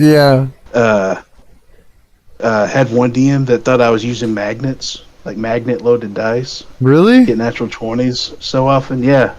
Because it wasn't like all the time, but it was like at least 2 every fight we got into. I'd get 2 natural 20s, and Wow. just like end the fight then, because it's it would be either a 2 time or 3 times critical depending on how he was running the weapon system. Right. And so it might be like the boss fight. I'd get a natural 20, do it almost, kill him in one go. Everybody else out there trying to get back to me another natural 20, and they'd get real mad. They're like, "That was the boss. That was the end of that was the boss fight. That was the end of tonight's campaign." And I was like, "Sorry." I mean, like, that's supposed to be like a 15-minute fight. Well, it was 5. Sorry. Yeah. But yeah, it's Wow. definitely a technique. And Yeah. it's not 100% accurate, but you can definitely train. And you'll notice that once you learn the technique, you'll get close to the number you want. Like, maybe I need a 11, but I get a 9. I wonder what's going on exactly underneath all of this spooky stuff that we're noticing like this in our reality, like being able to control dice, reading someone, maybe possibly someone's mind when you roll dice and you look at it and then the person tells you exactly what you just looked at. Like, what is all this stuff that's going on? Because it's going on, right? It is.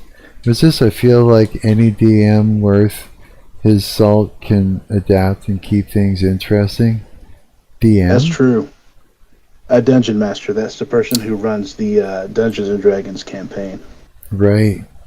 Salt. Usually they come up with them. Right now, I'm just like, I've been actually sneaking into the kitchen and eating handfuls of fucking raw oatmeal.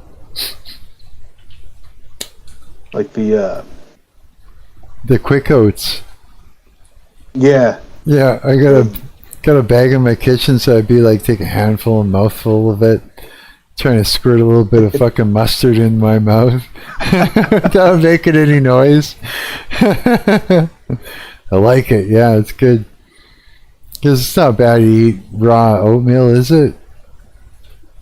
No, not really. Like, maybe like straight up raw, just harvested, that wouldn't be too great for you. I mean, it wouldn't be terrible for you, but no telling what kind of bugs and stuff you're getting with it. But, yuck. No, this is it's about the same process, too. I mean, who knows what kind of bug parts are in there. Ew. When you're eating it. Yeah. Yuck. It's an unpleasant reality. Don't say that. Now I'm all fucked up. I can't eat that. That's it. Oatmeal's throwing it out. Your roommates light sleepers? What roommates? You got roommates? I'm not sure what he means. No, my quick oats doesn't have bug parts in it. Agree with me. Dude, your candy bars have bug parts in them. Oh. Okay, don't do that, because I have a problem with shit like that. Sorry. I don't like it either. It's just let's not ever talk about that again. Fuck. Let's never talk about that again. Ever. All right. Deal. I can accept that. Coward's like, why are you sneaking around to get oatmeal? Oh, I just want to be like, in my mic while you guys are talking, just munching food. That's why. Yeah. About what he says about luck there, I agree. Like, there's really, I don't really think there is a such thing as luck. No way. Like even with like the town I'm in now, we have like I don't know, they call it a casino, but is it? No, not by definition. No. No, because if it was a casino by legal definition, they couldn't have it. Because gambling is illegal. Oh, really? Yeah. But I've been there a couple of times, usually taking people like on a birthday party or something like that. And they have like mostly digital games. And you can still predict those. I mean, their idea is that there's no luck behind it because it's digital. No. There's no luck behind it because everything's predictable still. You can... Right. You know what's going to happen, for the most part. What was that about being able to actually control devices with your intention? You know what I mean? Like I don't know. I haven't heard anything like that. Something about having like something that's like a random number generator. After a while, it'll kind of zero into what you're thinking about and just be stuck on that number. I can't remember where that's from, where all that was from again. But I do remember something about it. What is going on at my window? Is it raining or some shit? Hang on a sec. It might be.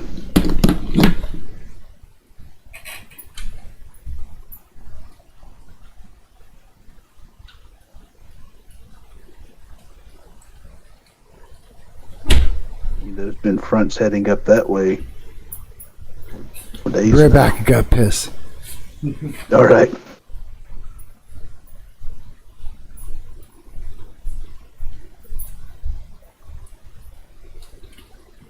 I think I'm going to grab a refill real quick while he's at it. Kind of the opposite going on there.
All right.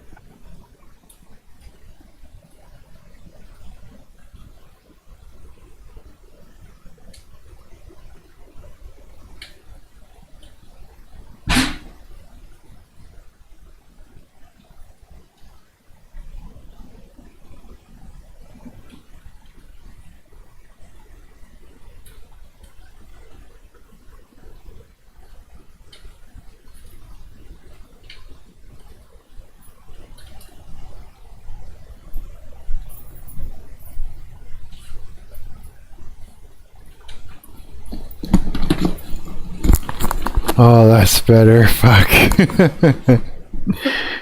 Yeah. It looks like it's raining out there. I could hear it hitting my air conditioner. Little ting ting ting ting ting ting. Yeah. All little raindrops and shit. It's that's a good...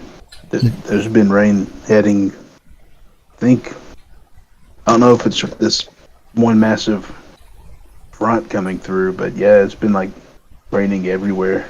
Has it really, eh? Well, You haven't seen anything like flooding happen, but oh man, when it floods here, boy, is it ever. We got the Red River, I think it is. It goes kind of through Winnipeg, and when it starts, the rain gets heavy and it starts to flood. You got a bunch of people out there with sandbags and trying to save their homes. Yeah, it gets pretty crazy. take a look at. Yep. It looks like there's some more off to the west, but that looks like it's going to go more towards the northern portion. Oh yeah. Yeah, I'm looking at the front that's hitting y'all right now.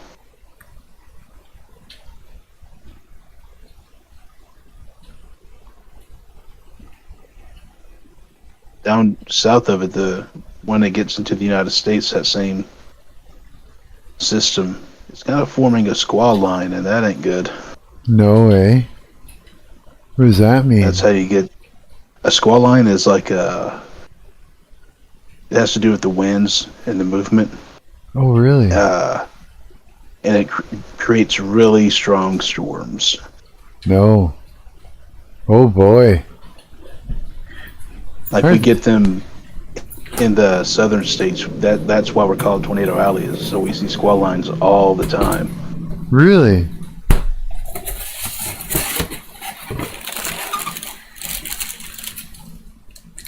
You know, I've got all these fucking pizza puffs, and I'm afraid to eat them because last time I did, I had a mouthful of mold.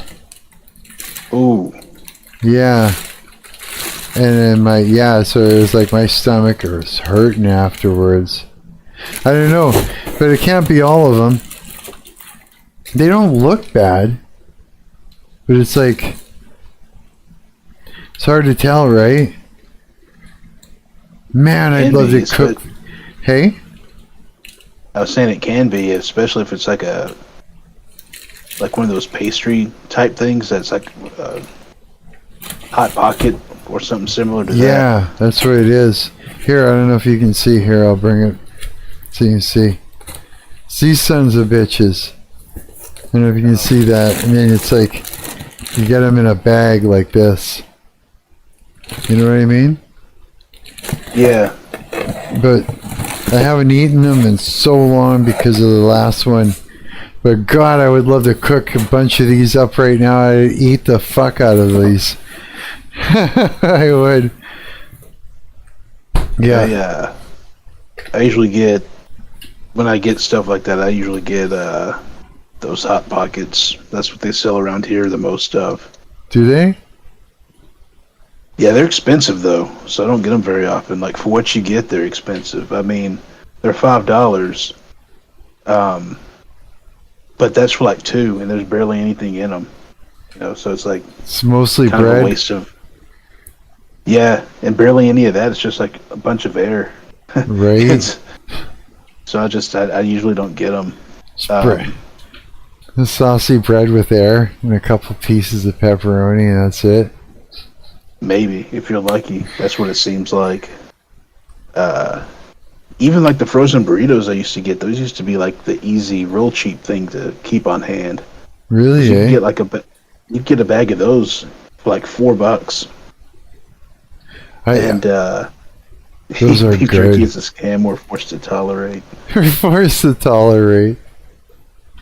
It is a scam, I mean. I used to use them to make soups just to stretch the meat out. No way, really? That's a good idea. We used to make this stuff called hobo stew, and it used beef jerky. No way. What's all in that? Oh, it's like all kinds of just like preserved meat. It's really not good for you at all. Really? What's that? It's like $55 for a 6-ounce bag of jerky. I'm exaggerating a little bit. Not by much is the sad part. Not by much. It's like $20 for a bag of jerky. Yeah? Yeah. It's expensive, eh? How much? Ridiculous expensive for some dried ass meat. Right? Man. Like, it sucks too because I love beef jerky. That's like one of my favorite things. And it used to be freaking cheap. You used to be able to get a big old bag for like $5 or $6. Wow. And you were good for a while, but now it's like a handful for $20. It's terrible. Yeah.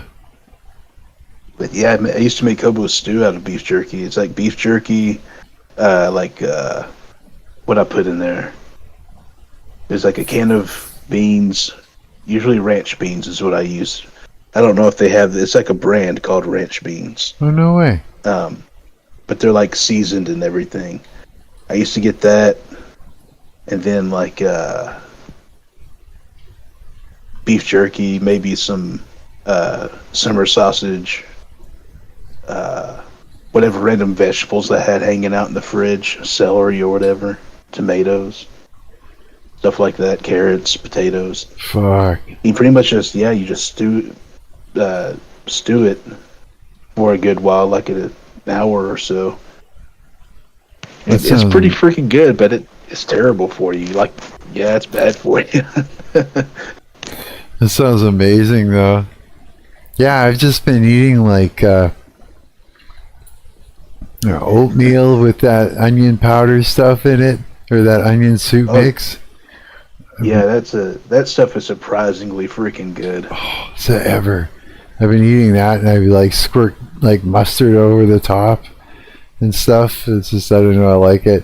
And then I've been eating like a tomato with a can of chickpeas and those hot peppers. That's kind of what I've been eating lately. So it's like oatmeal and salad with beans, like on 2 separate dishes, of course. You know, it's like an abusive relationship where the jerky mostly hits you and dries your mouth out, but sometimes he treats you good and puts some juice. Oh, gross! Some juice in your mouth. Oh, that's funny. I'm thinking I might try and cook up these pizza pops just to see, like, maybe I can cut them open and after I cook them and see if, you know, be able to tell if any of them are good. I mean, either they're sitting in your freezer or fridge or whatever, going bad, or you can just cook them and find out see if they're still good. And you can either have a meal, or they're just going in the trash anyway. Either way. Yeah. So. Oh, they've been in my freezer. So they've been in my freezer for a long time, so I don't see them being too bad. I haven't used my stove in forever. Probably those little bugs probably live in there, I bet you.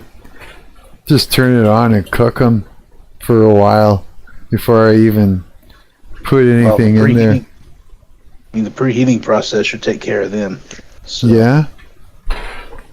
Good. Yeah, if they don't skedaddle, they'll find out why they should have. Yeah, that's true, eh? Just turn them on and watch them all come out. I'll pull out the old... Fuck, I've been squirting so much fucking Lysol into places just to get them. It's like, I hope this doesn't reek up my place just trying to heat this oven up. Well, we'll see. What's a good temperature to cook these suckers at? I wonder. What would you put them at?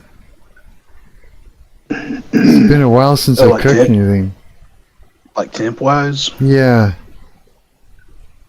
Your stuff is in Celsius, though, ain't it? I don't know. The whole thing goes up. Well, let's see here. It's hard to tell. With that, here in the States, we have that Fahrenheit whatnot. Right. Is that Lysol stuff flammable? Lysol, yeah, it's flammable. Well, I better not turn that shit on then. Because I've been spraying it here and there into the oven and different shit. Not into the oven, but into the elements on the top to get them because they're in there. It's a grease cutting. It's this stuff right here. But if it's been a while since I sprayed it, will it evaporated already? Usually that stuff though, it's meant to be like wiped off, so it doesn't really evaporate. So it's gonna burn. It's gonna start on fire if I turn on the oven in, right? Probably. I mean, it'd still be sitting there unless for some reason it got carried away. Yeah, because I don't see it. Yeah, because I'm pretty sure I sprayed it in there yesterday. Oh yeah, it's definitely still there. Okay, I'm not gonna turn on the oven in, and I almost fucked myself up, bro. I almost set the whole place on fire. It might not have caught on fire, but you would have definitely had some chemical reactions going on with that heat. That's what I was thinking. Wouldn't have been good. Wouldn't have, Wouldn't have been good. So my oven's fucked. Those pizza puffs would have tasted like garbage, that's for sure. Oh, I can imagine. Fuck. As they thaw out and heat up and toast, all that freaking stuff floating around. Oh, God. Just soaking into the bread. Fucking, oh, yuck. Fucking Lysol pops. Yeah. Nasty. I've made that mistake before, but it wasn't with Lysol. It was with grease cutter, but it was with that the aerosol kind. I can't remember what it's called. Oh, really? Yeah, but it's like this aerosol kind, and it's meant to be like instantaneous. Like as soon as you spray it, it starts reacting with the grease, so you can like just wipe it off with a paper towel and stuff. And there's still some on there. Oh, I wiped it all out, cleaned it all up, and then I put in some like chicken strips into the oven. And when I got done with them, I was like all excited because I was starving. I was like, man, these chicken strips are going to be the best. And as soon as I pick it up and lift it up to my mouth, I can smell the degreaser. Oh, no way. So I just stopped and I was like, I put it down. I started smelling my hands to see if it was like on my fingers or something. That's what I was smelling. Right. And no, it was in the chicken strips. I was pissed. Oh, man. Ruined my lunch. I'm gonna have. That's it. If I fucked up my stove, I'm gonna have to go out and get a fucking microwave now. Shit. Oh. Well. Cow were talking about his sushi. Is he? I call that sushi. What is it? We're gonna have the he kid. cut up hot dogs into little coins and put mustard on it and call it sushi. Oh, that's hilarious. Yeah, food, man. I'm gonna have to like do something special. I don't know. Maybe I'll go like probably like being the cheap I am a cheapskate. Are you? Oh yeah, like horribly a cheapskate. Yeah, I kind of been too. Yeah, I've been watching my money. I've been. I mean, even when I had it, I would not spend. I was just like a miser or something. Like, right? Just would not spend it. I found out how to do like a lot of stuff on the cheap. Like that ramen I made. Yeah. It comes out to about $2 a bowl. Right. It's like, yeah, I've been doing the same thing, making every super cheap meals and shit like that too, just so that way, I don't know, I don't have a lot of money, but I'm thinking when I do stuff like that, it makes things go a lot smoother, and then I don't ever have to worry about running out. You know what I mean? Mm-hmm. Like, I'll do like things that are, I don't know, I guess it's kind of a modular system. Like I'll get the blocks, and those are my ingredients, but those ingredients can be arranged in several different ways to get different outcomes. So I'm not stuck with like I don't go and get spaghetti stuff. I get this and that and that, and that might be able to make spaghetti, you know. Yeah. That might be one of the outcomes. But like here lately I've been doing stuff like they have these microwavable pouches of like pasta noodles. Ooh, no way. And I was real skeptical on them because I was like, microwave pasta, that sounds horrible. Yeah. But I went ahead and tried them. They were really good. I was like shocked. I was like, really? This isn't that far away from like boiling them up yourself. No way. So if I'm like in a rush, I use that for like a real quick meal. What's that? You gotta start making tracker recipes, you said? Tracker recipe videos. Share your knowledge.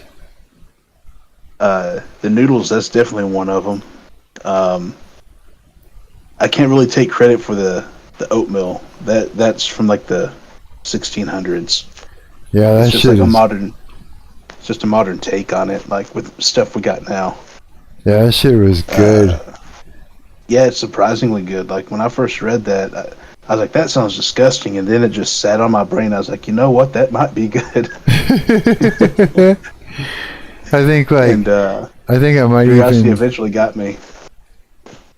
I think I might even, when No Frills opens there around 8 o'clock, I might even go get some more, what do you call it, those sardines.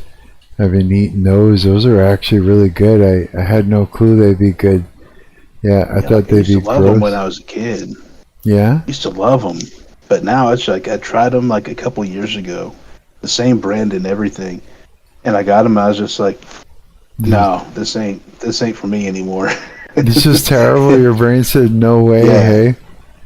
Yeah, I finished them because I don't like throwing things out, but it was tough to get through. It took me probably about 15 minutes to get through that little can. Really? Of freaking sardines, yeah. What did it come in? What kind of oil or water or? Just in water. Just in water? That's what I eat. Yeah. I found that the ones in water were okay, but the ones in it's like a soy oil tasted a lot better. It had some flavor to it. I liked that. Yeah. He's asking the oatmeal one. Coward is the oatmeal. The oatmeal one is it's called savory gruel. Sounds appetizing, doesn't it? Gruel. What gruel basically is really soupy oatmeal. There's like no thickness to it really whatsoever. It's like a soup. It's mostly water or broth or whatever. But the savory gruel is pretty much like a dinner version of that for poor folk in the 1600s. And it is pretty much like a bunch of leftovers mixed up with gruel. So savory porridge is probably more accurate when you have the rolled oats. Gruel is more like if you have steel cut oats. Right. Yeah, savory porridge is basically the same thing. I'm so sad I fucked up my stove. Those little bugs wrecked my whole fucking apartment, my whole kitchen. Wipe it down and it should be okay. Oh, I sprayed it inside under the elements. That's where I sprayed it. And with the oven or? Yeah, the elements on the top of the stove. I see the little bugs in there right now. Little bastard. There, I just killed one. Little fucker. I have had hardtack. Hey? Howard, I have had hardtack. I hate those little things. Yeah, so they suck. Oh, they're fucking. They make me mad. The reason that they're the reason I don't have a normal kitchen. They're the reason that I'm eating just shit out of my fridge and can't cook anything. And yeah, I hate it. I hate it so much. And there's nothing I can do about it. If I tell the landlord, he'll just poison me instead. Yeah, that's what he did last time. Yeah. Yeah, and there's nothing I can do about it. Yeah, it's pretty sickening, Really, yeah, it is very, very, very mind-blowingly sickening to have to experience this. I've kind of adapted to it, but not happily and not properly, you know what I mean? It's like I might as well just have a fucking mini fridge and be living out of it like as if I was some sort of what do you call it, college student or something, you know what I mean? That's basically what's going on. Coward knows what's up with some 17th century recipes. He's talking about some peas pudding. He knows. Peas pudding is a very finicky thing to get right, though. It seems real simple on paper, but you got to do it just right or it just tastes awful. Really, eh? Yeah, it's a really sensitive thing. Rice pudding? Like peas pudding. Oh.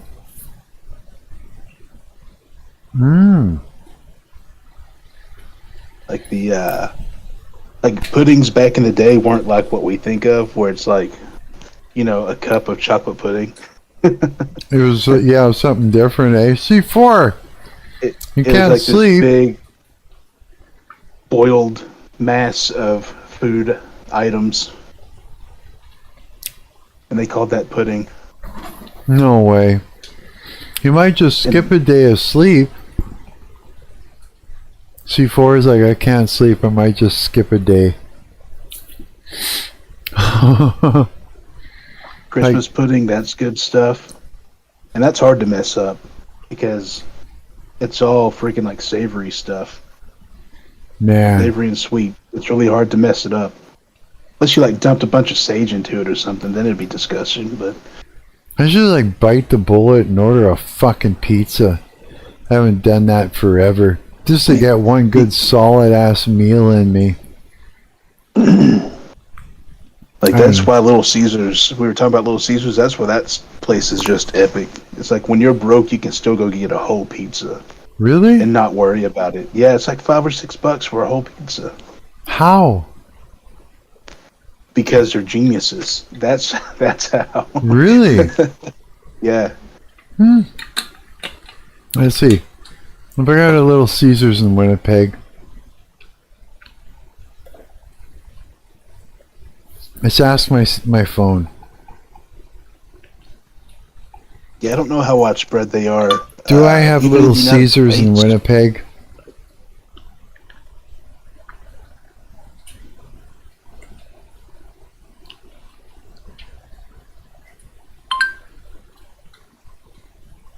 I found a few places near Winnipeg. The first one is Little Caesars Pizza at Dominion Shopping Center, 59 Goulet Street, Winnipeg. The second one is Little You got Caesars one. Ellis at 1445 Ellis Avenue, You got Winnipeg. The third one is Little Caesars Pizza at 1155 Three. Main Street, Got 'em. Winnipeg. Well, look at that. Okay. You got some options. Yeah. Okay, so if I look up Little Caesars. Like the greatest thing about Little Caesars is that they have what's called hot and ready. You just walk in, slap down to $5. Well, I think it's like $6 now, but it used to be $5. You just walk in, you slap down a $5, and you like, give me that pepperoni pizza, and they hand it to you, and you leave. Really? It's awesome. You're kidding. No. Is that what that is? $9.99? $6.99? What are we talking about? Hang on. Oh, wow, this time. Just hot and ready. Hot and ready, right? Okay. Yeah, that's hang like on. a whole freaking pizza just ready to take home. I was looking it up. So in Canada, it's like $10. Yeah, that's about right because of Yeah? the currency difference. Man. Would it even be worth it? Probably. I mean, it's a whole pizza. It ain't a skimpy little like personal pan or something. It's a whole ass pizza. Really, eh? Man. I'm all like bummed at my fucking oven and sucks and I just want to eat a good fucking meal already. Yeah.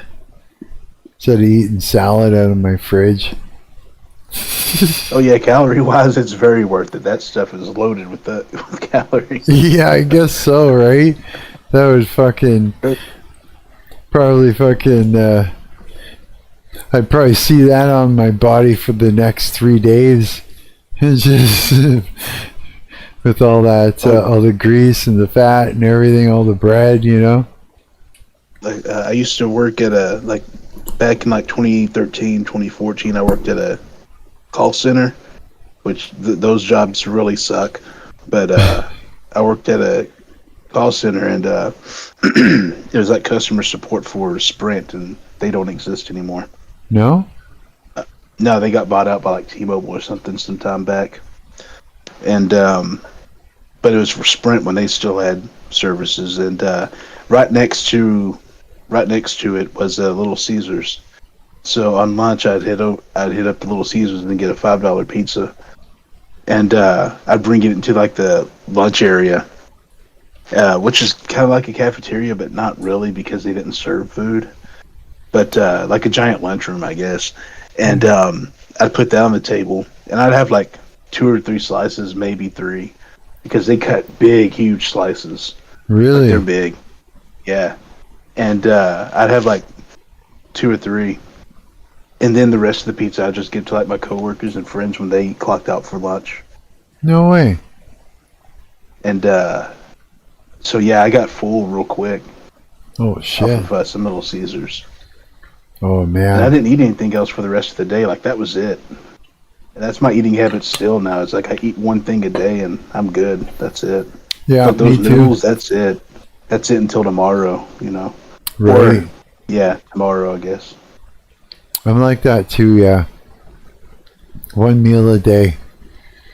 Yeah, and that's, yeah. So it's like I've been doing is I get up, have a shower, and I just drink coffee, and then when I got off stream, that's when I make something to eat, and then I stay up for a while, make sure it's digested a bit before I crash out, get some sleep, sort of, you know? Yeah. Just so I'm not like going to bed on a fucking full stomach. That's not so good. I know when there's some rare moments where it's like I'll have like a meal, and then like 30 minutes later, it's like I didn't eat anything. And that gets annoying. Oh, I hate that. It's just like not nutrients dense. You know what I mean? Yeah. Yeah. Which is strange because like I'd expect that like if I ate, you know, something that was kind of like just junk food. Yeah. But usually I most of my stuff is pretty well rounded. Really, like, eh? Yeah. So it's like confusing. Yeah, so it doesn't make a lot of sense. That's why I'm hungry again. But I don't know. Sometimes that happens. Yeah. That's true, eh? It's easy to hate on how unhealthy these restaurants are, but be real, most of our home cooking ain't that much better. It isn't. I like to eat. What was it? I like to eat like a rabbit at the end of the day because it feels good to sleep on a full stomach, but the calories will hurt your sleep. Yeah, I guess so, right? Because then you're not in repair mode, you're in digestion mode. So you just gorge on a bunch of carrots and lettuce and shit. That works? Huh. This doesn't fuck up repair mode? God, I had this weird dream today. Yeah, that I somehow deleted my game that I was working on just by, because I had a tablet hooked up to my computer and I dreamt that I was dreaming about looking at my game through my tablet and accidentally erased it because of that. Like as if I was, yeah, it was a fucking weird dream, man. Yeah, it really was. So you just gorge on a bunch of carrots and lettuce and shit. Yeah, it was fucked up. I don't know how I made that weird connection in that dream, but it was like, yeah, it was really strange. Sometimes I get really weird dreams, like I feel like fever dreams, you know what I mean, without the fever. Yeah. Yeah, that's what it was like, yeah. I don't know, maybe I was like, just I was just going to say, that's one thing I've been trying to do lately, is having weird dreams. it's occasional. Like I'll have some dreams. Like I told you about that one where it's like this guy, he just couldn't get out of his own way. You know. Yeah. He just kept getting angrier and angrier and angrier, and every time he did something to express that anger, it just backfired on him entirely. Over and over again. Yeah. And so I have like weird dreams like that, But here lately, I've been trying to like remember songs and music I hear in my dreams. Really? It's hard to though because I'll lose them so quick. Like if I don't wake up and immediately start like putting it down somewhere, I'll lose it. Like, I see what you mean. Like you're dreaming up song ideas while you're sleeping. Yeah. Right. And sometimes I'll get to it and I'll start because I don't really recognize them from anything. No. But there's sometimes where I'll start working on it, and when I'm getting through it, I'm like, oh wait, I know what this sounds like. I know what song my brain was trying to play, so to speak, in the dream. And so I'll just be like, never mind. But sometimes they're not anything I recognize. But those have been kind of trippy. Yeah, When I go back and listen to it, it's kind of trippy. Oh yeah, I can imagine, it's like music comes from ideas come from a strange place, don't they? They just seem to, yeah. I used to do is when my buddy Brett would come over there and we'd start sort of jamming out ideas. I used to set up something I called the net. It was like a net that's just to catch the ideas, and it was just a laptop that everything was run into because he would use like an electronic kit, and I had my guitar which was running through like a bass amp and a guitar amp, all at once, so I could have a switch to turn on and off the bass sound. Yeah, some bands do that shit, eh? Or use a guitar to create both bass and guitar. I was doing that in that Dick Puppet band, that punk band, just the two of us, right? And I'd have as soon as before we started playing, I'd hit record on that laptop and I'd record the whole fucking time that he was there, and we would catch all kinds of shit that would just come out of nowhere. And then I was able to do is sit down, and because it was just the two tracks, right, left and right, just stereo. And so what I did is I'd catch those little sections, and if I really wanted to, I could cut it up into pieces and rearrange the sections, and then create a whole, verse, chorus, bridge type situation with it, and then take that and translate that into a song afterwards, eh? So you just catch all these ideas that would go by. What is it? This is why North America produces the best musicians. Bible. Bible? More Americans need to become aware of how unique the concept of poetry is to us. We're the only people that care about it, and we're the only I care about it, and we're the only people that are any good at it. Hey, because of the Bible and poetry. I'm not sure what he means. I'm sure he'll tell us when he comes into the stream. Are you still there? Yeah, I'm still here. I was just listening. I wasn't sure if I lost you or not. It got so quiet there. I was like, oh shit. Yeah, I'm not used to my microphone being so quiet because I'm not used to having a decent quality microphone, for one. Really, eh? Well, you got a better one going on right now, or? No, it's just the same. It's like the inline mic cable for this these headphones. Right. It's pretty good. Like really, eh? My old one was terrible. You could hear everything. Like every bit of like there wasn't any true silence to it.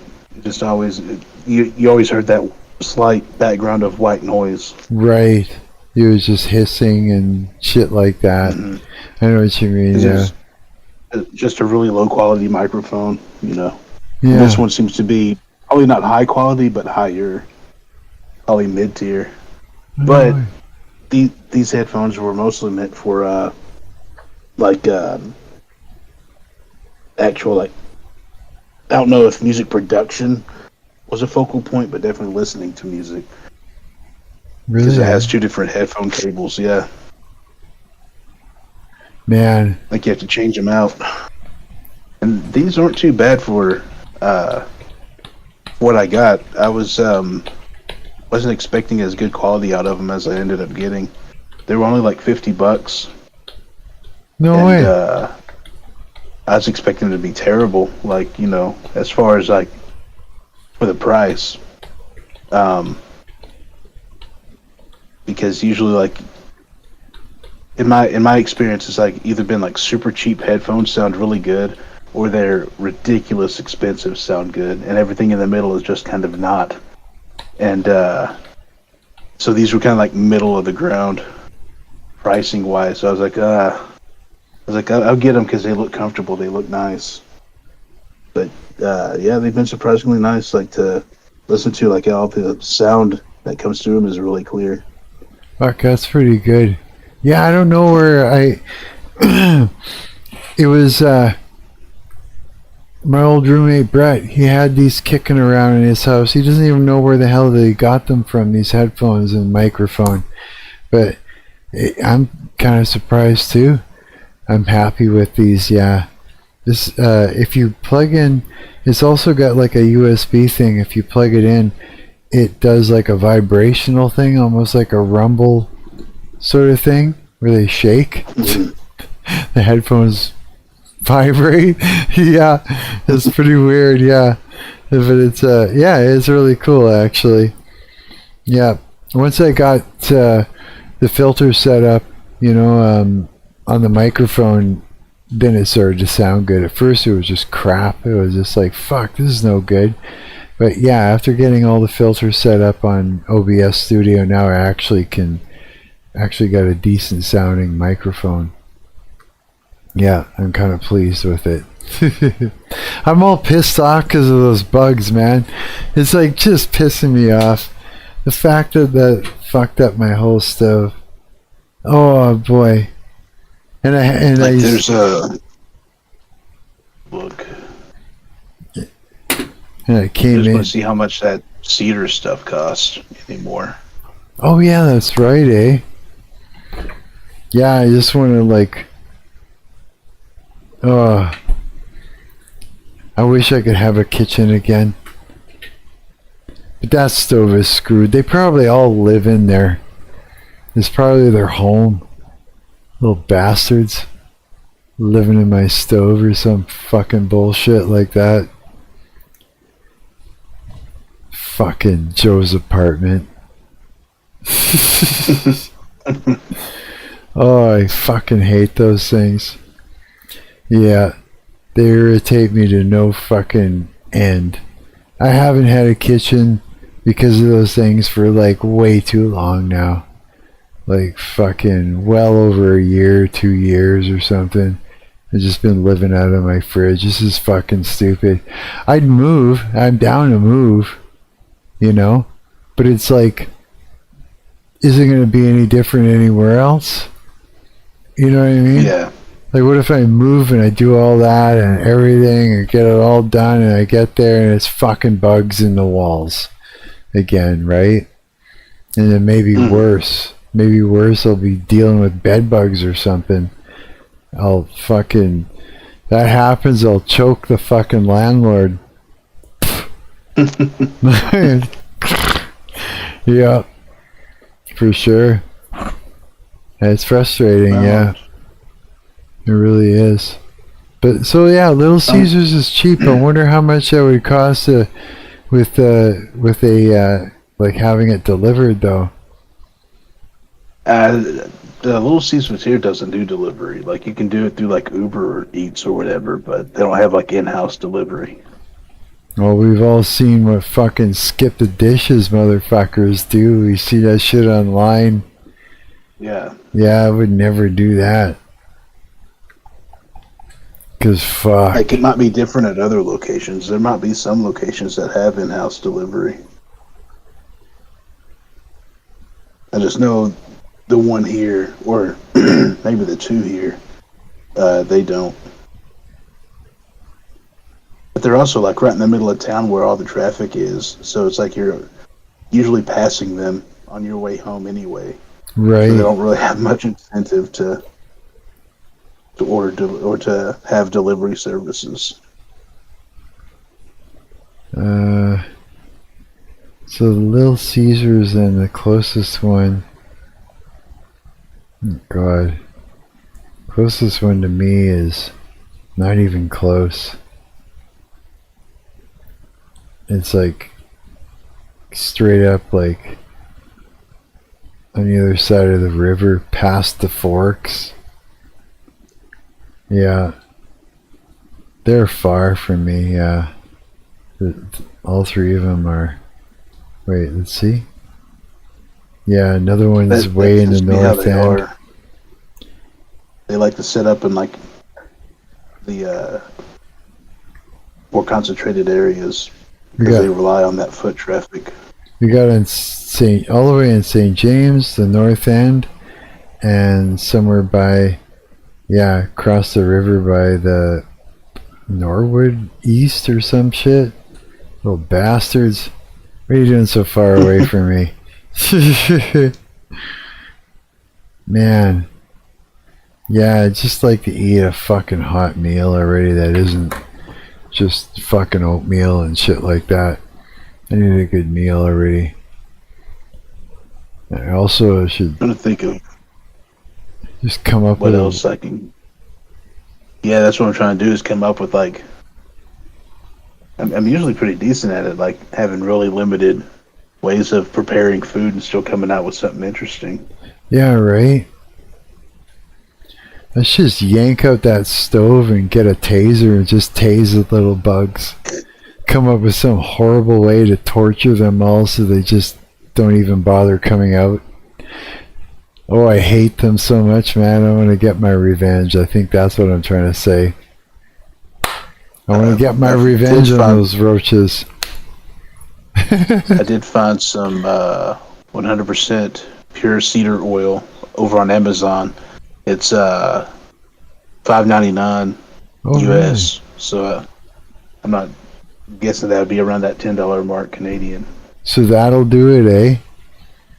So if it doesn't take much either. It does not take much at all. So if I wanted to fix up my stove, I'd have to take all that out of there and try and fit some paper towels in there and hope to mop it up, all that shit up. Because like all in that cavity underneath the elements, like the top elements, I just keep fucking hosing it in there. If it's in the top side, it shouldn't affect the actual oven space too much. It depends on the design. Like some do have that weird like open top to where it just kind of all flows together. Although that's pretty rare. Oh yeah. Yeah, because that creates a lot of efficiency problems. Oh but, yeah. Okay. Like to where the temperature never stabilizes. You know. Yeah. You get a lot of ambient heat and stuff like that. So what they'll try to cheap out and like use the same hookups for the elements. So they'll try to run both the stove and the oven off the same circuit. Oh really? Yeah, it's a really stupid design because you're going to throw freaking breaker doing that. But when they do that, they usually have holes cut through the top partition so that the wiring can be maneuvered and the connections can be maneuvered. So then that way it'd be open. Yeah, and but most it's a solid partition because they have two different circuits and different independent hookups for everything. So like the stovetop elements are hooked up to a completely different system than the oven elements. Right. Or it's single if it has one. Some have one, some have two. Like mine isn't electric, and it has just one giant element in the oven on the bottom, and then the top stove is a completely different setup. You know, right now my brain is saying, Mark, go find that landlord and punch him right in the fucking head. Just bang, you know, it's like, you cocksucker. Sorry, I'm just like, oh, yeah. But but as long as, like, you can get, like, if you have a flashlight or something, or even the phone light, you can shine that phone light into the top. Yeah. And you'll see if it connects, or if there's any cavities into the oven, because you'll see the light coming through from the oven. And if you don't see any light, then it's sealed. I'm going to find that out right now then. Yeah, let's see here. And then the oven will be fine. It won't have any of that, any dangers of like the chemical exposure or anything. Okay, so if I shine it, I should see it in the oven? Yeah, if it's like a open partition, like they have holes cut in it. Oh yeah, I don't see anything.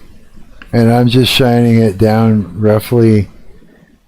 Yeah, I don't see any light at all in there. Then you should be good. Yeah, maybe that would be good, yeah. And then what, would I have to wipe all that shit up that's in there though?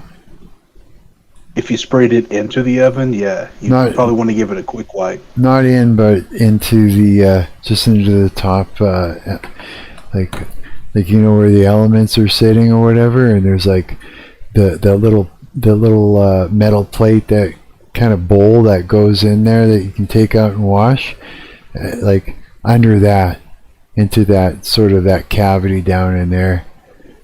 That I would have to clean all that up, or would that fuck up? That'd be fine. And that would. If you're only using the oven, you'll be fine. But if you're going to use the range top, the stove top, then you'd probably want to give it at least a wipe down. But inside the oven, that'd be okay. Really? Yeah, inside the oven, you'll be fine. You might smell the ambient heat, but it warming that stuff up. But it's not going to permeate the food or anything. And it won't light the stove on fire? I don't think so, because there's no like direct open flame. Right. Okay, that makes sense. And yeah. But you might smell it. You might smell that stuff as it heats up from the ambient heat from the oven. I bet all those little bastards will come running out of there, too. Well, like I said earlier, they'll either, skedaddle or figure out why they should have. Yeah. I don't know, maybe I could do that then. Just stand over them with a hammer. Bang, bang, bang, bang, as they come out. Just crush them. Yeah. Just like violently angry at those little bugs, man. I'd like to have a kitchen, Yeah. Well, it's just what makes them so bad is their persistence. Yeah. Right? Like even if you stood there and started smashing them all, that doesn't mean nothing to them. No. That's true. That's true. Like I just killed one, crawled out of there after heating it up for a few seconds, and crushed that little bastard real fast. Yeah. Oh, I hate them. Yeah, man. It's like I just feel like moving to somewhere else, And plus, too, it's like, I'm 55 now. That means I could get into something that's like, was it 55 plus or whatever? So I'm thinking, is there somewhere better that I could go maybe? And I'm just thinking that there isn't. And I know around here, that stuff is set up all over the place around here. Yeah? Yeah, to like a almost ridiculous degree. Like really? There's like entire gated communities that are like 55 up. Well, I said go there, and all I got is a bunch of old Karens trying to get me in trouble every 2 seconds. That's what it is. It's exactly that. That's why I'm not sure I want to do that now. Yeah. Like you go there, and like it's just like, because I used to have to deal with them driving the tow truck. I used to have to deal with those little gated communities and private communities. Because like something simple would go wrong and it was the end of the world, so they had to take it to a mechanic shop, because I don't know, the door was not opening and closing to their liking, so they had to go get it looked at. And No way, really? Oh yeah, yeah. Holy I shit. I got some ridiculous stories from towing, but not very many interesting ones. But yeah, they'll like I would get up there and I'd pull up and I'd be loading their vehicle up, and here comes some other lady complaining about the noise, and she's arguing with the lady who's getting her vehicle towed about, you know, why didn't you schedule this for another time? It's too loud, you know. Just fucking a bunch of complaining bitches, eh? Yeah, yeah. I would not do well there. No. But not they're at all. also very... My nerves would just get ratched, and I would have to do something about it. You know what I mean? I just, yeah. I can't. They're also very hoity-toity. Yeah. In those areas anyway. So it's a bunch of rich people. Oh. Yeah. So they've always been kind of spoiled, you know, and detached from reality to some degree. Yeah, so just in other words, just a bunch of narcissistic abuse coming from the neighbors. Yeah, that would drive me crazy, I think. I think I would just there's some around here that are more decent, but pretty much if they're a gated community, it's a no-go. You know you're going to be dealing with some annoying people if it's a gated community. Yeah.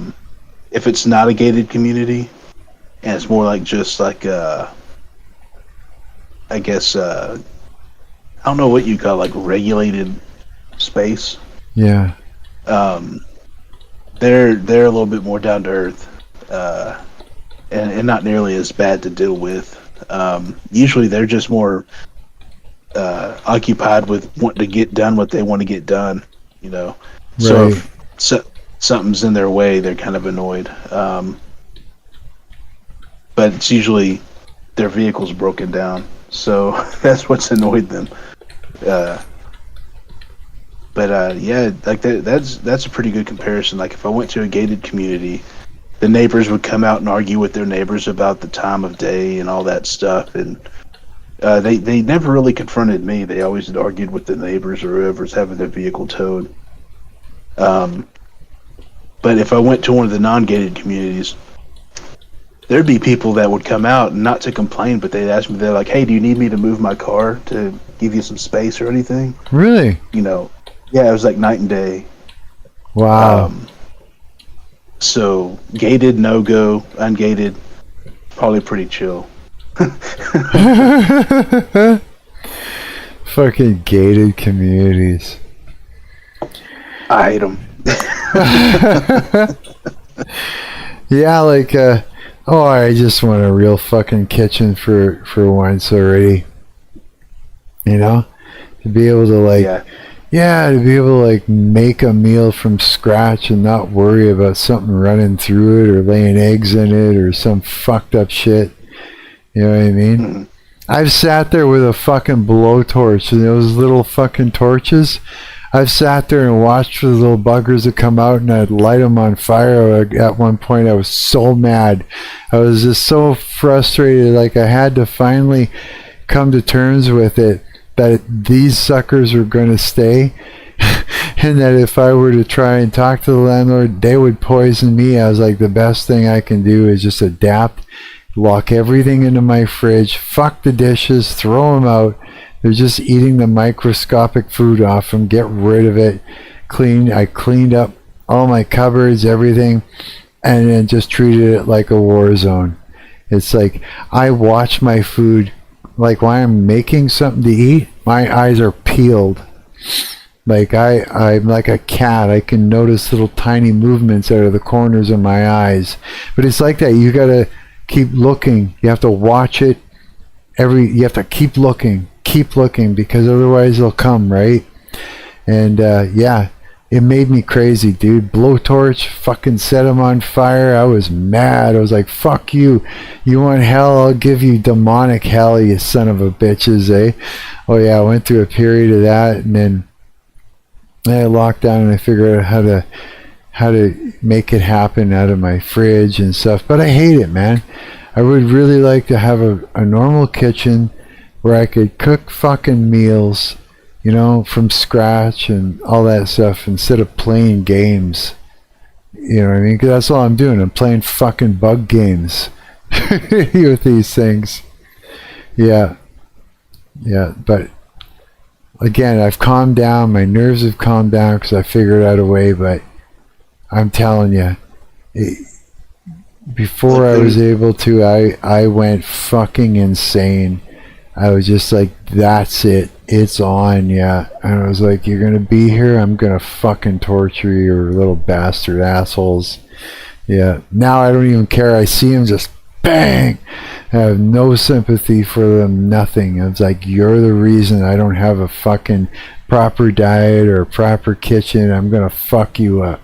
You know what I mean? Yeah. Landlord. There's this other stuff that you can use, and I mean it works, but it's kind of pricey. It's called Advion, and it's like a gel that you apply. It's what the pest control guys that I told you about used to come into my old apartment. Is that the bait that they would use? Yeah, it's like a gel, and it just goes into like the edges and like little crevices. It doesn't spray over anything. And because that's what I was like, hey, what I need to do? He's like, oh, well, if you have cupboards, you might want to empty out the cupboard so we don't have to, clean them out ourselves, Yeah. Because we got to get in there. But that and just like, other than that, you're good. You don't have to move your furniture or nothing. And they had these they look like, for them, they almost look like caulking guns. Oh yeah. With what they were using, I was like, "What is that stuff?" And he said, "It's called Advion."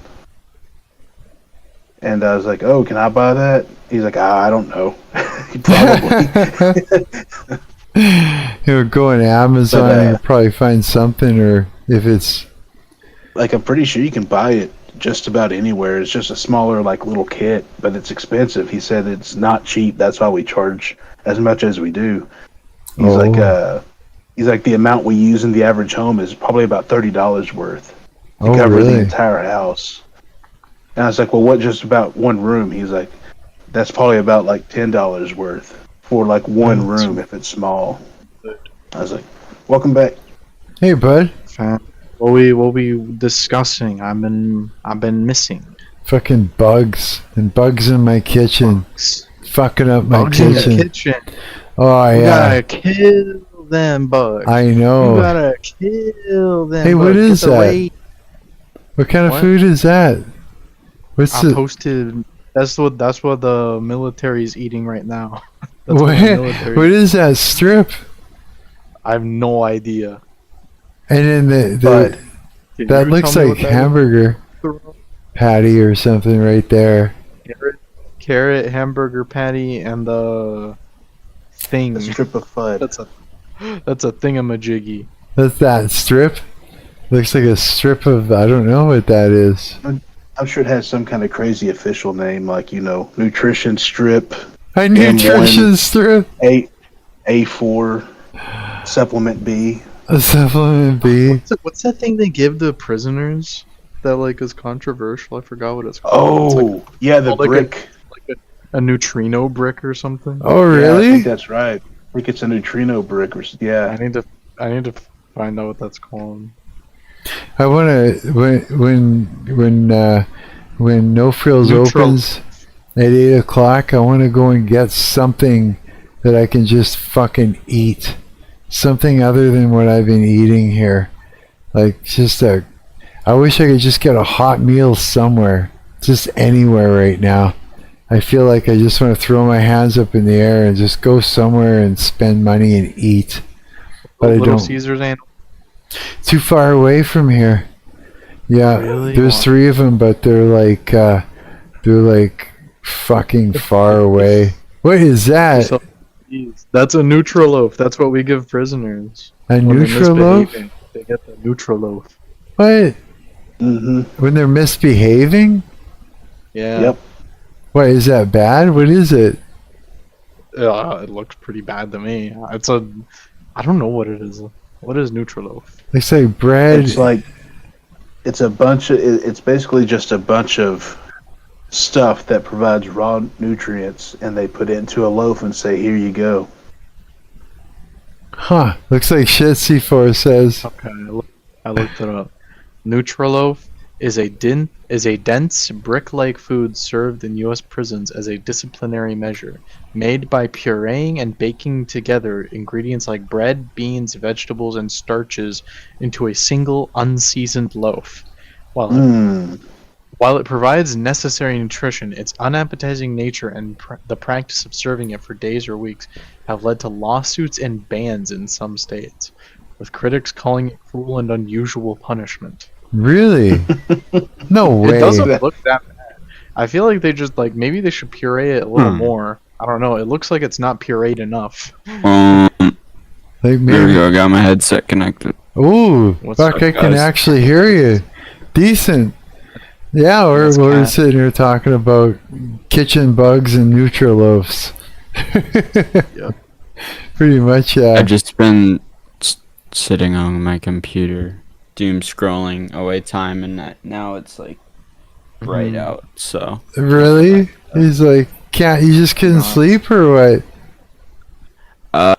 I wanted to, but then I forgot about it. I got really hungry at 2 a.m. and then I kind of did stuff on my computer from there. And he just kept going. That's how it works. Yeah.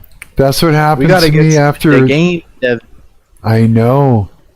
After we did that 14-hour and 50-minute stream, I got stuck making thumbnails with AI, and I ended up staying up that whole day. And then I was like, when I finally slept, I felt like shit.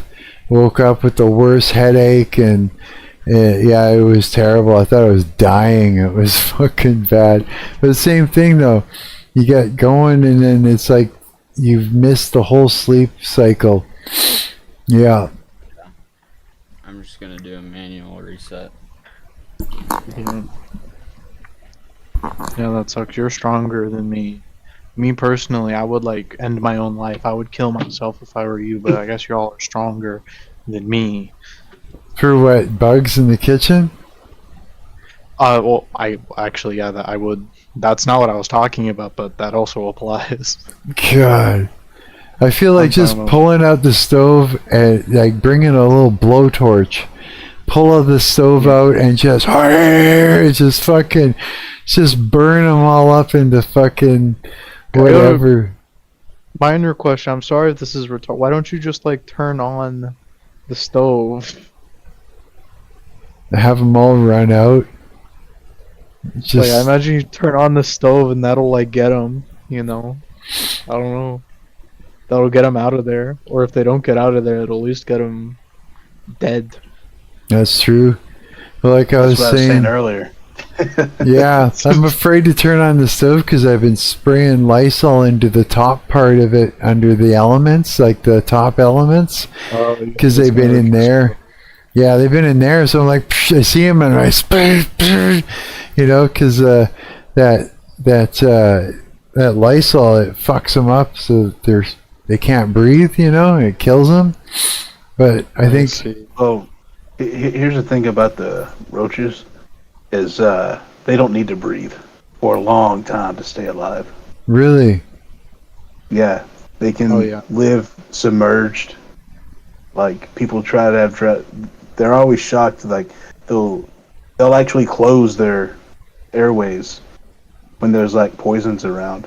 Really? That's why all the bug sprays have a huge fail rate with roaches is because they'll sense that stuff and just go nope.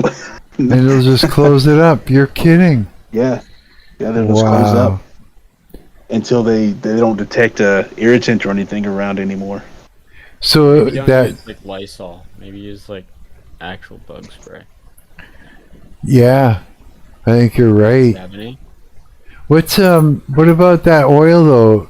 Is that it just sticks around for so long they just say fuck it? There's with the cedar oil when they come into contact, it irritates them. Oh, when they come into contact.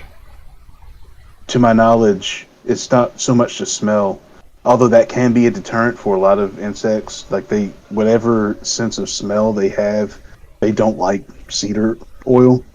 Really? But it's mostly coming into contact with it. Like that's why borax, like this is different, but borax and ants, it's because it actually dissolves the ants. Like it screws them up. Actually, but cedar oil acts like an irritant to roaches. That gives me an idea. Why don't you get, like, you order some ants online and you put them where the roaches are? And biological warfare?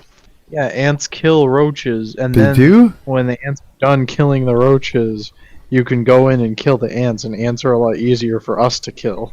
Oh my god, well that's a perfect idea. Isn't there a song similar to that? Something like swallowed a fly, or is it think she'll die, and then it's like swallowed the something to get to something, to get to this, to get to that. You ever hear that song? What was it again? The only song I can think of right now is like the Itsy Bitsy Spider, like that. The water spout. There's something about some old lady that accidentally swallowed a fly, and then she swallowed something else to get the fly, and then she swallowed something else to get the thing that she swallowed to get the fly, and then and it goes down. It just keeps building up in the list, and then it does this little. It's a kid's song or something. It's almost like that. I can't remember. She dies in the end. Does she? You remember which one that is? How that went? That song? I remember that book. I think I literally have that book, like in my like old kid books, like way in the basement.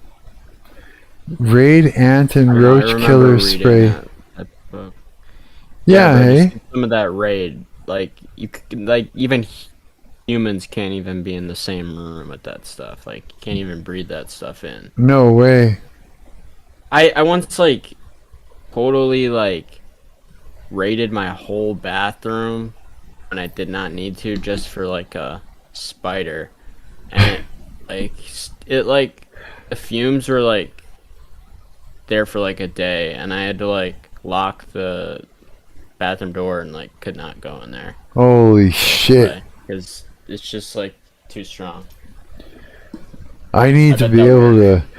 You know, it's like when they came in and fucking did up my place to kill bugs. All they did was poison me and made it so that the bugs didn't want to come out of the walls until I finally, cleaned it all up, and then they came back out, and it's just like, fuck. But they fucked up all my shit. It was everywhere. They were hosing my place down. My feet would burn for fucking days and some of it would turn to like a dust or a powder, and I'd lean over and I'd get it in my hair or wherever it was because it was in the dust, and I'd be tasting it for days, and then as soon as I taste it, then everything would go fuck. It would affect me psychologically. It was, dude, the whole thing was a nightmare. Yeah. Nah, you don't want to breathe any of that stuff in. It's terrible. Yeah. It made me, I should have just punched my landlord right in the fucking head for all of that, but it is what it is. I survived it. That's why I feel like hire like people to come like get rid of like to exterminate bugs. Like they have like sometimes hazmat suits on, just like. Yeah, well, that's what they sent. Well, they didn't have hazmat suits, but they sent spray jockeys, and they just hose shit around. They hose. Yeah, it was bad, man. It was bad. It's like, it was not helpful at all. It just fucked me up. For sure. I gotta get these little bastards. Either that or I just gotta move the fuck out of here into somewhere that doesn't have them. Something like that. Something like that needs to happen. Because I'm living like a college student out of a fridge. Any dishes that I've ever had, live in the fridge. It's like they can't get to nothing. Yeah, it's like, yeah, I hate it, man. I hate it. I just want a real meal already. I Yeah. found some stuff. It comes in like a similar applicator that the exterminator guys use, except it's like smaller. And it's called Terro, Terro, like terrain. Okay. And it's like way cheaper than the Advion that Really? they were using. No way. Yeah, it's like half the price. Oh For a shit. lot more of it, it looks too. Really? Drop it in the general chat there, if you can. I can do the share, copy link. I found it on Amazon. You guys, this is good. You guys are giving me options. You know that fucking brick of nasty looks really good right now? It does. I could eat that. That'd be great. Maybe I'll even go and, like, I never buy bread and things like that.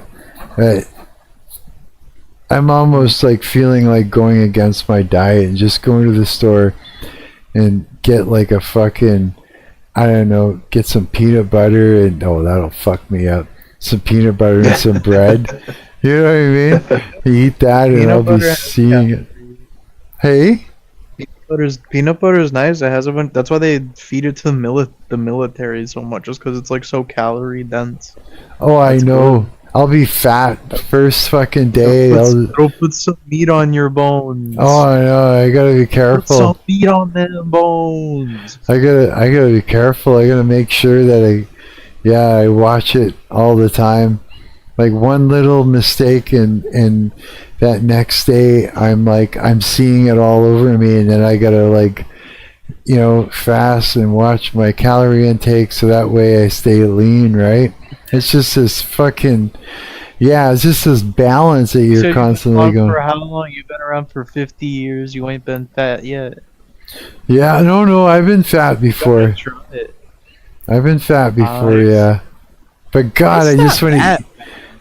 No, I don't know. I bought some peanut butter a while back there, and a bit of bread, and I saw it on me like right away. I was just like, "Oh fuck, there it is."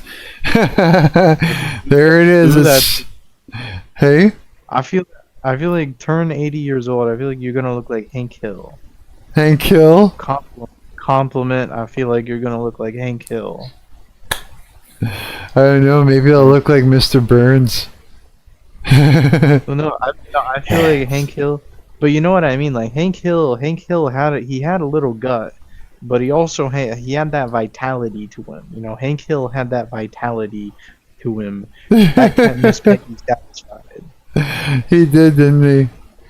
Yeah. I gotta start going for a walk or something. I haven't been out of the house at all, like really much, other than going to the store to get some shit or whatever, right? And now that I actually got runners and it's warm out, gets warm enough, if I could just go for a 3-hour fucking cruise, just go for a walk downtown, go look at all the buildings and the churches and all the things, and just take in some fresh air and the birds and the drug addicts on the corner and different shit, the people in the tents. Just take it all in. Go for a walk down by the rail yard, and some of the there's a lot of old fucking buildings around here, man. Yeah, really old buildings. There's some old shit here in Winnipeg. We used to rehearse one time in this really big building. It used to be an old bank, many floors, big fucking holes in the floors, like fucking 30-foot holes, like in the floors, with bands all set up around the hole. Like you had to be careful. It was dangerous. We shouldn't have been fucking even in there. But I mean, it was pretty wild building, like wild being in some of those buildings. Yeah, some old shit down here in Winnipeg, that's for sure. Yeah, it'd be good to go. I was just gonna say they mostly bulldoze the old buildings around here. They don't really care about like historical preservation. No way. Yeah. Mm-mm. Yeah, Who cares? You can't go back. It's I remember they destroyed like we had like this old soda fountain building. Oh yeah. And it had like one of those like old school advertisement murals on the side and everything. It was a really cool building. And it was perfectly usable because there was businesses still using it. But they decided to tear that down and build a parking lot. No way. That nobody uses. And nobody uses. That parking lot. We got. It sucks getting in and out of it. We got lots of buildings that have the painted advertisement on the side and stuff like that. You know what I'll do? I'll bring my video camera with me one day, and I'll go for a long walk. And I'll take some footage of some of these areas and bring it back and show you guys. Yeah, because it's wild. You'll get a kick out of it. It's some of these, yeah, it's like, and they all have like sort of like their own sort of feel to it. God, I want to go for a walk. What's the temperature going to be like today? Hang on, let's find out what the weather's like. This is 6:30? Okay, hang on. What's the weather going to be like today?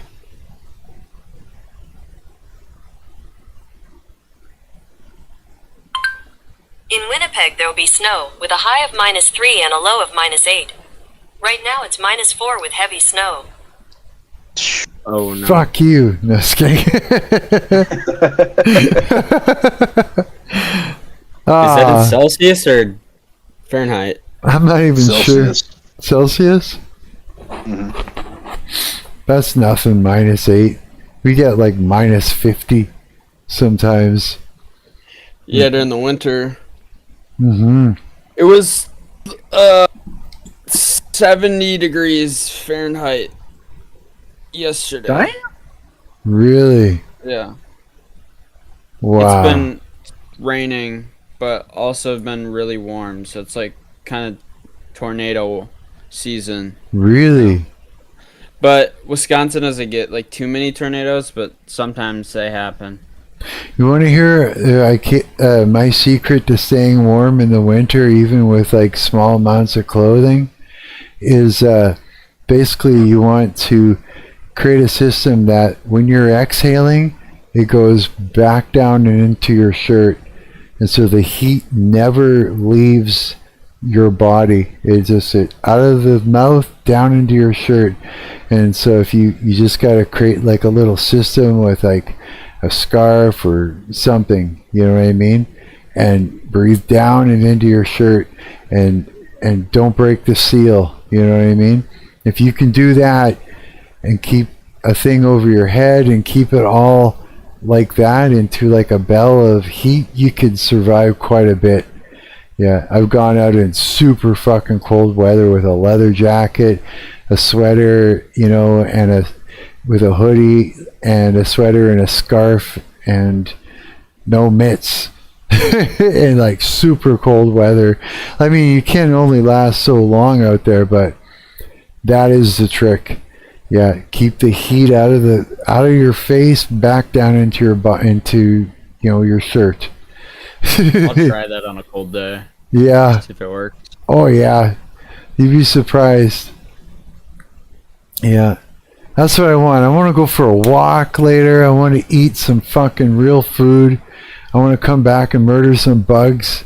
Just sit there, just turn on the oven and sit there with a little fucking blowtorch, just like some evil demon. Just sit there and just set them on fire. You think you're getting out of this, eh? Oh, yeah. Signs of a sociopath. Yeah, all of a sudden they just turned me into some crazy motherfucker. Yeah. But they're invading, bro. I would not want any type of roach in my house. Oh no. It's terrible, dude. It's terrible. You know? I get like roaches. Nothing like roaches. Nothing like that big. Oh, I get like stink bugs and shit like that. Oh yeah? Spiders. Luckily I haven't had any bed bugs here. You know what I mean? But I've experienced bed bugs before in another place, and I lost REM sleep. It made me crazy. Like after a good year of it, I figured out a trick though with those guys, those little bastards. They hunt you by the carbon dioxide that comes out of you, just like mosquitoes do. So what I did was I went and I got a couple 2-liter bottles and some bendy straws, and what I did is I put water, sugar, and yeast inside these bottles, right? And then it would ferment and it would create carbon dioxide, right? It's kind of making liquor at the same time. And then what you do is you pop a hole in the top of the cap and you put a bendy straw, so that way you can have it come out and then go down. And then so I'd have like 2 of them, and it would be aimed at the floor, and the little bastards would come out and they'd be going crazy around this one area trying to fucking find a body, and they couldn't. And after a while I starved them to death and they fucked off because they were starving. So I went to another suite, but that actually worked. Yeah, I mean, sure, they came and they sprayed, but all they did was poison me, of course, right? And I had my bed up on top of it was like a loft bed that I had created with this guy that we did that with, yeah. And they all came out of the and I covered my mattress, zipped it up, and then I created those things on the floor. And I had another guy that was doing that. He took it a step further, where he had a bowl and like a big chip bowl type thing, and then he put a little piece of material on the side so they could crawl up and into the bowl where he had the straws aiming this carbon dioxide into. And in the morning, like a psychopath, he came out and set them all on fire every morning. It's just like, you fucking nut. But he's just like, it drives you crazy, eh? It does, because he's like, they're hunting you, man. And it's just like, fuck. Yeah, you're at war with insects in your home. It's like you go through a period where you lose your fucking mind for a while, because it's just like, yeah. And then until you figure out a system so that you can survive, yeah, it's terrible. I don't wish it on anybody. Yeah, like part of me just like knows that if I ever see that fucking ugly landlord's ugly fucking face, I'd probably just knock an eyeball right out of his head for taking my money and making me live in this situation. And then to have the balls to send a bunch of spray jockeys in here and to poison me when instead of taking care of it properly, it's just an insult to injury, But you know what? It's like this. It's like, for all that fucking evil that he's done, and all the shit that he's put me sitting in, he's got it coming to him, and it ain't gonna come from me. And it's gonna be like 3 times as bad. And he's probably experiencing it now, Anything he puts anybody through, he's just going to experience himself. It's just the way it works, And so I have a little bit of like, that gives me a little bit of like, yeah, okay, back off, Mark. He's gonna get it. God's gonna let him have it, because that's just the way it goes. God, or if you want to call it karma, or anything. You do nasty shit to someone, it's gonna come back at you threefold. If you do witchcraft on someone, it comes right back at you threefold. Whatever you want to call it, however you want to look at it, he's taking it in the ass right now for all this. And good, because he's got to learn, he's got to learn to not be such a fucking slumlord, right? If he ever learns from it. Either way, let God take care of it. And I had to come to some sort of peace, with it, and just go, okay, there's a way to deal with it. I know what they are. I know where they are. I know how they do it and what they're doing. I know I can keep them out of the fridge. There are things that I can cook without having to, use the stove and different things. I know my kettle, they can't get into it. I empty it out all the water always. Before I use the kettle, I rinse it, then I put a little bit of water in it, and I light that shit up so it just boils and gets super fucking killing of anything hot. Pour that out before, rinse it out again, you know what I mean? Before I use it. It's like I am hyper focused on making sure my food is clean and bug free. Like I watch every movement. When I'm cooking or making food, my eyes are darting back and forth as I'm cooking, as I'm washing, when I'm making coffee. My eyes are darting around looking for little movement. I see it.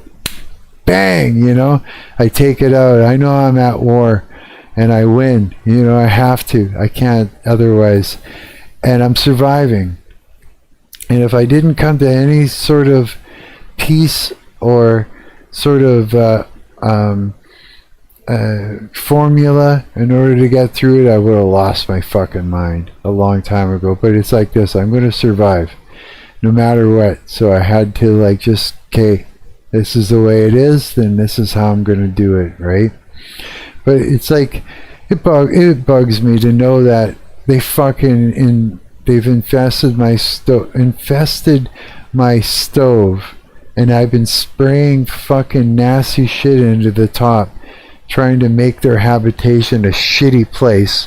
And now I know I got all these pizza pops in my freezer that might or might not be full of mold, because those cocksuckers at No Frills, I seen them. I got in there in the morning and they got boxes of pizza pops sitting out, just stacked, defrosting as they're trying to move them around and shit. It's like, I want to just, right across the head. It's like, it's because of you I've been biting into moldy pizza pops that I spend $25 on for a box, you know what I mean? It's like, get your shit together. It's like, yeah, I hate it. Yeah, I really do. It's like, I hate when people aren't diligent with the work that they do. It pisses me off, right down to the sound men that I work with. Especially when it's something that I've gone to school for and I've been taught to be diligent, and I know how to do it right, and I do it right. And then I know that if I were, like, for instance, if I'm to do sound for a band, say I'm out front and I'm the sound engineer, I know that very first song, I can't be bringing up the snare and tuning in the snare as they're playing the first song, then the kick, and then bringing up the guitar, and then maybe some vocals, and taking my time. It's like, no, I got to get a line check done. I got to get it basically there. First song, bang, you got to hear everything all at once. You got to be on it. You got to make that first fucking song kick. Not fucking around where their friends come back to them and say, oh, I couldn't hear you, to their friend. You know what I mean?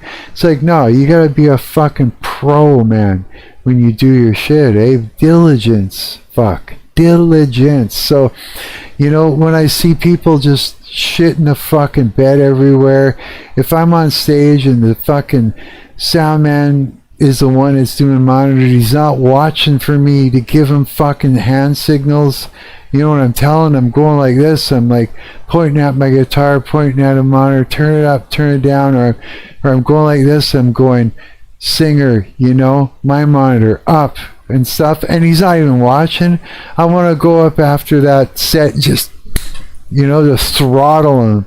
It's like, say, fuck you, So if I'm in the grocery store and I see they're letting things going rotten, and then sticking them in the freezer, and I'm buying it and biting into it, I just want to fucking throttle them in the head and say, what are you doing? What are you fucking doing? It's like, I want to say to him, it's like, dude, if you were working for me, you would have been fired already. You know what I'm saying? It's like, too many people are just acting like fucking idiots, running around acting like fools. If I go to court, like I said, remember I was telling you about that judge? Like, what the fuck was that? And I'm leading him around by the fucking hand, and he's all daft out and social media'd up and acting stupid, and it's like, what the fuck is going on? What happened to society? Is anybody like doing anything properly? Or is everybody just trying to get each other to pop off so that they can get footage of it and put it online, call it crashing out, when it's just somebody fucking around to get somebody to snap? Like, you know what I mean? For what? Does it actually give you that much of a fucking adrenaline spike to see a number change on your fucking post, to see how many heart numbers are there?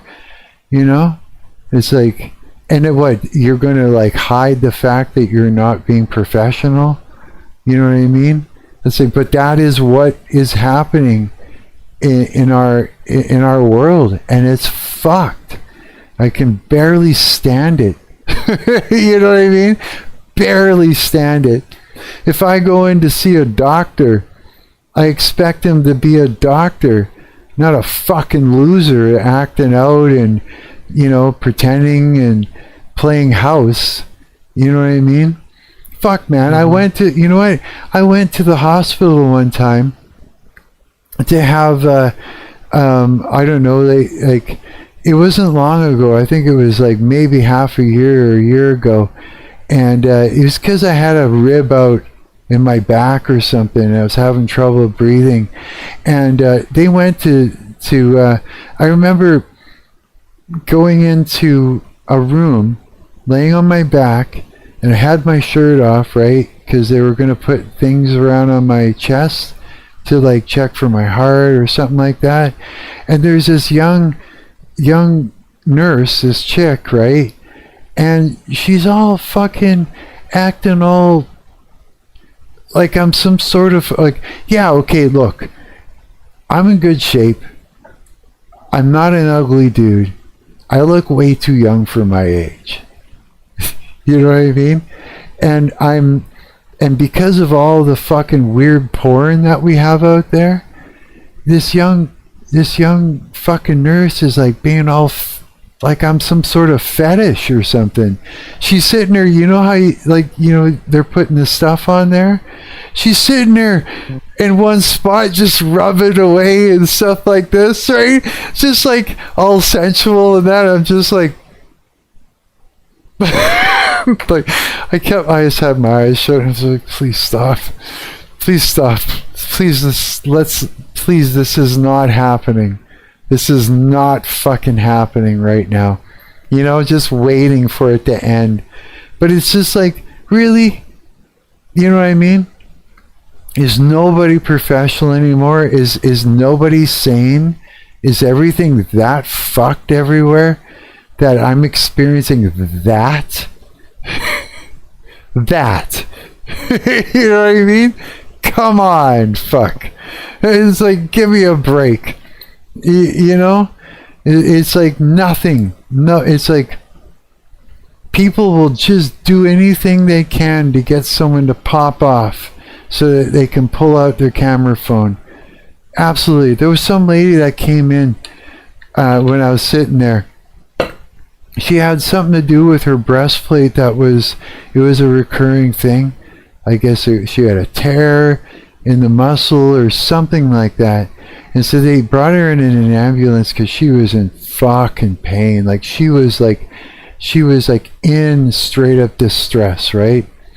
And the thing is that when you're there in emergency and you're a doctor or a nurse or something like that, and someone comes in, a patient, right? They're a patient. That means they're coming in distress and pain and turmoil, and they're hurt. They're not there to make your day happy. They're not there to make you feel special or to be nice to you or anything. They're not there for that. And you're not there for anything but them. You know what I mean? You got to be professional, right? So anyways, she comes in. They first give her some of the medicine, right, that they gave her and that. And and it fucks up her head because she's wasted now, and now she's acting crazy and kind of out of sorts, and the bunch of them are gathering around her and treating her like she's this enemy, and that and now, yeah, it's just like they became, what's the word, like they just kind of started acting as if she was some sort of Karen trying to cause shit or something. Dude, you drugged her up. She's all fucked up because you fucked her up. And now you're mad that she's acting weird? And you're all gathering around and laughing and treating her like she's some Karen and pulling out your phone and filming her? What the fuck are you doing? It's an emergency. I got up and I walked past and I said, this is not worth it. And I walked right out of there before I even got any test results back. Yeah, I walked out of there. I was able to put that rib back into place. It was something in my back myself. And I was just like, I am fucking done. Yeah, it was just like nobody's professional. Nobody is sane enough to be professional. Everybody is waiting for someone to crash out so that they can use it.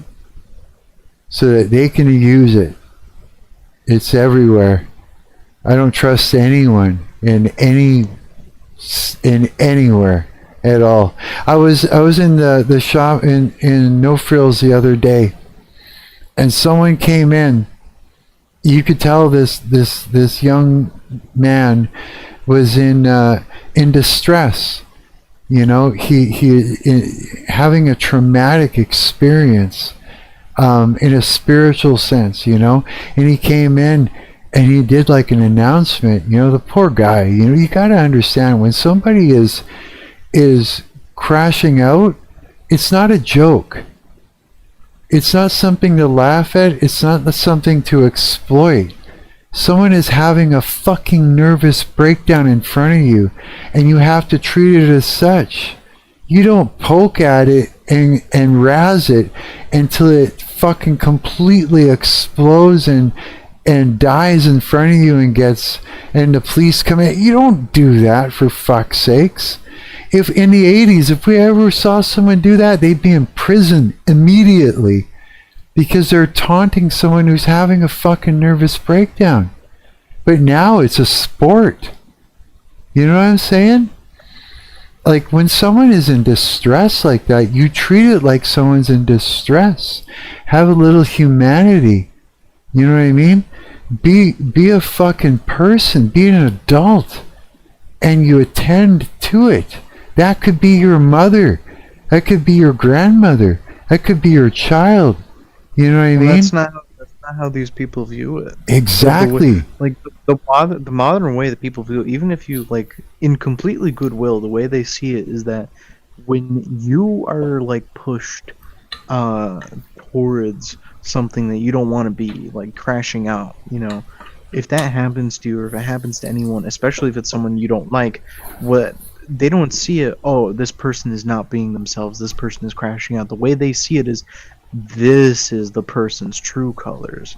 Now they're showing the true colors. That's always how it is. And it's not.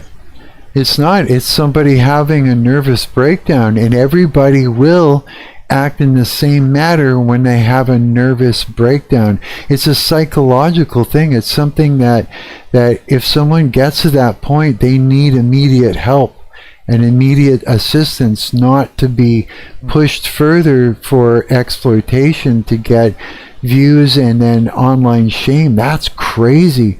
If someone ever did that a long time ago, before it became a sport, they'd be in jail for actually doing, you know, like literally, you know. So I mean, this man comes in, you know, everybody's sort of in the line paying for their groceries, and this poor young man comes in.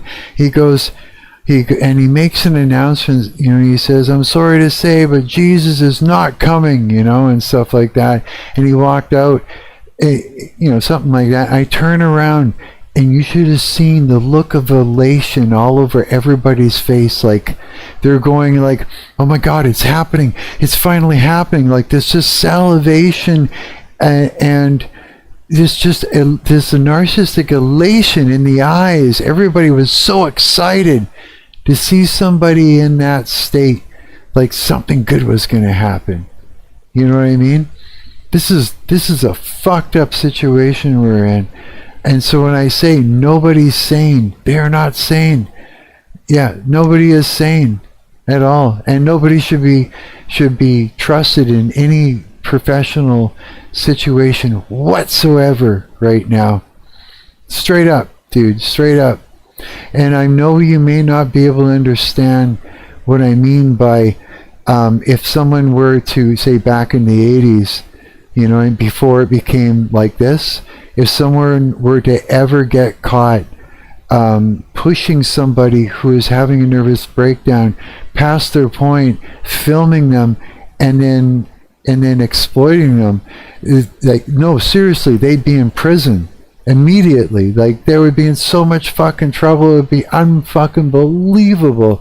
That's like beyond fucking cruelty. Yeah, for sure. But now it's not even seen as, it's like, yeah, it's unbelievable, but it makes me fucking sick. Makes me ill to the point of like, yeah, people just don't know it anymore. They don't know it anymore, you know? If you do that, or like in some way you're kind of the hero. Like you see these on Instagram all the time, these like and it's not necessarily like a hard example of it, but you see on Instagram all the time these like pedophile hunters, right?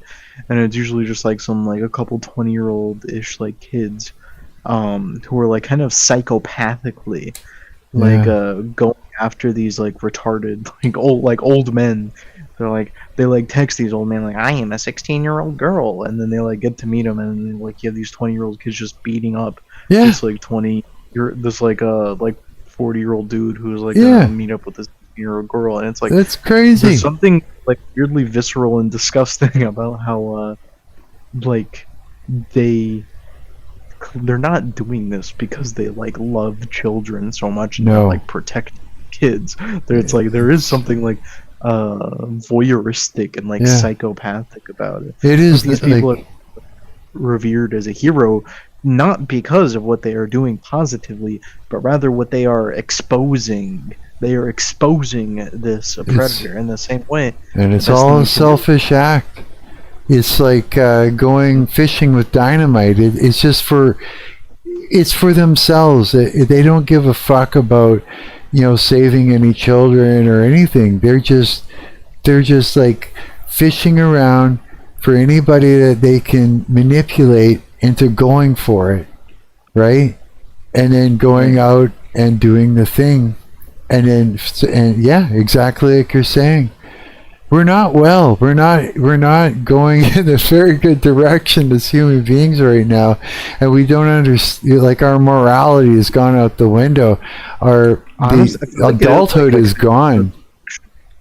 I think it is somewhat of a good direction for us to like, because from my observation, it seems the basic idea that we all have, like, not all, we all, but like that people seem to share subconsciously is that, okay, every single person in the world is evil and depraved. We only need to get the evidence. Like, if I just work hard enough, like poking and prodding at you and like, you know, like stalking you and like getting, like seeing your Instagram posts, seeing like, just wait until you fuck up, wait until you make a mistake, and I find out that really on the inside you were this horrible depraved person all along. Yeah. But I find out secret of yours, or you crash out and confess something to me, or I get you to do something bad and it confesses who you really are. Like, we have this idea of like how we all put on masks and we're all like putting up the front, whereas historically, like, you have like Southern hospitality, and like the ideas of Southern hospitality is, in the past, it was viewed that whoever you are like on purpose is who you really are, and then like everything behind that is like passion and like vice. Like, again, you know, it's like, I mean, like, you can take the best person on the planet who is completely sane, and if something happens to them where they have a nervous breakdown, they're not going to be themselves. It's a psychological, imploding type thing, and everybody will react in the same way when that happens. And to say that's the real them is not. It's a falsehood, completely, 100%. You know what I mean? It just is. This is why poetry is so important to Americans. I was talking about this earlier. I was typing it in your chat. Like poetry, like the reason why poetry is so important to Americans is because for a long time, when we had this idea of like Southern hospitality and that whatever, like what we would in the modern day describe as the mask that you put up, the fake person that you put up, the mask is the real you, and like the fleshy thing behind the mask is just like vice. That's just like vice and passions and emotions that are irrelevant to your character. And so when you are writing poetry, you are able to put a maximal effort into that mask. You don't have to worry about the performance in the moment. You know, like you're a stage musician. If you're a stage musician, you have to worry about the performance in the moment. If you're like writing a piece of poetry, you get to put all the thought in the world into it, and you get to keep it nice and vague because a poem is usually like vague and short. You get to like do all the you can put up the best mask in the world writing a poem. And like to a modern person, this is like kind of disgusting. Like, what do we think of when we think of poetry? We think of like an emo kid in like English class who was like going to shoot up the school tomorrow. Like that's if you ask your average kid what they think of poetry, that's what they think is they think of like an angsty teenager. That's true. That's true. When you think about it, or just like every girl writes poetry. Hey, like that seems to be a thing that every girl seems to gravitate towards, or that used to, anyways. I mean, we all do. We find like different outlets to express this desire for something. Like, for example, Black Americans like rap is a form of poetry. Like they listen to your average like album review of like Drake or Kanye West or whatever, and it's like they will begin analyzing the lyrics in a very like Elizabethan way. They're analyzing it the same way me and you might have analyzed Shakespeare in like English class. And it's like, I don't know about you, but I'll do the exact same thing with the lyrics of songs that I like. Songs are, in the recent times, they're kind of taking on the form of poetry, where they're not, like I've noticed, it's kind of like a popular trend right now for songs to like not even try that hard to rhyme. Like they're not even trying that hard to rhyme. They're really doing a good job, I think, of being like terse and being actually communicating of something. Man,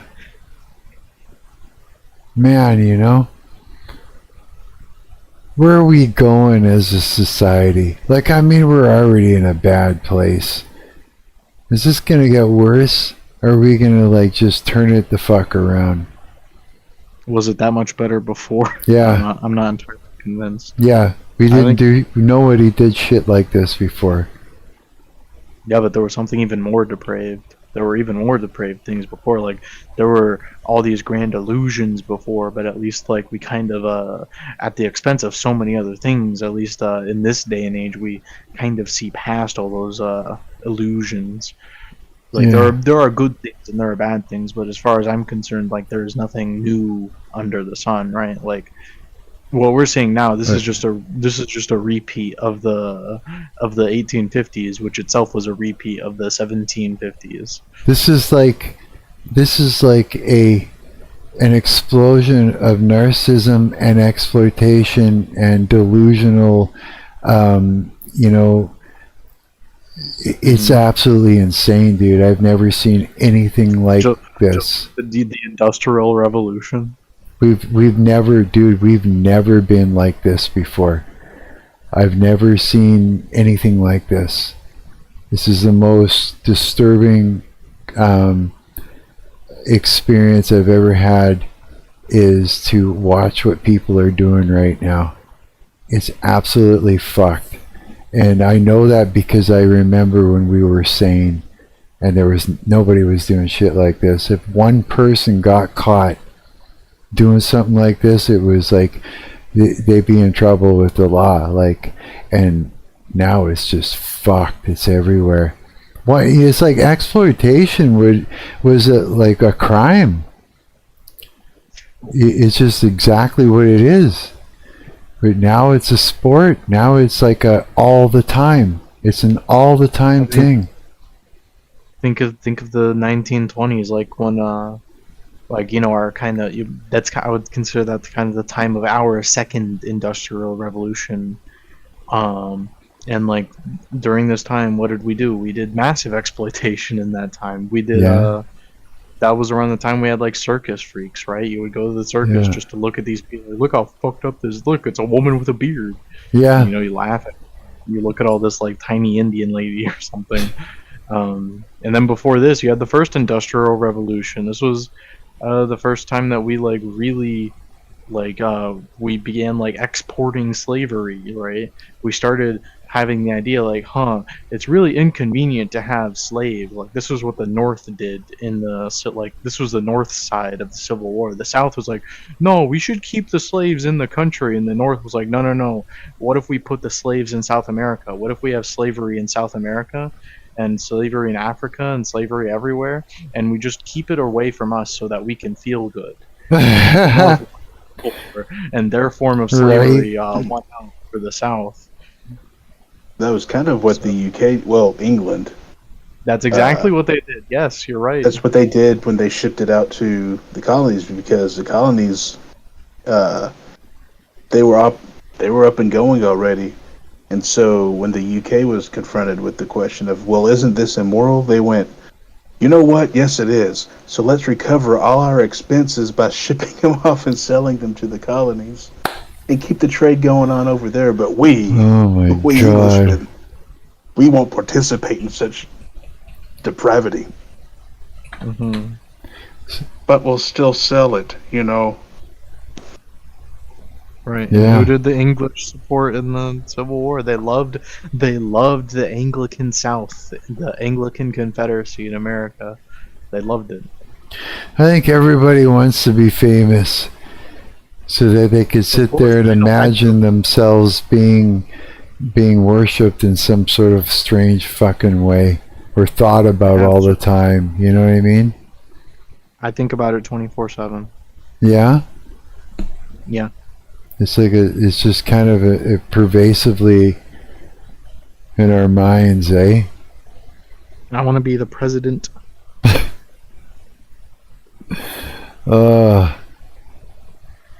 Yeah, I don't know. This is pretty bad, yeah. But you know what, though? No amount of wisdom can save you from that. Like, Solomon did not repent. Like the thing about fame, especially in its, I don't know. Well, even now, it's different than it was not very long ago. But for a very long time, fame wasn't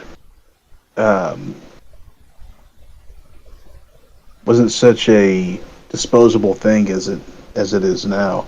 Yeah. And it wasn't easily acquired. Like now, fame is relatively easily acquired now, more now than ever. It's so true. Back before, I'd say like during the, I don't know, probably, I think the 18th century would be the last time fame was actually an earned thing. If I can give a little bit of pushback, back then, it seems to me that all you needed to get famous was to like read the Bible a little bit. Like John Brown was kind of a nobody, and all he had to do was read the Bible and start killing, Southerners to get famous. You know what? If I think about it, with the technology that we have and the opportunity for that, like even like what we're doing right now is basically like the what is it called again, like public access television or whatever. Like where you could actually go and have your little TV show and then have people call in and have little conversations. That's basically what this is. But it's like anybody can do it. Just get a computer and get a couple pieces of free software and away you go. Nowadays, all you really need is a smartphone and you can do it. Yeah, it's true. It's true. Fame now, you can become famous for like, but even back then, even when it came to he read the Bible and started going after Southerners, he still had to do something drastic. He still had to do something. I see what you mean. He had to actually go out and earn some stripes. Yeah. I know. I understand now. Like, you don't mean like it was straightforward. You just mean like you had to put in work. Yeah, there was some effort, and I think that changed mostly during the 20th century. It changed drastically during the silver screen film era, because it was literally manufactured fame. In the current context, we know it now. It has been running since the silver screen era, because so-called Hollywood, it wasn't quite Hollywood yet, but the vested interest in film noticed that, people didn't really give much of a hoot about film. People didn't care to go and watch it. Most people who wanted entertained, they still went to like the Playhouse. They went to go watch live entertainment. They didn't see much use in film, and most of them thought it was novelty. And so what they started to do is they thought, what if people wanted to see the people in the films? Maybe that's the selling point. And so and so they started billing actors and actresses, and it turned out that people really didn't give a shit about them. It was like, you're an actor, you're an actress, whatever. Oh, so what? Yeah. Who cares? It was met with some hostility in some circles. It was like, you were looked down upon by some. Really? Being an actor. Yeah. And the female actor was still a very new thing. It was still very taboo. Because not very long prior to the silver screen era, women weren't allowed in theater. Really? Not allowed. Yeah. Like, what? If it was Romeo and Juliet, it was two Romeos. One had a Juliet mask on. Gross. Why wouldn't they allow women in there? For the same reason they didn't let women do anything back Really? then. It was just this is our thing. We do it. You be gone. Wow. This was after the Bible was translated, but before people actually started to read it. Yeah. Wow. I had no idea that was going on really back then. Like that it was that intense. They were just fucking. I mean, it was probably at the time. It was probably for the better, because like it's not like a modern theater, where it's like everyone just gets together and like plays their part and it's all nice. Like these were like people acted in forms of guilds, and like these things were kind of a little cultish, They were, eh? I mean that's where a lot of the Hellfire Club came from. The art scene of England. No way. And that's where a lot of their theatrics came from, is they were all skilled in it.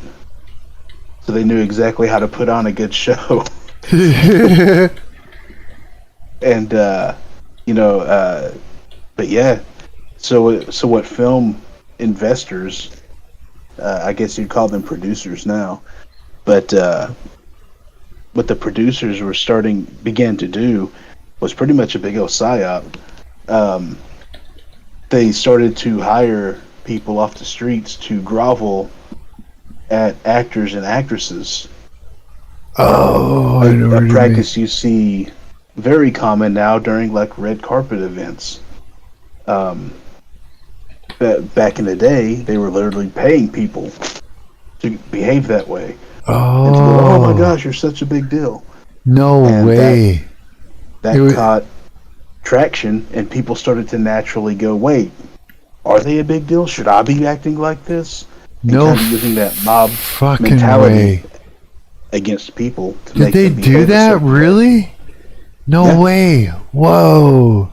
That's I could see that working. That's 'Cause fucking before trippy. then, people didn't really care if you were an actor. It was like, you know, What that happened?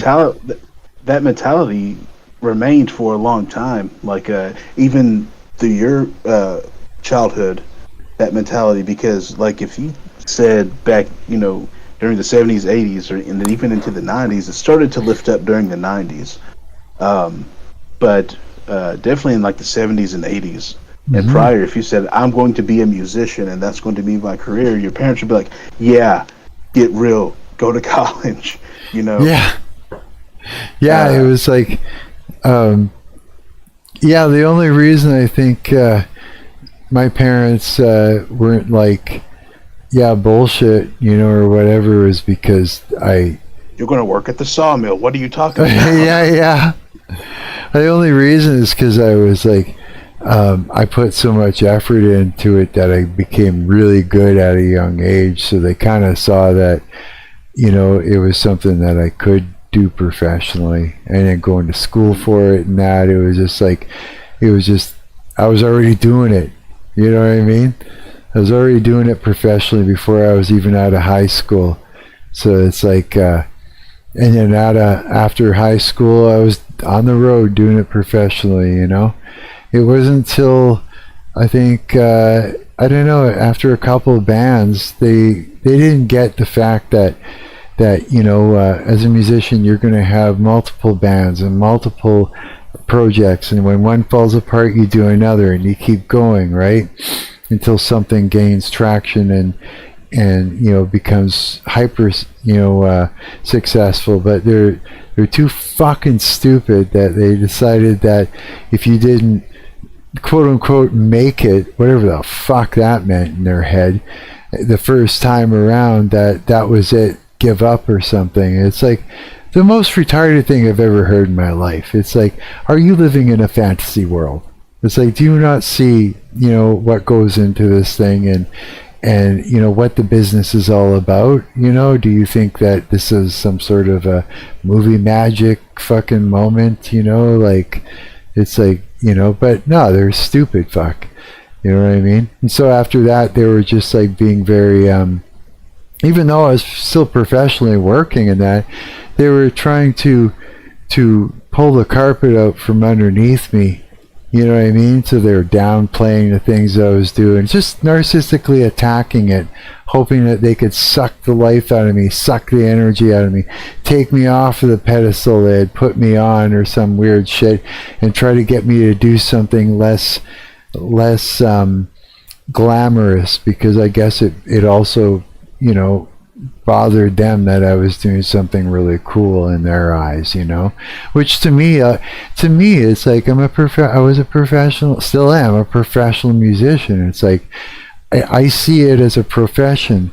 I don't see it as like I don't see it as glamorous. I don't see it as you know, becoming famous and all that weird shit that happens in some asshole's head when they can't see clearly to do their job, you know?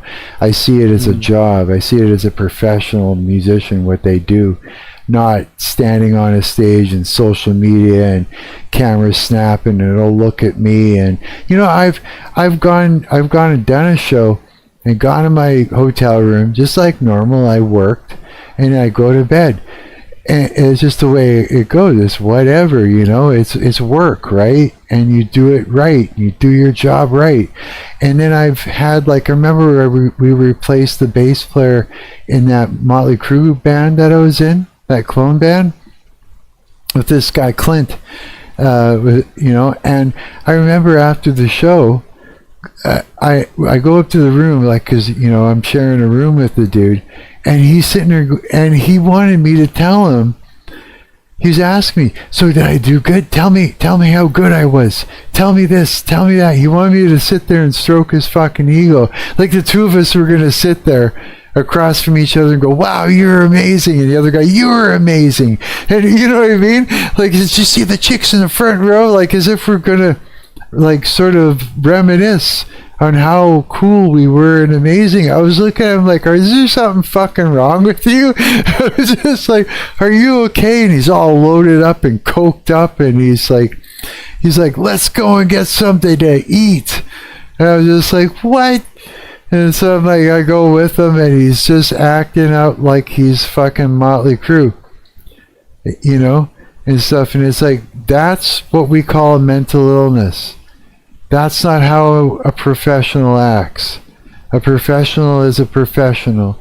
If the band becomes successful, I see it as a successful business, If there's a big turnout and there's lots of people, that night, I see it as successful, and I don't see myself any different from anybody that's on the damn dance floor. I'm not any different. But some people are so fucked in the head that they're living in their own fantasy, the same way that everybody is living in their own fantasy now. You know what I mean? Like, for instance, this thing that we're doing right now, if a whole bunch of people watch it or nobody watches it, it's no different to me at all. It doesn't mean anything. I'm no different. I don't become something else that I'm not. It's not going to rise me up onto a pedestal. All of a sudden I'm someone else, someone famous or anything. It's just somebody. It's like, say, a whole bunch of people looked at the video, or one person looked at it. It's the same thing. It doesn't mean anything to me as far as who I am, and that's just the way it goes. And if anything, it's good if somebody gets something out of it, because that's good, but it doesn't change who I am, right? And I learned that, I knew that from a young age, because I looked at it as a professional, right? And that's just how you should look at it. You should never. Nobody needs to have anything go to their head to living a fantasy of you being someone that you're not, so glamorous and so bigger than life, and that it's not real. That's why I say fame starts and ends in your mind, and then everything around you is either proof to tell you are that fantastical idea yourself or not. And then again, it's all about social hierarchies again, right? Because if your fantasy is that you're someone famous, then maybe you're at the top of some weird social hierarchy. You know what I mean? But it's all fantasy, dude. It's all fantasy. You get it, right? You see it, right? I agree. I need to stop living in a fantasy and dreaming of my own glory. Yeah. Just be 2 feet on the ground, and you'll feel better about yourself. Because as soon as you can divorce all that crap away from you, then there's no pressure. There's no pressure of being you. There's no pressure of having to look, act, be, make money, all the things to be on some sort of hierarchy. Because it doesn't, at the end of the day, it doesn't fucking matter. As long as you got people around you that you like, or even one person to talk to that you like, good enough.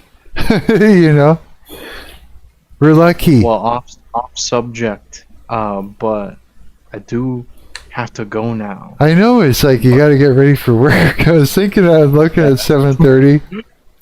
But before I go, I am miffed that we did not do any game deving today. So I know. Whenever next time is, there will be game deving. Dude, I was planning to get out the LMMS today and do a whole thing of that. That was the plan. But this has been the most. Got more time to play with it. You know what I mean? I know. This has been the most conversational, thick live stream that we've ever done together, you guys. You realize how much crazy conversations we've had. Some of that really heavy stuff at the beginning with all the racism stuff and everybody trying to figure shit out, and that it's been good. It's been good, and I think that it could be quite beneficial for anyone to listen to, you know, for sure. And that's kind of what you want. You want to leave something. I don't have any problem speaking. You know, I don't have any problem discussing that subject, like that subject with non-racist. You know, I don't have a big problem with you non-racists. Oh yeah, no, it was good. It was such, you know what? The thing is that everybody comes from a different walk of life and from different experiences, and we all came together like adults. That was such a beautiful display of what adults are like, we all had respect for each other, and we all just wanted to throw everything into the fucking pot so we could all look at it together and try and figure shit out. And I was so proud of you guys. I was just like, yes, that's what I'm talking about. No one was crazy, no one was nothing. We were all just like, there was some love and respect, and it was exactly the way it should be. And you know, anybody listen back to it will feel, you know, will feel the same way. They'll have a lot to take from it. Hey? That Asmon Gold video did piss me off. Good. So I wasn't being completely adulthood. No, that's good, because this is the reason why I bring up these little videos and stuff at the beginning. Is I know you gotta go, but I'll finish it off. The reason I bring these up is because I'm bringing things into the open that are representing where we're going psychologically, and with our social norms, because I know they need to be discussed, and I know you guys are smart enough to be able to try and rip these things apart and dissect them like adults, right? And you guys are intelligent enough to be able to do something with it, and so it incites exactly what needs to happen. Yeah. What you mean? Yeah. But yeah. Yeah, you have time. Mm-hmm. Next time there will be game Devin. There will either be game Devin or I will kill myself. No, this is fucking. Those are the only two options. What do you want to do?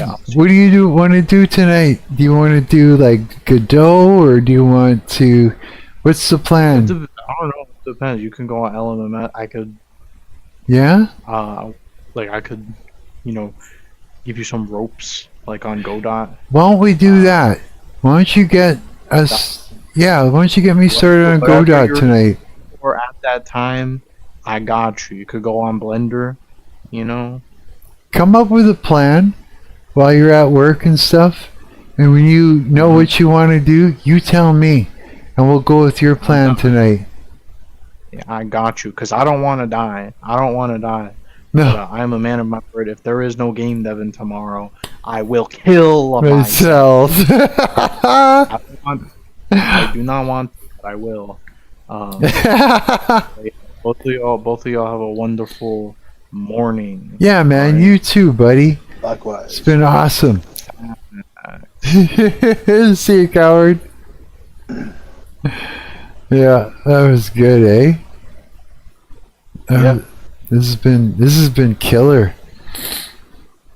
You know what you should do? Like when we have like these big conversational streams, which has kind of been in like sequential so far.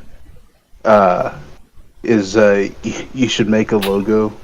You know the TED Talks logo, except it should say Marc Talks. Oh my god. That's what I'll Marc do. Speaks. I'll redo the thumbnail for this one. We'll do exactly that. Just make I like that. That's a great idea. Or I think they call the entire event TEDx is what the event is, and there's a bunch of speakers that come on. Yeah. It could be Marc X. Marc X.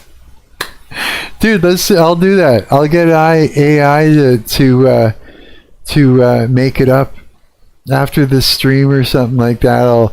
After the stream, I think I'm gonna go to fucking I'm gonna go to No Frills, and I'm gonna like fuck up my diet. I'm gonna get a loaf of bread, and no, I don't think I can handle bologna. I almost want to get some bologna and just sit here and eat like. There's nothing better than a bologna sandwich. Just sit here and eat like a whole loaf of bread and bologna. Like that's like such a comfort meal for me. Isn't it a bologna though? Sandwich. Oh. Like a bologna sandwich and a Dr. Pepper. Oh my god, I haven't had that in forever. My god. I'm good on that. Like, a lot of my friends and family laugh at me because it's like, that's a comfort food for me. They're like, not something, I can understand maybe like some meatloaf or, something like that, some kind of pasta dish being a comfort food. But I'm like, no, like, give me bologna and cheese. Oh my the god. Dr. Pepper. Oh my god, you're a bad influence right now. My diet is gonna like kill me, my diet. Oh, I mean, I'm trying to be so careful too, eh? I'd get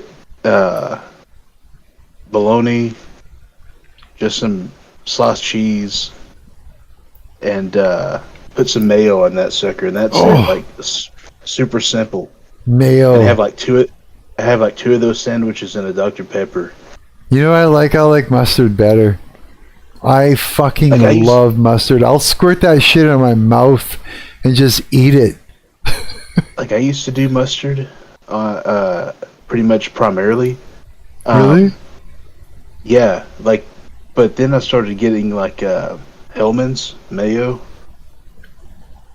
Oh my god! And that stuff is just different. Isn't it's it? like it has like all that tang that you get from the mustard, like that kind of sourness. It has that, but like all the other tones of like a really good mayo. All the good stuff, eh? Yeah, but here lately, there's a brand. I don't know if it's up there, but around here, it's called Duke's, and I've been getting that, and it's freaking good. Really? Like on everything. Yeah. Like it's better than Hellman's on just about everything I've tried it on. Like surprisingly good.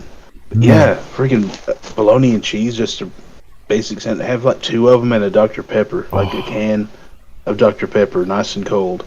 Dude, I haven't had Dr. Pepper in forever. I think I'm gonna do that. I'm literally gonna go and buy that today, just so that on occasion it's fine. Like if you do it every day, yeah, you're gonna pay a price for it. But here and there, it's fine. Like I'm gonna have to eat all that. I'm gonna have to eat up all that bread, cheese, and bologna right away. Then, just do it all in one big fucking sitting.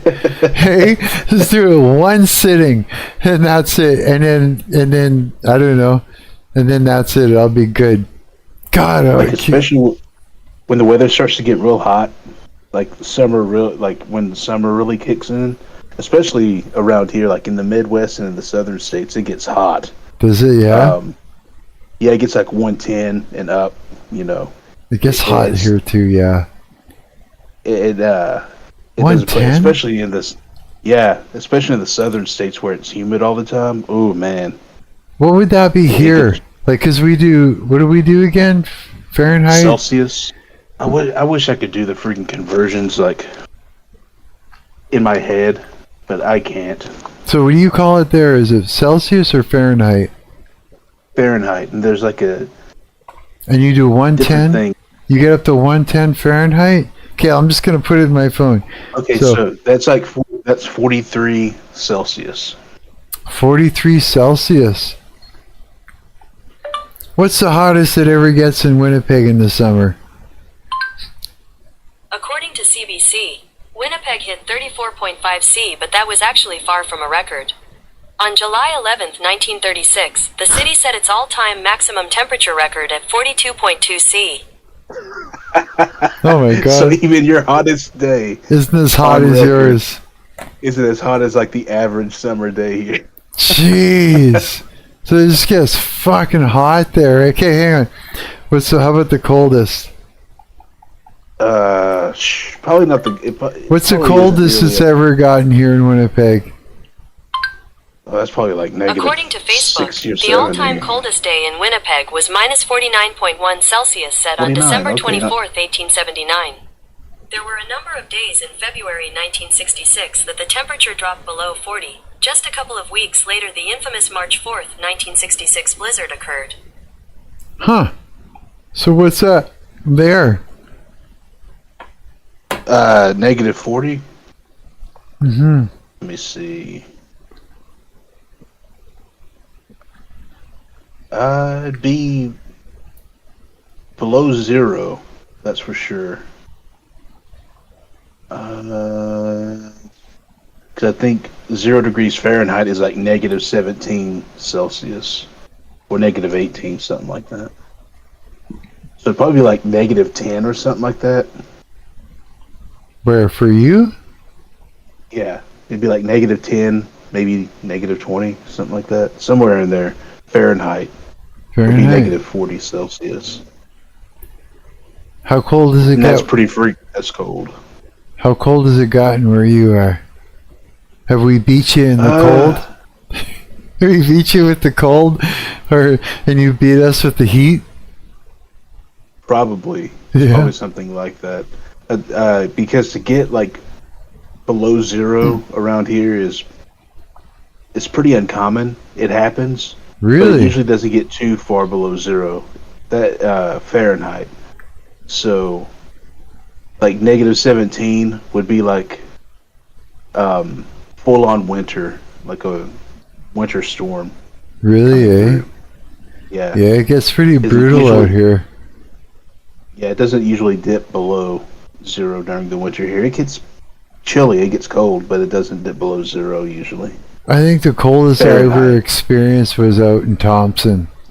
When we, because here's the thing is like, whenever, it used to be like this, whenever you got a new band together, the agent would book you all the way up north, and then you'd work your way back, and then they'd send you out to Calgary and all that, all the way out to Vancouver, and then back, and then they dip you into the States a little bit, and then it's kind of, but the first part of the tour was up north so that you'd have time to get your stage legs together, right? It takes a little bit for that, and so that meant like Flin Flon, the Paw, and Thompson, and you'd be out in Thompson staying in the band house there and playing at the Head Frame for like 2 weeks straight, and fuck was it balls cold out there.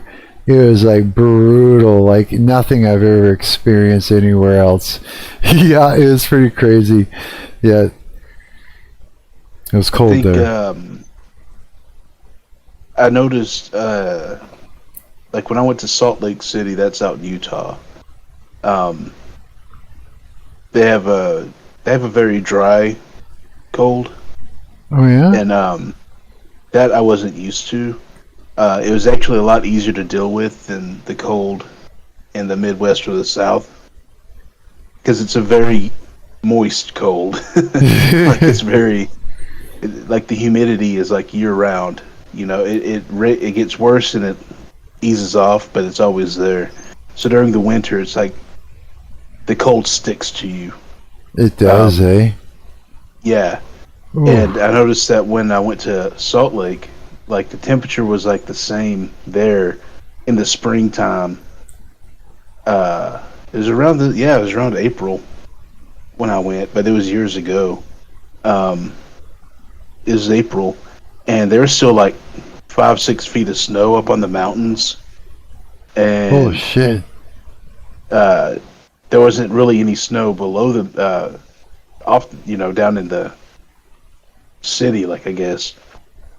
But it was cold, and everybody else, there was like a bunch of people that were real bundled up and everything. And I noticed that I was just wearing like a light jacket, and it wasn't really bothering me that much.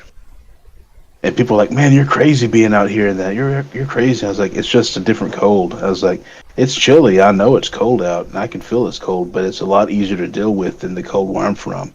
Oh yeah. I was like, because the air here is pretty dry. I was like, but where I'm from, it's just humid all the time. Oh And yeah.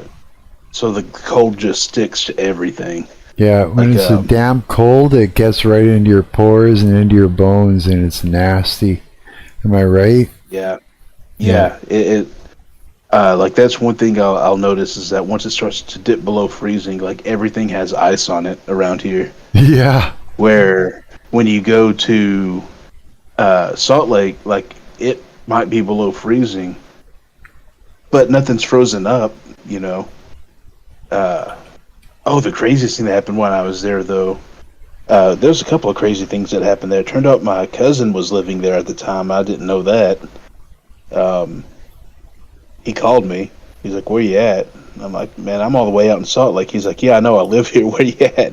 He's like, "Oh, I thought I didn't know you were out here. That's a surprise." But the weird thing is that there was actually a dust storm that blew in from I think it was Nevada.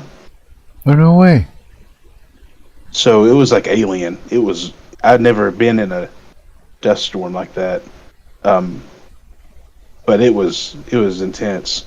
Like everything turned like this orange red, like Mars color red. Like so like this red haze throughout the entire city. And then there's like these straight line winds and it was like blowing down trees and stuff. I was like, really? It was strange because, like, I've never experienced a dust storm. That was the only time in my life I did. And it's just but apparently violent? it's like, yeah, it's violent in a different way. I'm used to like violent thunderstorms and tornadoes and that, but it was like such a calm violence to a dust storm. Really? Yeah. It was like smooth. Everything yeah, like everything was like I guess there's like I don't know, I guess like the dust rolled in before the actual winds. Oh, really? That happens. Because the dust came in and yeah, everything turned like this weird red orange color. Like it was just in the air everywhere. Like all the dust was like a filter. No. And that's what I was asking my guy. I was like, "What's this?" He's like, "Oh, it's a dust storm coming in." I was like, "Oh, okay," and I didn't think much of it. Yeah. And so we get to his house, and then I guess it came through. I didn't really notice it. But when I got back to the headquarters I was at, I turned on the news. And sure enough, like they were out there reporting, like the local news was reporting about all the damages that racked up. There was like trees toppled over on houses and holy shit, stuff that flung through vehicle windows and stuff. And I was like, man, I didn't notice any of that when I was, Whoa, you're kidding. And like when a severe storm comes through here, like a supercell that produces tornadoes, you know it. Like it is not quiet. Not at all, eh? The wind is freaking howling, and the trees are whipping through it, and the rain is just smacking it's heavy. And then there's the hail that starts dropping. Right. That's like that's noisy. Like you're not going to ignore that. Right. And the thunder's going, and it's a storm, and it's there. But this thing, it was just kind of like it rolled through and destroyed everything very quietly. That was really bizarre. Like I don't know if it was just in that specific location we were in. It wasn't bad, so I didn't notice anything. Right. But but the news people were like, maybe just a few blocks over from where he lived. So, wow. I don't know. Very strange. Wow. So I could say dust storms in Salt Lake were definitely an experience. I guess so. Holy shit, eh? Man, I haven't seen a good thunderstorm in a long time. As far as, that's what we got. Thunderstorms. Ouch. My ear. Any tornadoes that we'd ever get, though, they never really get into the city. But definitely we get some killer thunderstorms. for sure. There's something about a storm, even though we know, isn't that weird about really dangerous weather where it could actually, cause some harm? There's some weird phenomenon where we still root it on. I think it's like we're mesmerized by it. Yeah. Like even though we started learning more about it and studying it further, I think we're still more like mesmerized. But I think that's what storm chasers are about, other than just adrenaline junkies, Right. After that rush, because most of the time, with storm chasers, when they actually get that storm, they're excited, but you can see that they're just in awe of this thing. Of the whole thing. Yeah. Yeah, that's pretty cool. Tornadoes are something else. I'm not as afraid of them as I used to be, but when I was a kid, I was terrified of them. That's mostly thanks to my aunt. Really? She made them seem like they were like certain doom. Oh, really? She was afraid of him. Yeah, she was real afraid of them. Really? And so whenever we had like a watch or just a watch, it was like the end of the world, Armageddon, apocalypse, everything's over. No way. That's how she handled it.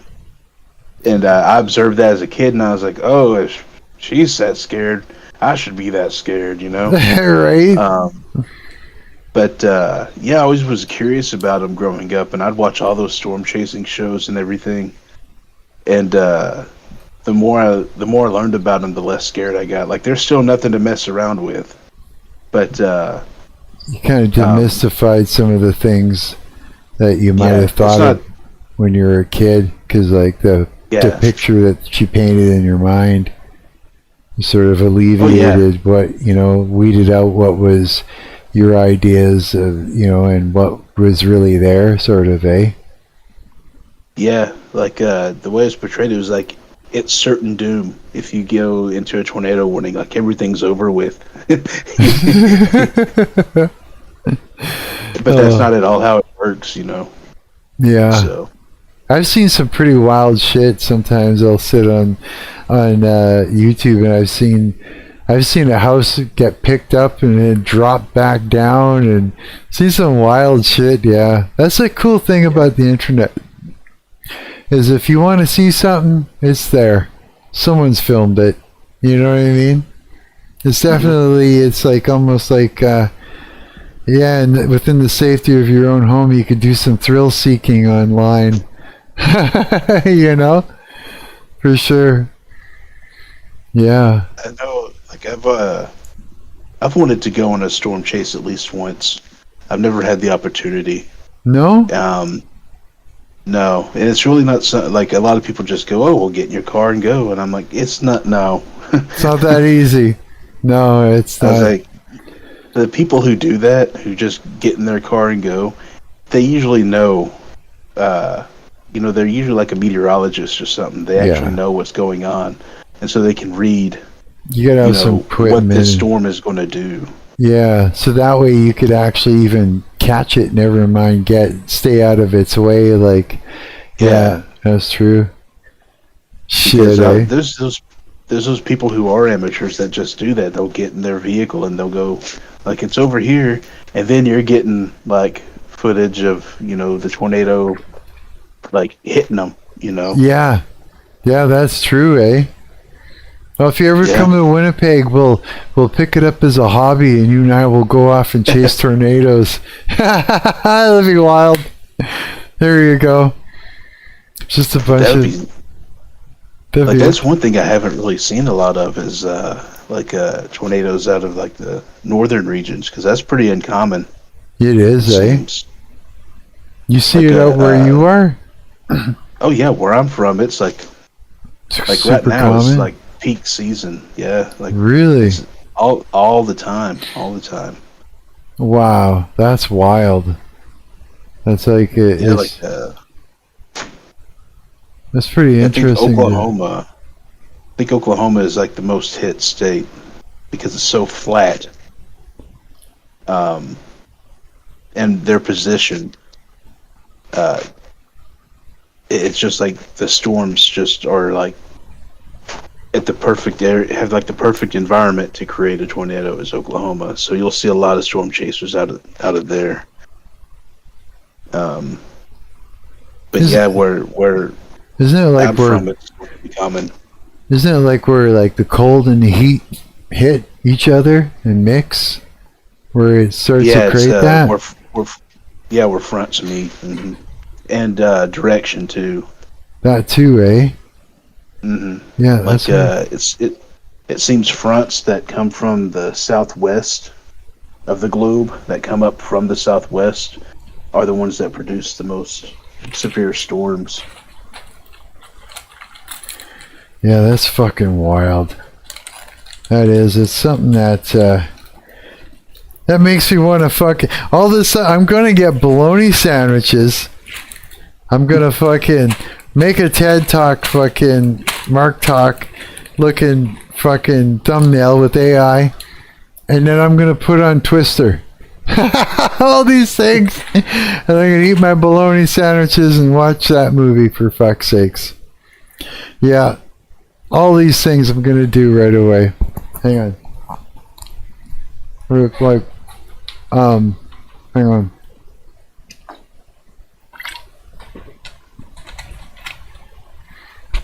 I am that inspired.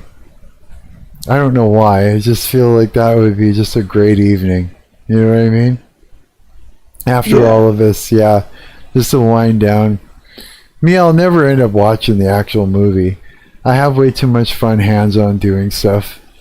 But I probably should watch a fucking movie at some point. I think. The original Twister is pretty good. It is, isn't it? There's another one too. Twisters or something like that.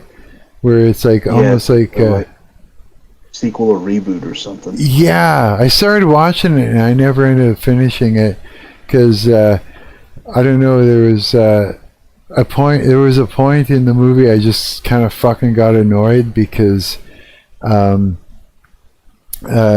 guess it was kind of it had that, I don't know.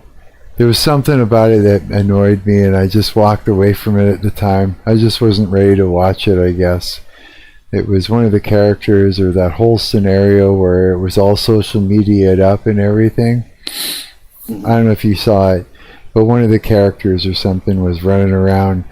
You know, they were all filming themselves. I think they had some sort of YouTube channel or something, and I was just, yeah, I just fucking, I just like turn this off. I can't stand this. I don't know. Yeah. I think in the original, it was like there's one group that it focuses around, and they're like the I guess they're like the independent researchers. You know, they're in it for the love of the game. Yeah, and the whole and point. Then, like I guess the antagonist is a group that's very commercial, and they're out there for the footage to sell. And that's why the reboot was like that. Then that's why. Yeah. I guess the whole point of it is to come up with better early warning systems to save lives and stuff like that.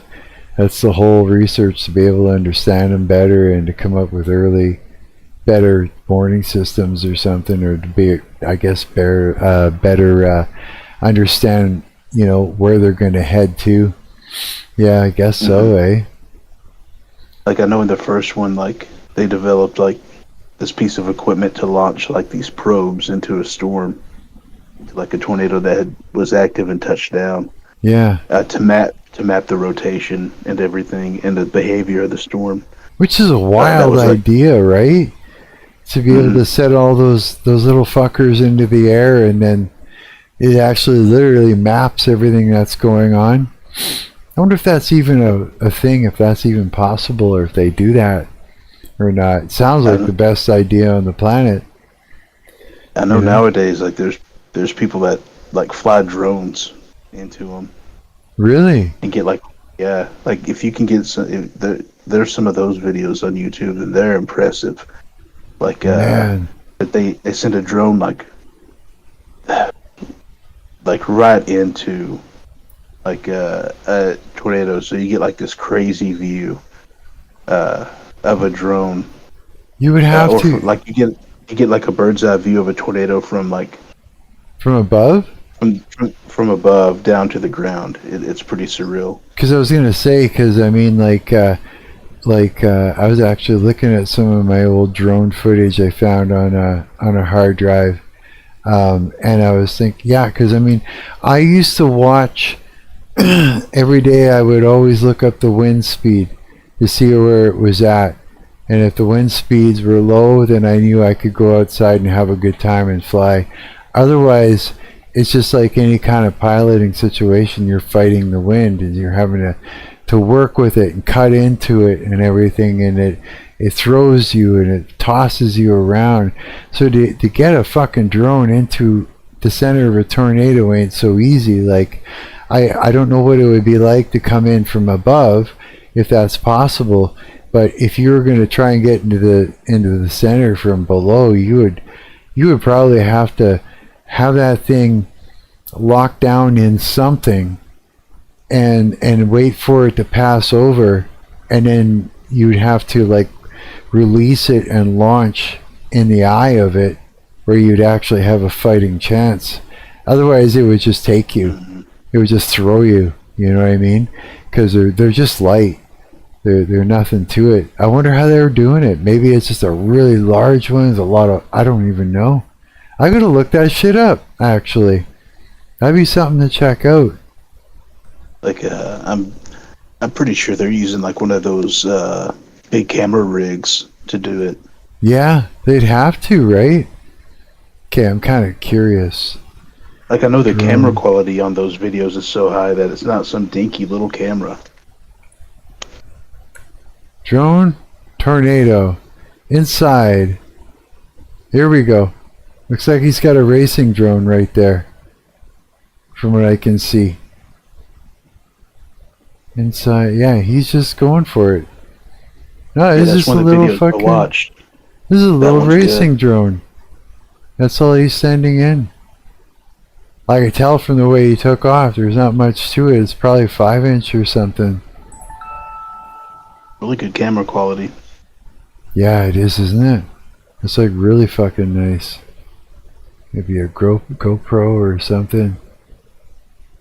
Maybe he's got a long range thing. Here, let's move him up. Is he going Yeah, in this or video, like, he stays around its radius. I've watched this one, but it's still just like crazy good footage. Oh, it Like, is. it's very surreal being that close to the storm. Oh yeah, look at that. Like, yeah, he captured his touchdown and everything. Wow. That's incredible. Makes me want to go out and fly. It's been so long. All I gotta do is fix my radio, and I'll be laughing. Because I'm dying to go out and fly my drones. I miss it. I used to have so much fun, dude. Look at that. Yeah, Look, is he going in? he gets right up to it. How is he?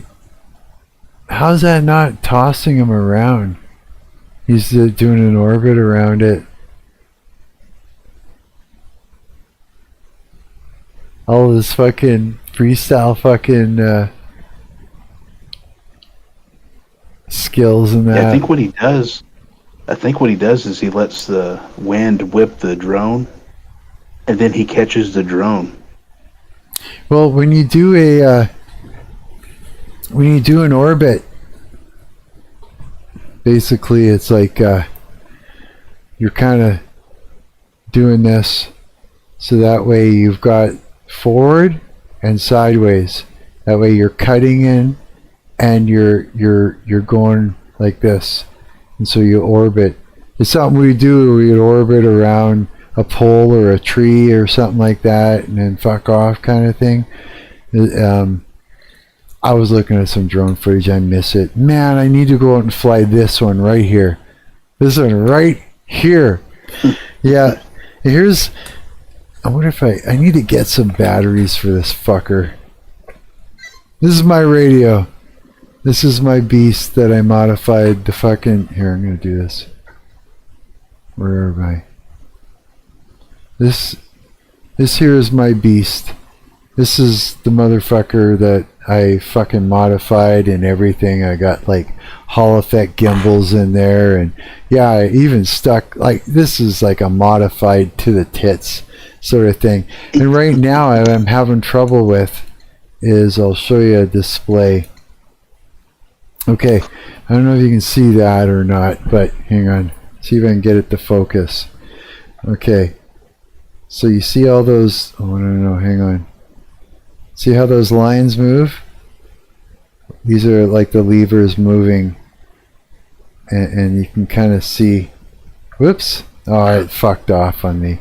Anyways, here's the problem I'm having is that this one right here, when I yaw from left to right, it's just not reading it properly. I've got my throttle, no problem. My forward pitch, pitch, and my roll, perfect. But my yaw is just freaking out right now. It is just not responding properly. And I think it's just a matter of like, I got to open this thing up. You know how like you'll have connectors to your circuit board and stuff. Like I think you've seen inside of electronics or whatever. I think that, yeah. I think I literally got to remove the connector, unsolder it, and just solder wires directly right onto the PCB, and just some nice fresh wire, and just try that.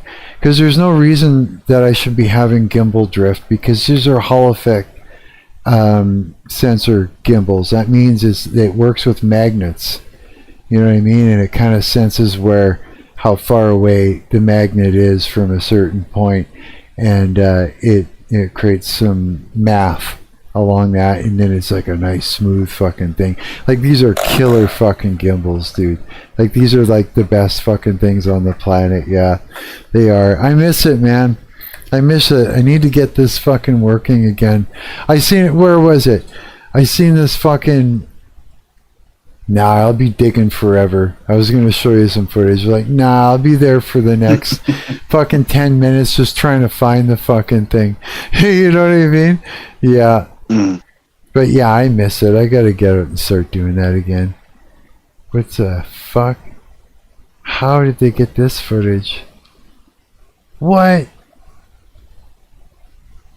He was inside there with his drone? Is that what that is? How the fuck did he do that? What is that?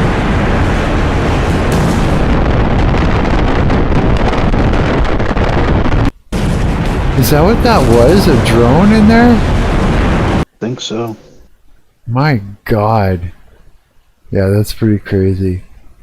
Well, you know what? Let's end the stream, because Marc's gonna go get himself some fucking bologna sandwiches. And I'll come back. So what should the thumbnail be? Just Marc talk, like with the TED Talk logo, like and just some bullshit AI version of me standing there like or some shit, some comical. If they put you on a TED Talk stage. Yeah, I'll just get AI to do it, I'll try to anyways.